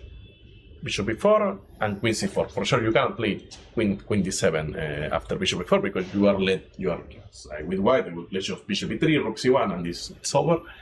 This is the only reason I'm playing long castle, to just exchange queens and try to take advantage. I'm controlling the d-file with the rook. For sure, Wedges cannot allow to the queen trade. And after king b8, yeah, these moves white somehow try to exchange some pieces, but positionally speaking, black is doing better. They control, they have better activity, they control the d-file. Yeah, it's a matter of activity in this position. And they, at some point, trade the Some bishop. very strange trade also happened. In this position, did just black took the pawn. Look at that. Yeah. Just I realized that he can take it, and this is a typical endgame: rooks against the queen. But yeah, you need the black king in open position, like to have some idea with the rooks. But if the black king has some pawns to protect him, it's not good looking for black. Yeah. This looks really good for Alpine. 80% chances for Guinea to win this game. I cannot see him losing this, so it's just a draw, or he will win this. The question is if he can convert, but with this kind of exposed game. Actually, this game just continues. Yeah, h5 has. They are in this position. Queen g4 perhaps to pick up the pawn. Yeah, Wedgie is sacrificing the h5 pawn, but he will try to take the e6 and have some pass pawn. If Wedgie has this e5 pass pawn, he will have some chances to do something. Yeah, he doesn't have a pass pawn. Black has a pass pawn only queenside, and also can create on the h file too. This is very comfortable position for him. I always have him headed with coordination of the rooks. I don't like to play with the rooks. You like to play with the queen? Yeah, I will love to play with the queen every single time. With the rooks, you need to have better skills to just play a good game in this type of situations. But yeah, Anish with advantage. Shall we take a look at the game of the icons? Alireza, how he's doing? Is he converting smoothly? Yeah, he's converting without any problem. Now it's just 1 pawn for the piece, and this king. Okay, I think like this is almost made with rook h1, h4. Maybe some prophylactic idea, but yeah, this is almost made. Yeah, actually rook h1, and if you take, for example, bishop e3, avoiding you to play king g5, and next move is made. So. It's a mate. Yeah. Oh, actually, you are mating with bishop h5 also. So. Rook h1, bishop e3. Fantastic. And the king is just locked there. I think for Alireza will be not hard to find it. He has 1 minute 30 seconds. He's taking his time, and this is a moment he can play, right? He's enjoying the position. He loves to play with 1 second. And he goes for a great one. For him, it's not. Resignation has happened on the last board. Marc-Andrea Mauriti has resigned. Oh, what is this? This is the 3 pawns on the 6. On the 3rd file, the 6th file. Oh no! It's almost as crushing as Nino's against Continental position, last position. Wow. 2 points for Alpine SG Pipers and with black. 0. 2 points with black, so that it's crazy, yeah. more than. Wow. Do you think Fabio will resign in this position? He doesn't have any. Yeah, he needs to Yeah, resign. here we have a handshake. Alireza did a great job. Alireza did a fantastic He needs to job. win. He's leading his team to the championship, the first place. So yeah, all credits to Firuza. Let's see. But if Anish just wins this game, it's over. I think. With okay, Vachier needs to survive. Needs to make at least a draw to have some chances. But I don't think like Sujiner won actually. Yeah, the fourth game. Won. Oh no. Oh no. But I saw the result. But I also see, but this position is equal, right? yeah, this will be a draw. I don't think like any side will have chance to do something. And actually, BD against Prague is also okay. BD lost all the advantage. Somehow, yeah, we just end in this position, and he played G3. It's a mistake, and just exchanged the queens. What happened? Yeah. Look, he's stopping the clock. Oh, after the last move, yeah, they are maybe agreeing for a draw. I think they have repeated, and Prague is asking for. Oh, interesting. Yeah. This is one. This is one. This is no. This is two, but this is just two. Oh, what is the three position repetition? Maybe he just offered a draw and they wanted to check if it was a 30 moves. We don't know that. Yeah, maybe it's. Okay, yeah, it's a good maybe decision for Prague, right? Yeah, maybe they agree to a draw, but yeah, okay. Triveni cannot win this match anymore because they can. Okay, they can win if Sujiner won. Like Sujiner is a draw, so this is over. This is over because winning with black mat is more points, no? No, it's a standard. Now win is 1, lose is 0, and draw is half. Anyway, for Triveni to tie the match, to just draw the match, Vachier needs to win this position. But this is almost impossible for White because you are. You choose the wrong person to win, right? Anish is known for draws. Yeah. They had a lot of chances, but it has the game in his hands in the most of the part of the game. Sujiner was doing like solid.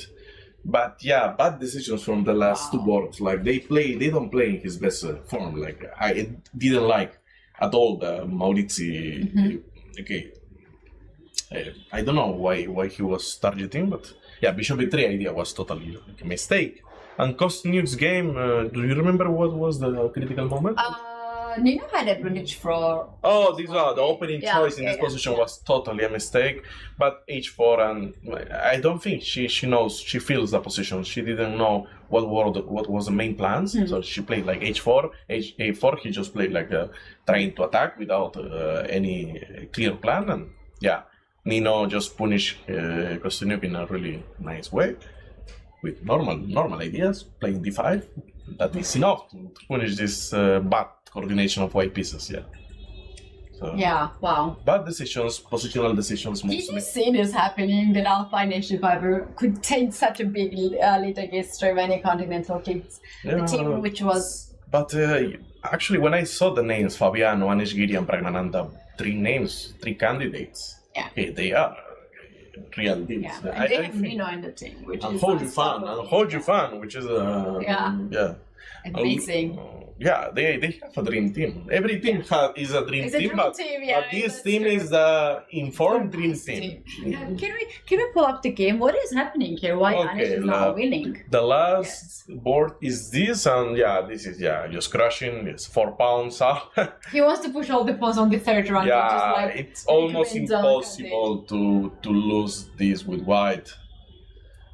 To lose with Anish cannot lose this game. I think it's most probably that I will win the world championship the next year. Oh, he made a move on the second. Yeah, but this is. Oh, they are having some seconds. Yes, this could be a problem. Yeah. Anish can have some brain collapse, and this is the only explanation, the only situation I can imagine. What will happen? But that is enough. Oh, beautiful. He sacrificed the queen for Durek and won the game. Congratulations to Alpine SG Pipers. They won the match convincingly. 3 against 1, 4 against 2. Huh? Yeah, big congratulations to the players, Triveni Continental Kings. They are not the team we know. The team, they are always together, come together, but now they are a little bit sad. Look at the standings. For Alpine SG Pipers, last to board was the most crucial. Nino Batsashvili, Leon-Luc Mendonca took this credit, but also Anish was quite convincing in his position. Then they made 2 draws in the middle of the team. Pragnananda and Ho Yufan managed to handle the position, and the whole team had a back of Fabiano Caruana. Caruana had a very bad position, very bad start. Alireza did a great job to set up the trap that Fabi felt for, and this is the final standing. 2 points for Triveni Continental Kings, 4 points for Alpine SG Pipers. Now they're gonna have 15 minutes of break. They will switch the colors and they're gonna have another game. Perfect. Alpine SG Pipers, they just need a draw. They need to not lose any match. And they are playing with white every single Yes. game, so okay, this dreaming situation for them. Yes. However, the previous match, which happened Ganges Green Masters and PBG Alaska Knights, we had the scenario where Ganges Green Masters had an advantage and they lost the second match and they lost the tiebreaks. You just need to consider that Fabiano, at some point he was like 2 pounds up and he was totally winning. Then he forget the intermediate 9 for this result could be worse for Triveni Continental Kings. So yeah.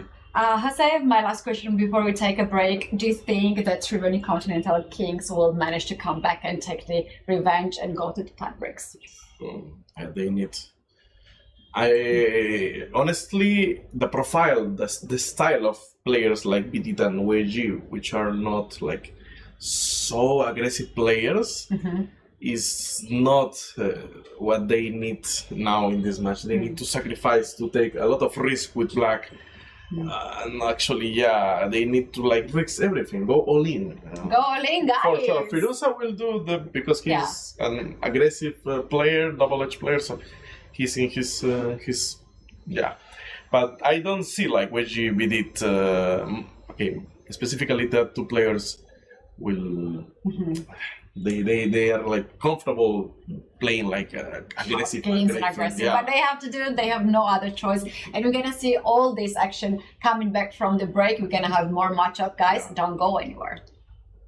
Magic हो या markets, pattern समझना ही skill है.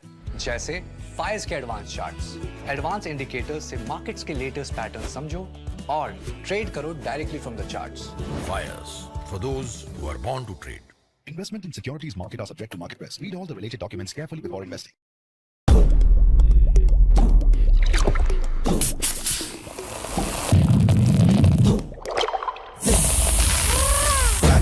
Grab it, visit, grab it, grab it, visit, grab it,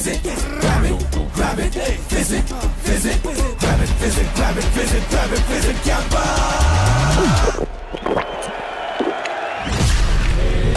Grab the fizz. Campa wali fizz. माँ मैं निकल रही हूँ. खाना भी तैयार है. आखिर कौन सी ट्रेन छूट जाएगी? माँ मैं लेट हो जाऊंगी. बचपन में क्या सिखाया था?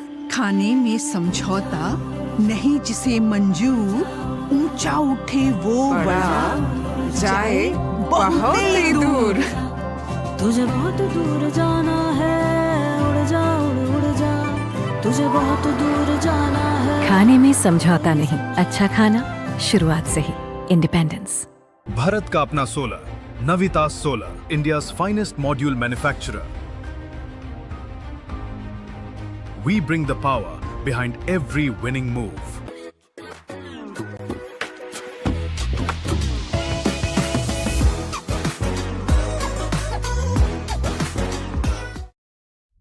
While they make game-winning moves, you make career-winning moves with Upgrad. Make your move now.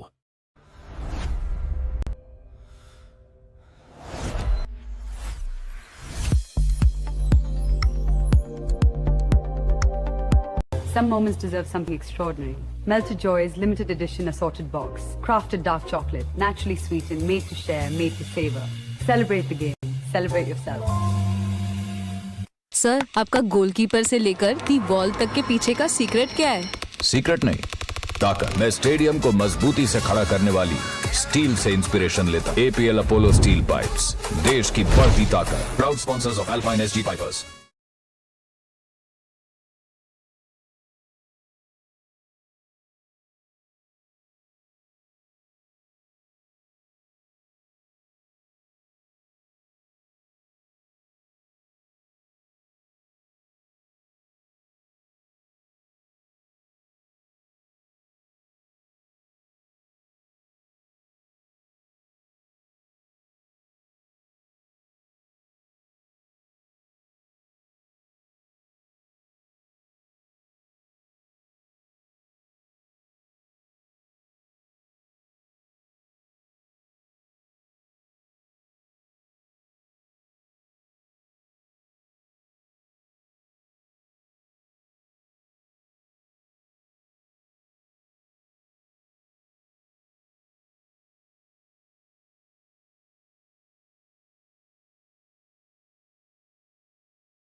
Spotlights burning through the night, legends stepping into the light.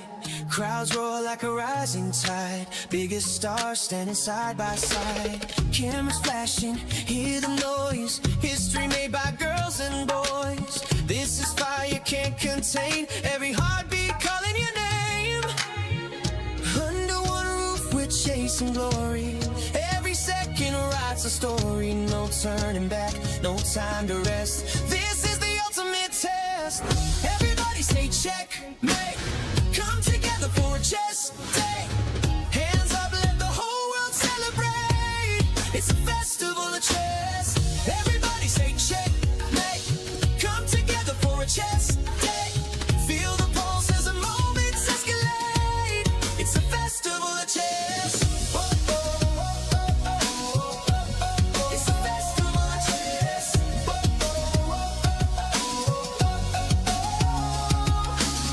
Fans from every corner of the globe holding their breath as the tension grows. Heart rate sinking with the stage, one spark setting off the cage. Voices rising from the stands, history shifting in their hands. Every movement louder than the last, future racing with the past. Under one roof we're chasing glory, every second writes a story. No turning back, no time to rest, welcome to the ultimate test. Everybody say checkmate, come together for a chess day. Hands up, let the whole world celebrate, it's a festival of chess. Everybody say checkmate, come together for a chess day. Feel the pulse as the moments escalate, it's a festival of chess. Whoa, whoa, whoa, whoa, whoa, whoa. It's a festival of chess. Whoa, whoa, whoa, whoa, whoa. Lights up, the world is watching, every move as the planet talking. Tonight we rise, tonight we shine, all our stars align.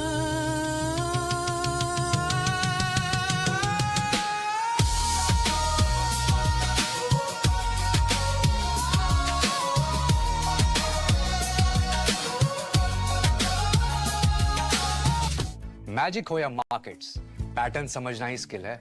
जैसे Fyers के advance charts, advance indicators से markets के latest pattern समझो और trade करो directly from the charts. Fires, for those who are born to trade. Investment in securities market are subject to market risk. Read all the related documents carefully before investing.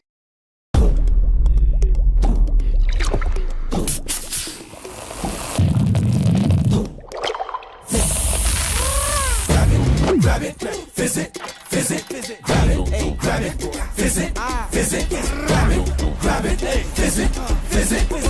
visit, grab it, visit, Gamble. Grab the fizz. Campa wali fizz.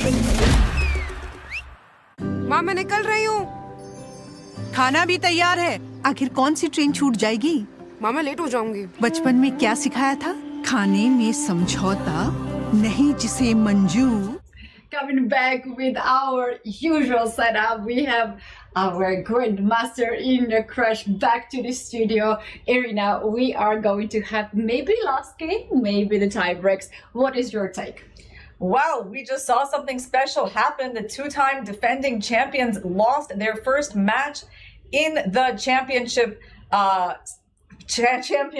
final, and Alireza leading his team as usual by winning his game, but it wasn't enough as the Alpine SG Pipers picked up 3 points on other boards, including 2 on the lower boards, the women's board, the Prodigy board, and 1 important win by Anish Giri. So right now, the Triveni Continental Kings are in a must-win situation in order to force blitz tiebreaks. Irina, this has never happened before because Triveni Continental Kings have been dominating the whole tournament, scored the best. But we were saying earlier that the Alpine SG Pipers, this is a team that is the most challenging for them. Yeah, it is. And in fact, the Alpine SG Pipers are a team that has defeated them before in this league, right? Because the Triveni Continental Kings have not lost a lot of games, but I think one of their losses was to the Alpine SG Pipers. The another loss was against PPG Alaskan Knights. Oh, all the teams that made it into the top 4, yeah.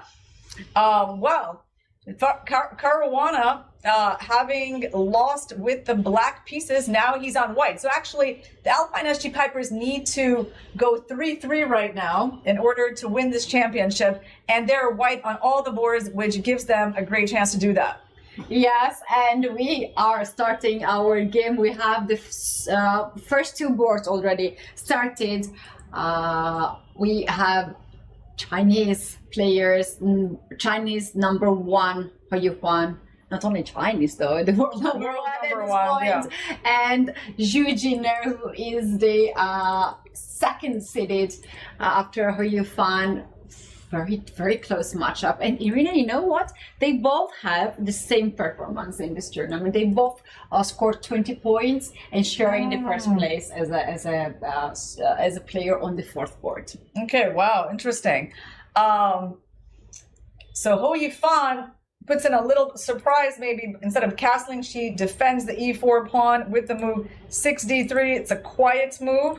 And Zhu Jiner goes bishop c5, and now she makes the trade on c6. We're going to expect d takes, and this pawn on e5 is for now immune because there was a queen d4 double attack. So Ho Yifan quickly develops her bishop to e3, showing that this is all still part of her prep. So what is she going for, Ketsi? I think, she's hoping that after the trade of these bishops and she castles, she's going to have some play on the f-file. That's not such a bad idea, right? You can also have knight jumping on f5 at some point. Black decided not to open up the f-file, but retreat the bishop back on d6, also to guard the pawn on e5. And Ho Yifan says, all right, then I'll play h3. I'll avoid knight to jump on g4 or bishop to jump on g4. Yeah, this was definitely a moment for Zhu Jiner where she could have gone in many different directions, including even protecting this bishop with queen e7 or queen d6. Taking was possible, and I think her choice is also quite understandable, although on the other hand she does lose a tempo with it and withdraws her bishop from that diagonal entirely. Irina, I want to suggest you a game that we're gonna love to see. Anish here against Wei. Anish has a fantastic position that we're gonna love. Look at this, h4 has been played, never seen this move before, but I love it. So we have a Catalan on the board employed by Anish Giri, characterized by this bishop fianchetto on the king side. And in this position, instead of the common move queen a4, Anish is bringing something entirely different to the board with the move h4. So for sure, I am also not familiar with this move, Ketsi, whether it's ever been played. It has been played. It's not anywhere close to the favorite moves here, most played moves here, but I can see that after h4 has been played few games, knight can play on c6, and the pawn can go on a6 or c5 or b5. Like basically black is just continuing to make the normal moves, and we have to just understand at some point why Anish played on h4 and why he needs this move. Yeah, I would say at least for me, one of the obvious moves is a6 in order to stop these queen a4 ideas, give you some chances to play b5 later. I mean, probably anything is reasonable here. You can look at c5 as well. Maybe even knight c6 is a move, right? So there's a lot of approaches here for black, but this is straight out of Anish's Look at Ray. He's just like with a hand on the hand. Yeah. Well, you know, the fun thing is that Anish played his best game of the tournament against Wei Yi. So maybe actually it's funny because Wei Yi has done so well here in Mumbai, but Anish seems to have been the one opponent he struggled a bit against. He lost to him with the black pieces earlier in the qualification stage, and he lost to him just now. So that's already one of the mini matches that Anish is winning here. That's right. Interesting start of the round. Shall we take a look how the icons started? Fabiano Caruana with white pieces. He needs to win for his team, and he needs to take this win back from Alireza, or at least to make a draw. if Alpine SG Pipers hold on the first board, then I think Fabi can count on the rest of the team members. I find it really interesting that Fabiano keeps going d4 against Alireza, because that's not the move I think that features the most heavily in his repertoire.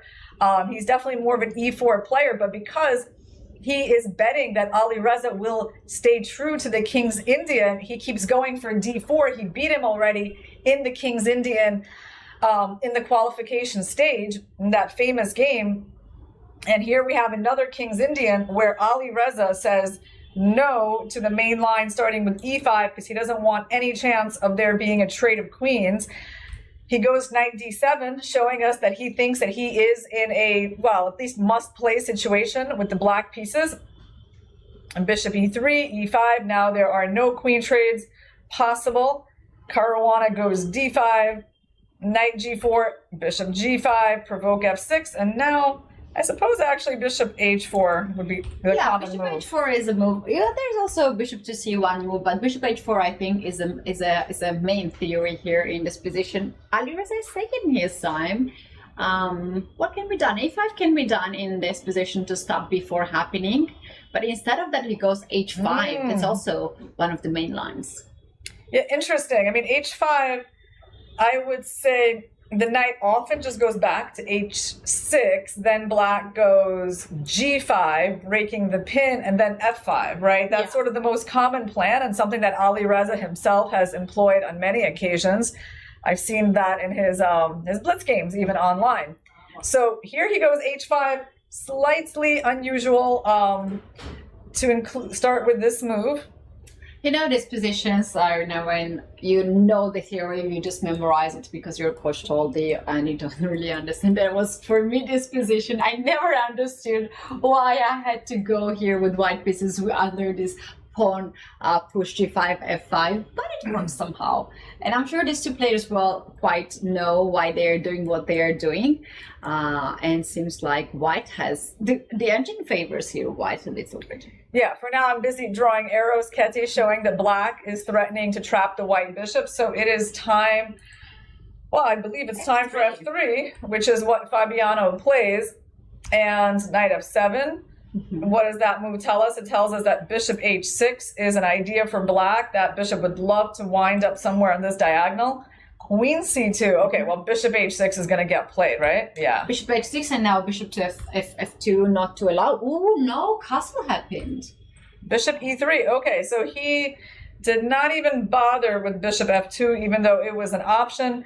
Fabiano once again producing this opposite sides castling out of the King's Indian. I believe that's also along the lines that their first game went. I mean, totally different line of the King's Indian, but I think also, oh, actually, that's not true. You know, I remember Caruana castled queenside, but in that game, Alireza also castled queenside, which is super unusual for black in the King's Indian. So bishop e3, king b1, and that is our current position. Well, you can always untangle this. That's why king b1 has been playing. You can always play knight to f1 and get his bishop back. But White's main idea here is to play g4 somewhere to open up the king side. Yeah. I mean, this bishop is great. He's been improved, but the opposite side's castling is telling us that White is going to be playing g4. I would say it's already possible here. I don't know if he wants to Maybe there's some point of playing h3, but then you have to consider that if you start with h3 to then go g4, there could be maybe something like g5 and I don't know, if the bishop moves back, like I was hoping to lock things up with h4. That was the intention. But I can always play g3, right? And open up the position. Yeah, this move is possible, and in any case, like h4 is going to happen. So the engine is strongly favoring White in this position. And honestly, I have to agree with the engine in this case, because I do feel that White's plan is pretty obvious in this position. I don't think Black's kingside attack is going anywhere. I mean, technically it's the queenside attack. It's not really going anywhere, especially with some pieces like this knight, like really far away from the White king. So pretty much the only good thing in Black's position is maybe this bishop. that can... You know what? I was just checking with the engine what's happening because C5 shows the question mark here. Basically, that's the statement that Black wants to lock the bishop on d4, and White doesn't want to do en passant, you know, because it opens up the b file, and there's a White king there, and Black will have some counterplay. So we are not even considering here with White to do that. Instead of it, we're playing bishop t1. And this is a very tricky move that Fabi has to find. You know why, Irina? If you play here, the most logical move g4 to open up the king side, Black has decided you want it to g5 and h4. G5 and h4 on the right time. And king side is locked down. You have no worries there, and you have comfortable position on the queen side. Well, let's see what Fabiano went with. He went with bishop e1. Bishop e1. All right, nice move from Fabi. So the point is, you would like to continue with g4 next. That's right. And now if Black plays g5, you don't necessarily play g4. Right, you go h4, yeah. So I don't know, this could be one of those cases where Prince Ali's King's Indian is leading him into some dangerous territory. I mean, I like how Fabi is like able to make these adjustments. He's like, I think my best chance against this guy is in the King's Indian. He seems to love that opening. Let me give him a chance to play it because it is objectively a risky opening, and he's getting himself a good position. So yeah, and I like how he is handling the whole situation. He lost the first game so badly. He could actually just win the game with extra pawn. I think he had even 2 extra pawns, and he felt such a terrible trap. He lost the piece, but he didn't lose his cool, right? And he somehow managed to forget that loss and look at this position now. He has a slight advantage. We are moving to the next game. Seems like we spent some time in that position. It's down to 5 minutes on the clock. Yeah. The difference is 5 minutes. Played knight bd7 out of his many options after Anish surprised him with a move h4. So now I'm assuming he's planning to use that knight to guard the pawn, which is why Anish goes a4, so probably a5. Okay, he goes c5. Was a5 a possibility here? It is a possibility, but White can try to go for this knight, for this pawn with the knight. So instead he goes c5, knight a3, and quite a typical, I think, position has arisen. Black is going to lose this pawn back eventually. There is no move e5 here. And once White wins the pawn back, I mean, I feel like with the pressure of this light squared bishop, Ketty, it's definitely a pleasant position for Anish. Yeah, this is quite typical position for a Catalan player, and basically you have a slight advantage because of this bishop on c8 is not finding a perfect square at this moment and struggling to develop. I love what you're just mentioning right now. a5 pawn gets more slight, more space advantage on the queen side. a6 will be another threat that Black has to look at. And Irina, if you move the rook away on b8, then bishop f4 comes with the attack on the rook. Yeah, actually, it just seems like a very easy position for Anish to play, doesn't it? Something about this like knight doesn't sit so well with me. I don't know. I feel like I would be happier if I saw that knight on c6.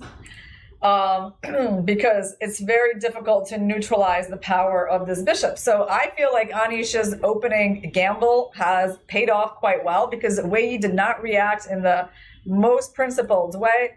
Let's continue our tour with Pragnananda's board. So this is against Vidit. This obviously looks like an e4, e5 opening. But what is it? The 4 knights, bishop b5, knight d4. So knight takes d4 followed by e5 is the way the game between I believe it was Harika Dronavali and Nino Batsiashvili earlier in this tournament. We already saw this opening, but Prague goes bishop c4 and bishop c5. This pawn is on offer. Can it be taken? Well, it's possible. Oh, and it was taken. Queen e7, knight d3, d5. Black gives up another pawn. And what's interesting is that Black did not recapture this bishop on d5, which is kind of the most obvious move in this position. Knight takes d5 with the idea knight takes d5, at least you get one of the pawns back. And you force this knight to go to e3. And okay, white is up a pawn. Black has the bishops. Kind of good compensation here for black. Instead of that, the current position is pretty crazy. We will reach that very fast. Bishop g4. Reminds me of Caruana's bishop g4. Yeah, right. Yeah, right. After F3, Yeah. he lost the piece, right? Wow. Look So at this. what The same is Vin- wait, scenario. what is Vidit doing? He's also spending a ton of time. Yeah. So he is obviously not in prep because he's at 8 minutes now out of the opening. A little bit of a shocking turn of events on the clock. So he goes bishop g4. I mean, it's funny because I gotta say, like, there might be other moves here, but knight takes d5 is just absolutely the most logical and natural thing to calculate. So instead of that, he goes for something that involves a piece sacrifice. Okay, cool. Well, let's see what his idea is. Well, he cannot do much in this position. Has to give up the knight first, and then after taking on d5, queen is hanging. Queen to h4. If you take if you take knight d5, then queen h4. Yeah, this is his calculation. So queen h4 and king e2. King Bishop e2. takes a pawn. Very good move. King takes. Then we go with queen to h3. King goes on f4. e2. Yeah. Okay. Yeah, Then this one. queen g2. And then we win the rook. Yeah. And we are doing well because the white king is totally exposed. So Vidit is, I mean, he is being very creative here. This is pretty impressive stuff by Vidit. Knight takes f3. And after knight d5, this knight cannot be recaptured. So Prague is thinking right now, and he needs to find some way to defend against that check. Yeah, do you think that was a whole calculation of Vidit? Yeah, I think so. I do think so. I think he was spending his time because, you know, obviously you don't play bishop g4 without an answer to f3, and there's really no point to this move unless you plan to sack, or potentially there was even some move castles queenside setting up the attack on the d5 bishop. But this, I think, is his idea. Clearance. You know what? I think you just went all in this position and risked it a little bit. Here, what white should do is to play queen to e2. Cover the e file. If you play queen h4 with the king d1, I'm winning a piece because a lot of pieces are hanging, right? King d1, you can take knight c3, but I will take this knight back, and now both bishops are hanging. This is what he's counting on. But instead of that check queen to h4, now black has to take the knight. After pawn takes, then bishop goes, let's say, on e6 or d7. Now white can take the bishop on c5. So basically white's going to be up a pawn, right? yeah. So as long as he finds like a safe move right now, things could get a bit more simplified, but they're going to simplify in white's favor. Well, maybe it's not so bad bluff by Vidit, but I don't know if it's against Prague is a good idea. Maybe it's against me is a good idea because I would lose this game like 10 times. But Prague has taken his time now to figure it out what is the best move. Yeah, so Vidit is working things out on his own, coming up with this creative piece sacrifice. When knight takes f3, I mean, I wouldn't even call it exactly a piece sacrifice since right here after knight d5, you know, it's not like white has time to capture that knight or to capture that bishop. But basically, it's like a pseudo piece sacrifice. In reality, black is just down a pawn at the moment. So what we were talking with Jose earlier, Irina, is that Jose said, I asked him what are the chances here, and he said like Vidit and Vei are not the players who will just risk it and go all in and so on. And he said like they have to do it because those two boards are very stable, which is favors Alpine SG Pipers, and maybe that's the situation. Vidit just said like I have to now risk it. Yeah, well, Prague needs to keep his cool, kind of work out that his king needs an escape square, and I believe that move is on the board. So he does find queen e2. It's a big find for him. And now the onus is going to be on Vidit, but it doesn't look like his opening risk is going to pay off, as he will be defending a position down a pawn. So let's move on to our next board. So right now, what we can say, Alpine, SG Pipers looking good with white on the top 3 boards. How is Ho Yifan doing in her battle with Zhu Jinier? And oh, look at let's count the pawns, Ketty. H3. I love this pawn on H3. So how many pawns are on the board for each side?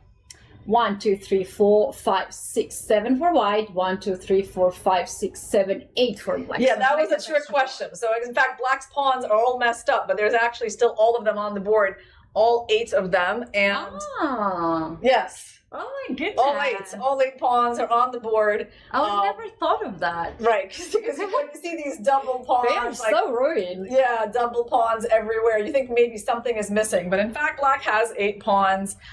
And Ho Yifan apparently is doing well in this position, although this move, bishop g5, was not the computer's favorite. Very understandable. She was trying to stop queenside castling, controlling h4, and bishop e7 played by Zhu Jinier. I mean, of course, white's advantage is stemming from the fact that this knight is going to have the e4 outpost. The king might go to h2 soon. Also, I don't know about this king on e7. Does not feel particularly amazing to me.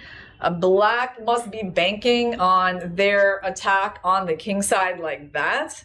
But yes, I do feel like the pawn deficit is not a big deal for white. Like, this is not a particularly strong pawn. And you're picking up one by one, I guess, when you just stabilize the position. Knight e4 is a lovely move to be played. Maybe somewhere black allows also to push f6 would make a lot of sense. Queen f3, f6 sort of ideas. Seems like a nice and pleasant and stable position for Ho Yifan, which is really what the team needs, right? They don't need chaos on these boards as white when they're leading in the match. Nino Vachier-Lagrave has an advantage against Alexandra Kostenyuk, but she is a bit down on the clock with very impressive looking bishops and a center and the queen. I mean, I have to say I love this bishop, although maybe Kostenyuk could try to block it at some point with a knight. Maybe we can get Nino and Alexandra up on the board. And in fact, Alexandra does jump in with this knight to d4. Knight has been played on d4 and attacks the... Oh, knight e6? Well, no, so knight g3, knight d4 was played. It's interesting that for some reason, okay, these are little subtleties, but the computer was thinking that bishop a4 attacking the rook and then playing knight g3, maybe because of the tempo coming with knight f5 was really the way to go. Now you take maybe this knight and knight f5, but you give up your e5 pawn. Or maybe, you know what it is, Ketty? Maybe also, oh, I know what it is. Okay. So it's after knight g3. The problem is after knight d4. Actually, hold on. Why can't you still play bishop a4? Because this pawn is protected, right? Is it f5 there? No. It's kind of b5. Is it b5? Maybe b5. Maybe there's b5. It is b5. Wow. b5 because the knight out of nowhere. Yeah, the knight is holding that square, which it wasn't doing from e6. Shall we take the knight on d4? Yeah, but just look at this crazy stuff with like d5 ideas for black, or queen b6 and then d5. So things actually could really explode on this board. This is not a situation where white has things fully under control. And Nino plays bishop d3, which makes sense. I mean, I still like her position. Should we count the pawns on this board, Ketty? We should. I would suggest to take down all the 6 boards on the screen to take a look. What are the chances there for Triveni Continental Kings? If they can come back, they need to win this match. Let's take a look and see the full picture. Who has better position?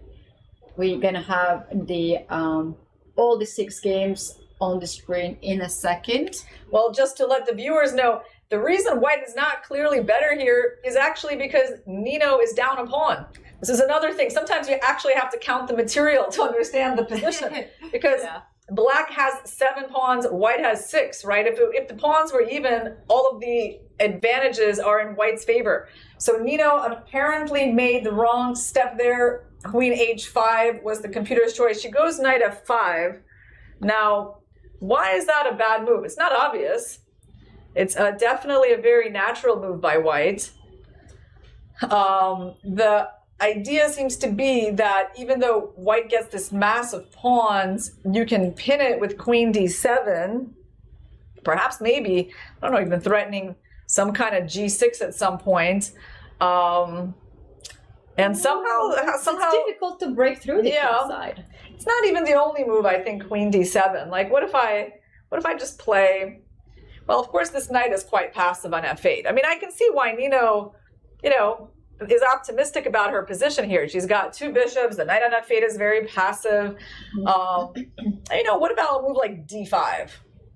I like that move. It's kind of like a human move trying to get rid of the backwards pawn. There's a lot of possibilities for her. Irina, we have to go back to the icon board because Alireza has the king on f6 and the position is wide open. What is happening here? Is there a chance that Prince Ali can survive here with his king? Well, we last saw this position when Caruana played this nice bishop retreat, preparing to open up the king side with g4, knight f1, and g4 happened. Pawn takes, a6, h4. So Alireza trying to get his own play on the king side going. Pawn takes, knight b6. Caruana captured. All right.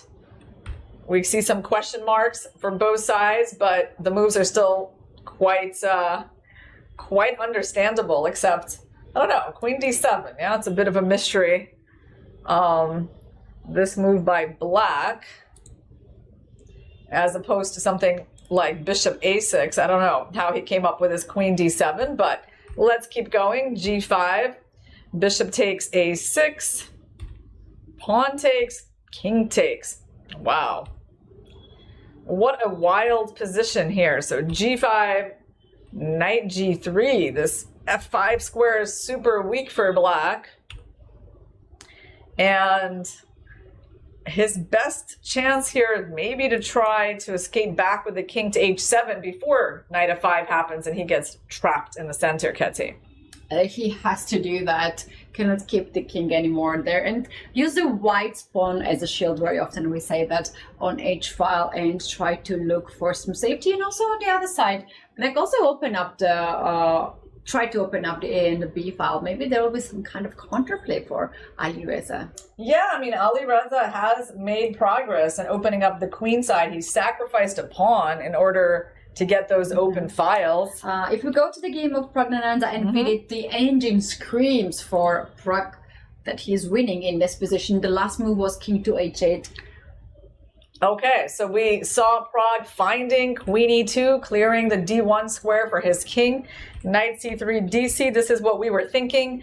Extra pawn for white, very safe position for Prag. He navigated the complications. This move a4, really interesting. Trying to go a5, or wow, even castle's queenside. Okay, so he plans to one day maybe play b3. Yes, and that b3 is on the board. Bishop d4. Is white going to start attacking black now? That's the first sign of the attack. Bishop f6 is coming. He plays king to f8, and this is actually not so great anymore for. Sorry, it's really tough for black. Yeah, white can actually continue just doubling up on the g file for now. White's up a pawn. Everything is very stable. And yeah, Vidit is also down on the clock to just 4.5 minutes for the next 20 moves. Oof, not easy on the clock, not easy on the board as well. And you know, you can't afford to lose this game. Your teammates, they are in must-win situation. Yeah. There will be no another day, there will be no another chance. This is the final. This is where we're gonna have the new champion of Tech Mahindra Global Chess League Season 3. We have another king on f6 in this match. Not only Alireza, but his teammate Zhu Jinair has a king on f6. Also quite unusual, but there's no minor pieces on the board. The knights have been traded. which is a good thing for black, I think. I kind of like this. We were talking about this f6 that white can play and open up, and king comes there in the game, and now the piece blocking the pawn. Not so bad, not so bad. Yeah, this king is fairly safe at f6, and it does a valuable service in protecting the e5 pawn. So the question is, whose king is weaker in this heavy piece endgame? Oh, that's a very, very good question. So basically, white's king can be attacked by pushing the pawn f4 and try to open up the file and maybe get the queen on the diagonal, a1, h8 to give a check. Black can open up the king something like h4 somewhere. Rook g5. This is a very big idea for white, right? Like if we make a random move for black, like let's say a5, I think this move f4 is definitely the first thing that white wants to look at. I mean, it still doesn't win because black can hold the e-file, but it's a big idea. So I think black either wants to go rook g5 or... Then you have to be careful with g5 because f4 comes with f4, rook f5, and we take on e5 and we'll win somehow. Yeah, so you're right. Like if it was black's turn to move, you do not want to go rook g5 because f4 actually works really well. In that case, you know, we're going to get to your king. So the move played by Zhu Jiner, rook e8. So she's preparing for f4. She's trying to stop it. Okay, makes sense. Queen e4, very solid by Hou Yifan. I like that. And I don't know about this move because g4 seems like a really easy answer by Hou Yifan. I don't think she will think too long on this decision. Just keep those files closed. Is she also considering to take the pawn on h4? I mean, she might be considering it. I just don't think she'll consider it for that long. And she does play g4. Very safe move. You're keeping f4 idea on the board. There's now the situation just changed. White's king became much safer, and black's king is still there. I mean, not only is it safe for white, I actually feel like it's just better for white. Like, I don't even understand what is this pawn doing here, blocking the rook. Even suggest very crazy ideas. Somewhere to even push g5, rook g1, check, queen g4, and you are threatening to checkmate. I mean, I really didn't get this move h4. I don't know if she's thinking about like trading the queens, but here we take with the rook because we don't want to take with the pawn and give this king some sort of possible hope of being active. We take with the rook. I mean, this pawn is a long-term weakness. This is a bit of a weakness. Always ideas like f3 or f4. You know, these double pawns, we can go a5, rook c4. There's so many things that we can attack in this position. So I just really just hated this move h4, you know? Yeah, that's not a pretty looking move. Yeah, I don't know what she missed here, you know? It's one of those things where you see something and you just don't know what and it now could she's be. taking time to think, or she played already rook to d8, another inaccuracy. Yeah. What is this inaccuracy for? Maybe f4 right away now. Yeah, f4 is interesting. How about we try your move with g5 just for fun? Yeah, just for fun. Let's try and see, can we checkmate on the g file? I mean, we're not ready to checkmate on the g file, Ketty, because there's always rook g8, but we can try f4. Yeah, things like that. Looks very dangerous, by the way, doesn't it? Very dangerous. And if king goes on, I'm just gonna show one of the possible, you know, checkmates here. Rook g5, beautiful. Or queen g5. Yeah. So, and this is like literally like not even the computer's favorite line. G5 now is a move. King takes g5, f4, and I'm taking the pawn on e5. And basically, I traded g4, and she's going for that. You don't need to ask second time. There you go. You know, Hou Yifan, you know, goes for the most aggressive option here. The computer doesn't like it, guys, but we do understand her intentions. She follows up immediately with f4. The pawn on f4 cannot be taken. You don't want to open up the e-file, but it's looking like a tough defense for Zhu Jiner. It's very good for practical choices. Maybe there was a better move than g5. Yeah. Perhaps there was, but look at this situation now. I just take the pawn on e5 with a check. Black's king is totally exposed. It's exposed. It's exposed. I mean, you know, the hilarious thing is not completely lost because it's kind of hidden behind white's pawns, and maybe in a way, you know, she has at least some hopes of getting play on the g file as well.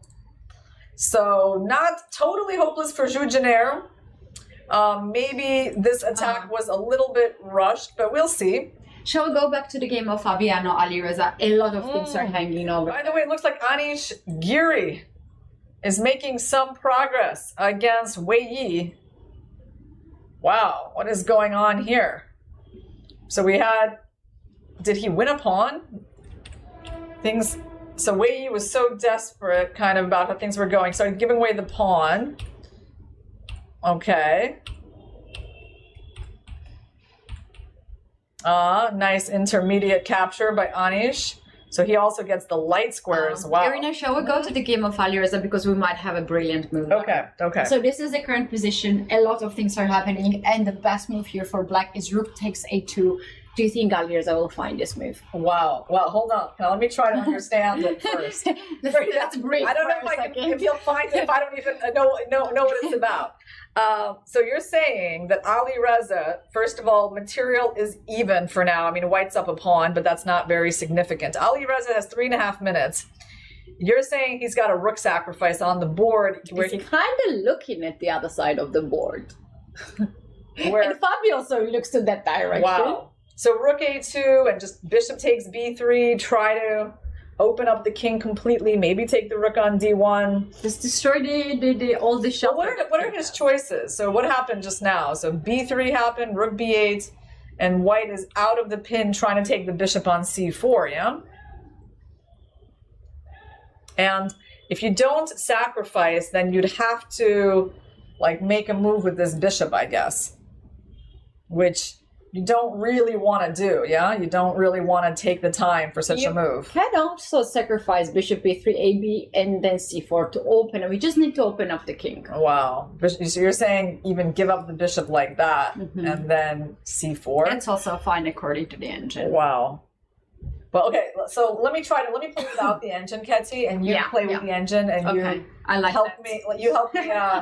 that scenario. Let's see in how many moves I will lose as white. So you're going to shock me with this rook sacrifice, and I will take with my queen. After that, we are taking the bishop takes a4. Bishop takes. Okay, here we go.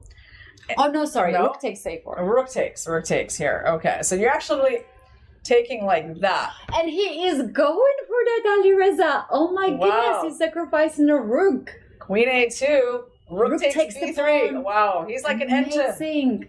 Yeah. Well, you know, whenever you ask, is he gonna find it? I mean, if it's Alireza, like I feel like the answer will usually be yes. Oh my goodness, this guy is unbelievable. He's unbelievable in creating these fascinating positions on the board. So we just witnessed a rook sacrifice for 2 pawns. Black is threatening, rook takes c3, discovery on the queen. So now white. Okay, let's play some moves for white. Okay, we got to save the queen and we got to save the knight. So Fabi is under huge pressure here. Well, let me just go queen c2, Ketty. Yeah, queen c2 will be met by queen to a7. Queen to a7. Okay, so you are currently threatening some queen to check with a queen coming down to a1. Huh. It's not even lost or win for any side. It's just equal, but you have to play only moves. Well, it's equal, but if it's equal when you're down a rook, usually it means you're doing really well. That's usually the way I interpret that. And you know what? In that position, not only queen a7, but also knight h6 or some random move like knight h6 or queen to b7 can also just do fine job. Okay. Well, let me just think about how to try to save myself here. Can I run, Ketty? Can I run? I can't run to d2 because my knight hangs. Wow. Honestly, it feels pretty difficult. Knight f5. Let's go knight f5, Ketty. Let's knight f5. Yeah. Okay. Oh, that's a win. Let me not lose the time and figure it out. What is after knight to? It's knight to f5. It's just queen a1 and bishop c3 or something. Yeah, it's queen a1. Queen a3 leads us to the mate 8 moves. Sure. Or you can start with this one. Yeah, we lose that. Yeah. Okay. See, made a move on my own. Things became pretty bad. Fabi played already and he played queen to a1. It's kind of pins the queen, but that's a fine move. Fabi also does a great job. Again, these players are so strong. They are finding the only moves. Prok has finished the game. He has won a very important game against Vidit. Yeah, that's a huge win for his team because Alpine SG Pipers just need to tie this match. 3 games out of 6. As long as they can get those 3 points, they are going to be the 2025 Global Chess League champions. So they took 1 point. They need 2 more points to go. Anish is doing a great job and they want to score 1 more point. It can be also draw. Yeah.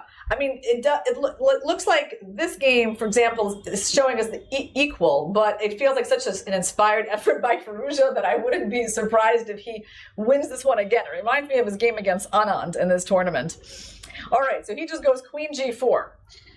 And what's the threat here, Ketty? Does he want to take this and take that? Reminds me of the game, Irina, if you remember, when Aronian had at the World Cup, this rookless position, but it was just that draw and he had a good chances even to win. All right, so just this, like, okay, I'm going to try this like knight f5 again. Can I try it? Every time I try this move, it's bad. It's not working, right? Yeah, it's not. It can be now. Queen can get into the business. Queen f3. Queen f3. Attacking the rook and the knight at the same time. Yeah. Maybe I will do this up. Yeah, no, I'll do it right away. Yeah, by the way, there's moves coming in fast in the game between Nino Vachier-Lagrave. Oh, Nino's Is she winning? Is she winning? Nino's winning now. Oh, wow, she has 2 pieces for the rook. They're playing on seconds. Wait. It's actually Alexandra that has 2 pieces for the rook. You would think that it's a pretty good position for actually. Oh. The engine gives. Oh, that's because we're not getting moves anymore. We're not getting moves anymore. Alexandra does have the 2 pieces for the rook. And it feels like Alexandra is doing well. Although, honestly, not so clear because white has a passed pawn that is currently being blocked by knight on a7, that on a6. That can't be too good. All right, Nino, how is she doing? All right, this game finished probably in a draw. It seems like that should be the result. Yes, it is. Ho Yifan drew Jude Jenner. And let's get back to the game between Kostyanyuk and Nino Vachier-Lagrave. 6 seconds against 8. Okay, so this is a draw, but white is better, I would say. They're in a rook endgame. We're no longer getting the moves on the digital board. So 3 seconds too. Oh my God, she made the ball in 1 second. Lost on time. Is she trying to promote that pawn? Still a draw is the most likely result. Oh, I definitely don't see any risk for. Well, I don't know. She's gonna have to sack the rook because rook a4 is coming. King a5. Rook b4. Why did she do that? Why did she do that? The pawn is also hanging on the other side of the board. Takes g3, a7. Okay. Nino is down a pawn. There are 2 pawns. There's a pawn on f7 as well. Oh, there's a pawn on f7. Oh no. So Kostyanyuk should win this game. We couldn't see that pawn. It was hidden by the black king. If Kostyanyuk wins, that is going to be important, but I don't know if it's going to be enough for them, but it's definitely going to be an important win. Anish Giri won as well.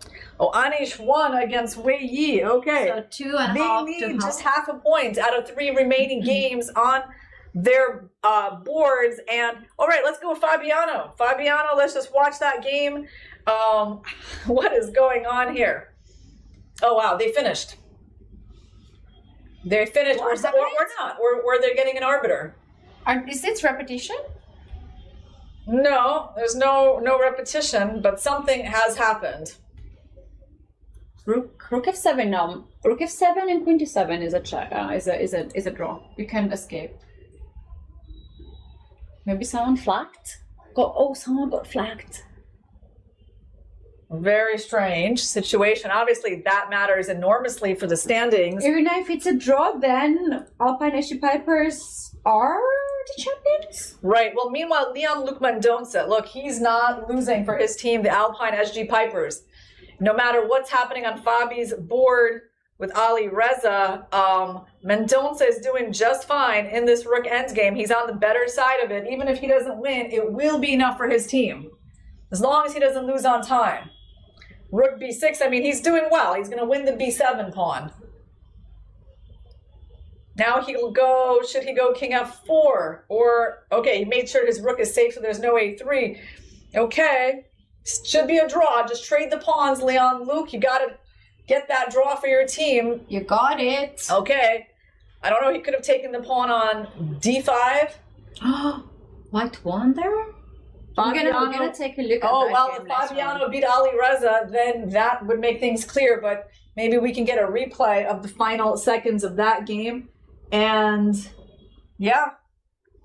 Oh, it was a flagging. It looks like the Alpine SG Pipers coming up at the last minute are going to become the new champions of the Global Chess League. Yeah, Mauritius' gesture of the hand just showed us that what's the point to play, but he has to play. What happened in the game of Alireza? So Leon Luke, he's up 2 pawns on the C and D files against an F pawn. And yeah, definitely not risking anything. I can't believe it. I can't believe this dramatic turn of events where the Triveni Continental Kings were so dominant, winning 8 matches out of 10 in the league, and then just one day of good chess from the Alpine SG Pipers is going to give the championship title to them. Yeah, that's the Global Chess League. It's a tournament for everyone. You might have a bad tournament, but if you have a good day when it's necessary, it is enough. And that was draw resignation. No, that's resignation. Anyway, big congratulations to Alpine SG Pipers. They are the champions of Tech Mahindra Global Chess League Season 3. We have to give applause. Yeah. That was amazing. That was amazing. These guys really brought such good chess today. I did not see much luck in these matches. I just saw good chess. Good chess. And maybe at some point we can have a replay of what happened with the Fabi game if our producers can get that. No? Okay, that was just a dream. You know. Let's see the players celebrate. Yeah, I mean, it's 10 days of extreme effort from all these 6 players. Exactly, and I'm gonna name all of them. Board 1, Icon Board, Fabiano Caruana. Board 2, Anish Giri. Board 3, Pragnanda. Board 4, Hoyufan. Board 5, Nino Batishvili. And Board 6, Leon Luke Mendonca. Those are the people that will remember their names for a long time. Those are the champions of Tech Mahindra Global Chess League Season 3. Big congratulations. Yeah, in their final match here, they won 4 games out of 6 with the black pieces. So actually, they were playing with the white pieces. 4 games out of 6 with the white pieces. You know, Triveni Continental Kings were in a must-win situation after losing the first game of the day. And it just didn't look like they were ever really led into this match by the Alpine SG Pipers. Exactly, and we have to also shout out the captain of the Alpine SG Pipers, Praven. He has been there always. He was always very positive. I saw this team yesterday during the lunch and the dinner. They were sitting all them together on one table. They spent in the evening to play some card game and to spend a lot of time together, know each other better. And here we have, oh no, the team of Triveni. Look at them sitting there frozen. Oh no, my heart. And Alireza is complaining for sure on the other side. Yeah, Alireza played yet another brilliant game. You know that just a few moves before this game ended, he was winning. So his rook sacrifice was working. And the position on the board, so his move bishop d3 maybe was not the best. It was answered by, wow, what was it answered? I mean, this is so cool. Let me try to understand this. So basically, the point is, why can't we just take? He did take, right. And then Caruana was planning rook f1 and sacking the rook for the knight and delivering a perpetual with the queen. So the game was kind of like a draw at the final position if Alireza would have made his move on time. But a couple of moves before that, actually this was winning for black. He's only down an exchange at this point, so... What was the move? Well, I don't know, some kind of check. Any of these checks seem to be okay. So then you do something like that. And yeah, actually you just take the pawns and the whole pawn structure collapses for white. I mean, the king is safe. Difficult position. Yeah. Very, very difficult. I mean, it's kind of amazing, though, how he introduces this complexity to the games. You know what? Actually, I think Daniel said something interesting about Alireza. He said it's easier to beat the guy than draw him. Mm-hmm. And this is such a good observation because, do you know, let's ask our viewers the question, how many games did Alireza draw at the Global Chess League? This is a nice... Zero. Like... That's not true. I made a draw in the... No. He made one draw, and it was sort of forced upon him because he was black in that game, and it was against Nakamura. Oh, and yeah. that was it. And there's a big applause for Alpine SG Pipers. Did you see a little dance of Nino? They were so happy. We have another handshake and the final handshake for this year. This is a new thing that we have at the Global Chess League. The players are congratulating each other. This is how it should be. Big hugs. They absolutely deserve. My heart goes to Triveni. They are so sad. They really deserve to win this tournament as well. They dominated the whole field. But you know what? Last year was also the same PPG Alaska Knights. They were amazing as Triveni this year. And in the finals, they lost it against Triveni. Who had really So you're saying, wait, you're saying these teams met in the finals also last year? It was not this team. It was Triveni qualified, but PPG had a better PPG. And now Triveni had a fantastic tournament as SG Pipers qualified and they won. And yesterday I had a prediction that maybe Triveni has to give it up and like just figure it out who is the opponent you want to play in the end, you know. But it's also very difficult to think who will lose then in that case, right? So it's a lot of strategy and thinking, and you can never predict what is tomorrow. I think here is the secret to the Alpine SG Pipers win. They came into this championship day with minus scores on their top 3 boards from Fabiano, Anish Giri, and Pragnananda. So we had like -2, -3, -2. So they were certainly not carried into the championship match on those boards. However, how they performed on this final day is really why their team won. Anish Giri won against Wei Yi, who has looked so strong in this league in 2 games today. So that's 2-0 for Anish. Caruana went 1-1 with Alireza, and Pragnananda won against Vidit 1.5-1/2. So basically they got everything turned around for them on those top 3 boards. And Luc Mendonca was a star of this match. He won both games actually, and it was a big support for the team. Pragnananda also delivered. Maybe he didn't have a good tournament, but he delivered when it was necessary. What a end of this tournament. It has been a roller coaster for all of us. You guys, we enjoyed this event. We love the event. We love the energy. We love all this craziness that the organizers are offering to us with the Global Chess League. We love the games we had, all the sacrifices, checkmates, blunders, emotions, all of it. Thanks a lot for giving us a good vibes from the internet. Today we got a lot of compliments, you and me. Girls team, they loved our commentary. Wow. That is really cool and awesome. I really enjoyed to do commentary with you. Thank you, Ketsi. Me too. And also we had a lot of team that we were chatting pretty much at this event. And hope you guys enjoyed and hope that you can't wait for another season, next year. Let me just, before we go offline, let me just say, this was a super exciting event to commentate, and I got to work with many new people, including Sagar and Tanya, which, you know, I mean, of course, they're so well known for their chess commentary, but for me, it was my first time working with them. I think we worked before together. Yes, exactly. And also with Sahej and Harshit. And so that was, just a great experience working with these amazing and talented people. And so thank you, to the organizers of the Tech Mahindra Global Chess League for inviting us here.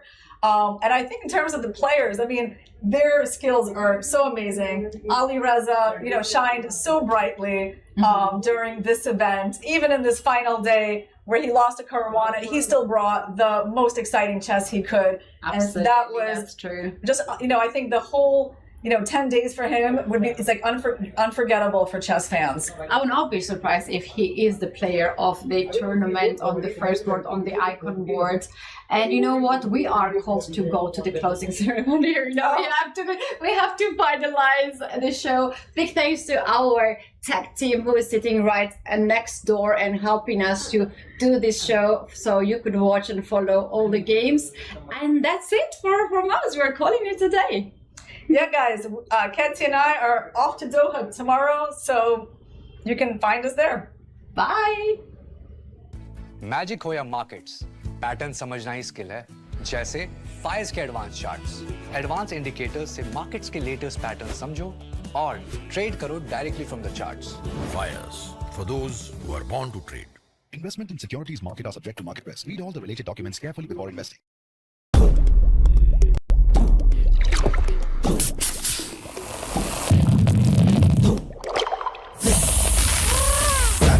Grab it, visit, grab it, grab it, visit, grab it, visit, grab it, visit, Gampa!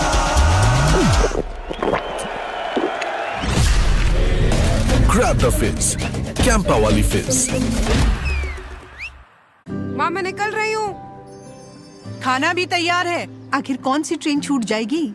माँ मैं late हो जाऊंगी. बचपन में क्या सिखाया था? खाने में समझौता नहीं, जिसे मंजूर ऊंचा उठे वो बड़ा जाए बहुत ही दूर. तुझे बहुत दूर जाना है, उड़ जा उड़ जा, तुझे बहुत दूर जाना है. खाने में समझौता नहीं. अच्छा खाना शुरुआत से ही. इंडिपेंडेंस. भारत का अपना solar, नवितास solar, India's finest module manufacturer. We bring the power behind every winning move.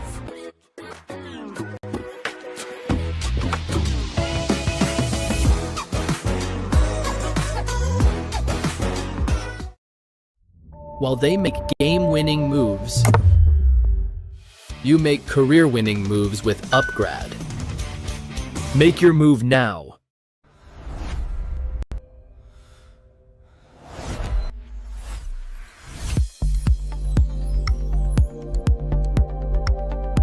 Some moments deserve something extraordinary. Melted Joy's limited edition assorted box. Crafted dark chocolate, naturally sweetened, made to share, made to savor. Celebrate the game. Celebrate yourself. Sir, आपका goalkeeper से लेकर the ball तक के पीछे का secret क्या है? Secret नहीं, ताकत. मैं स्टेडियम को मजबूती से खड़ा करने वाली स्टील से इंस्पिरेशन लेता. APL अपोलो स्टील पाइप्स, देश की बढ़ती ताकत. Proud sponsors of Alpine SG pipers.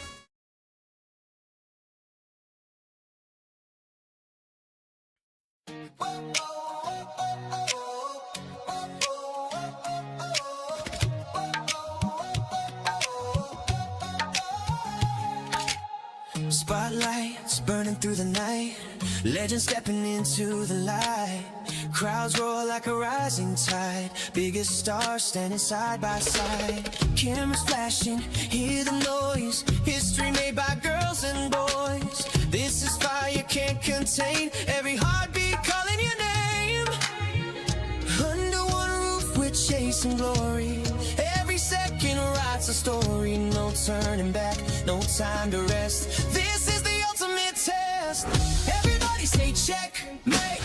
Come together for a chess day.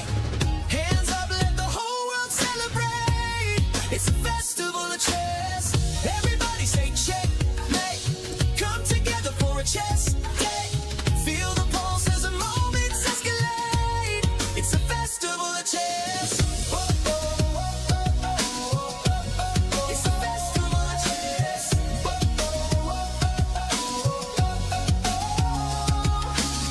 Fans from every corner of the globe, holding their breath as the tension grows. Heart rate sinking with the stage, one spark setting off the cage. Voices rising from the stands, history shifting in their hands. Every movement loud. with the past. Under one roof, we're chasing glory.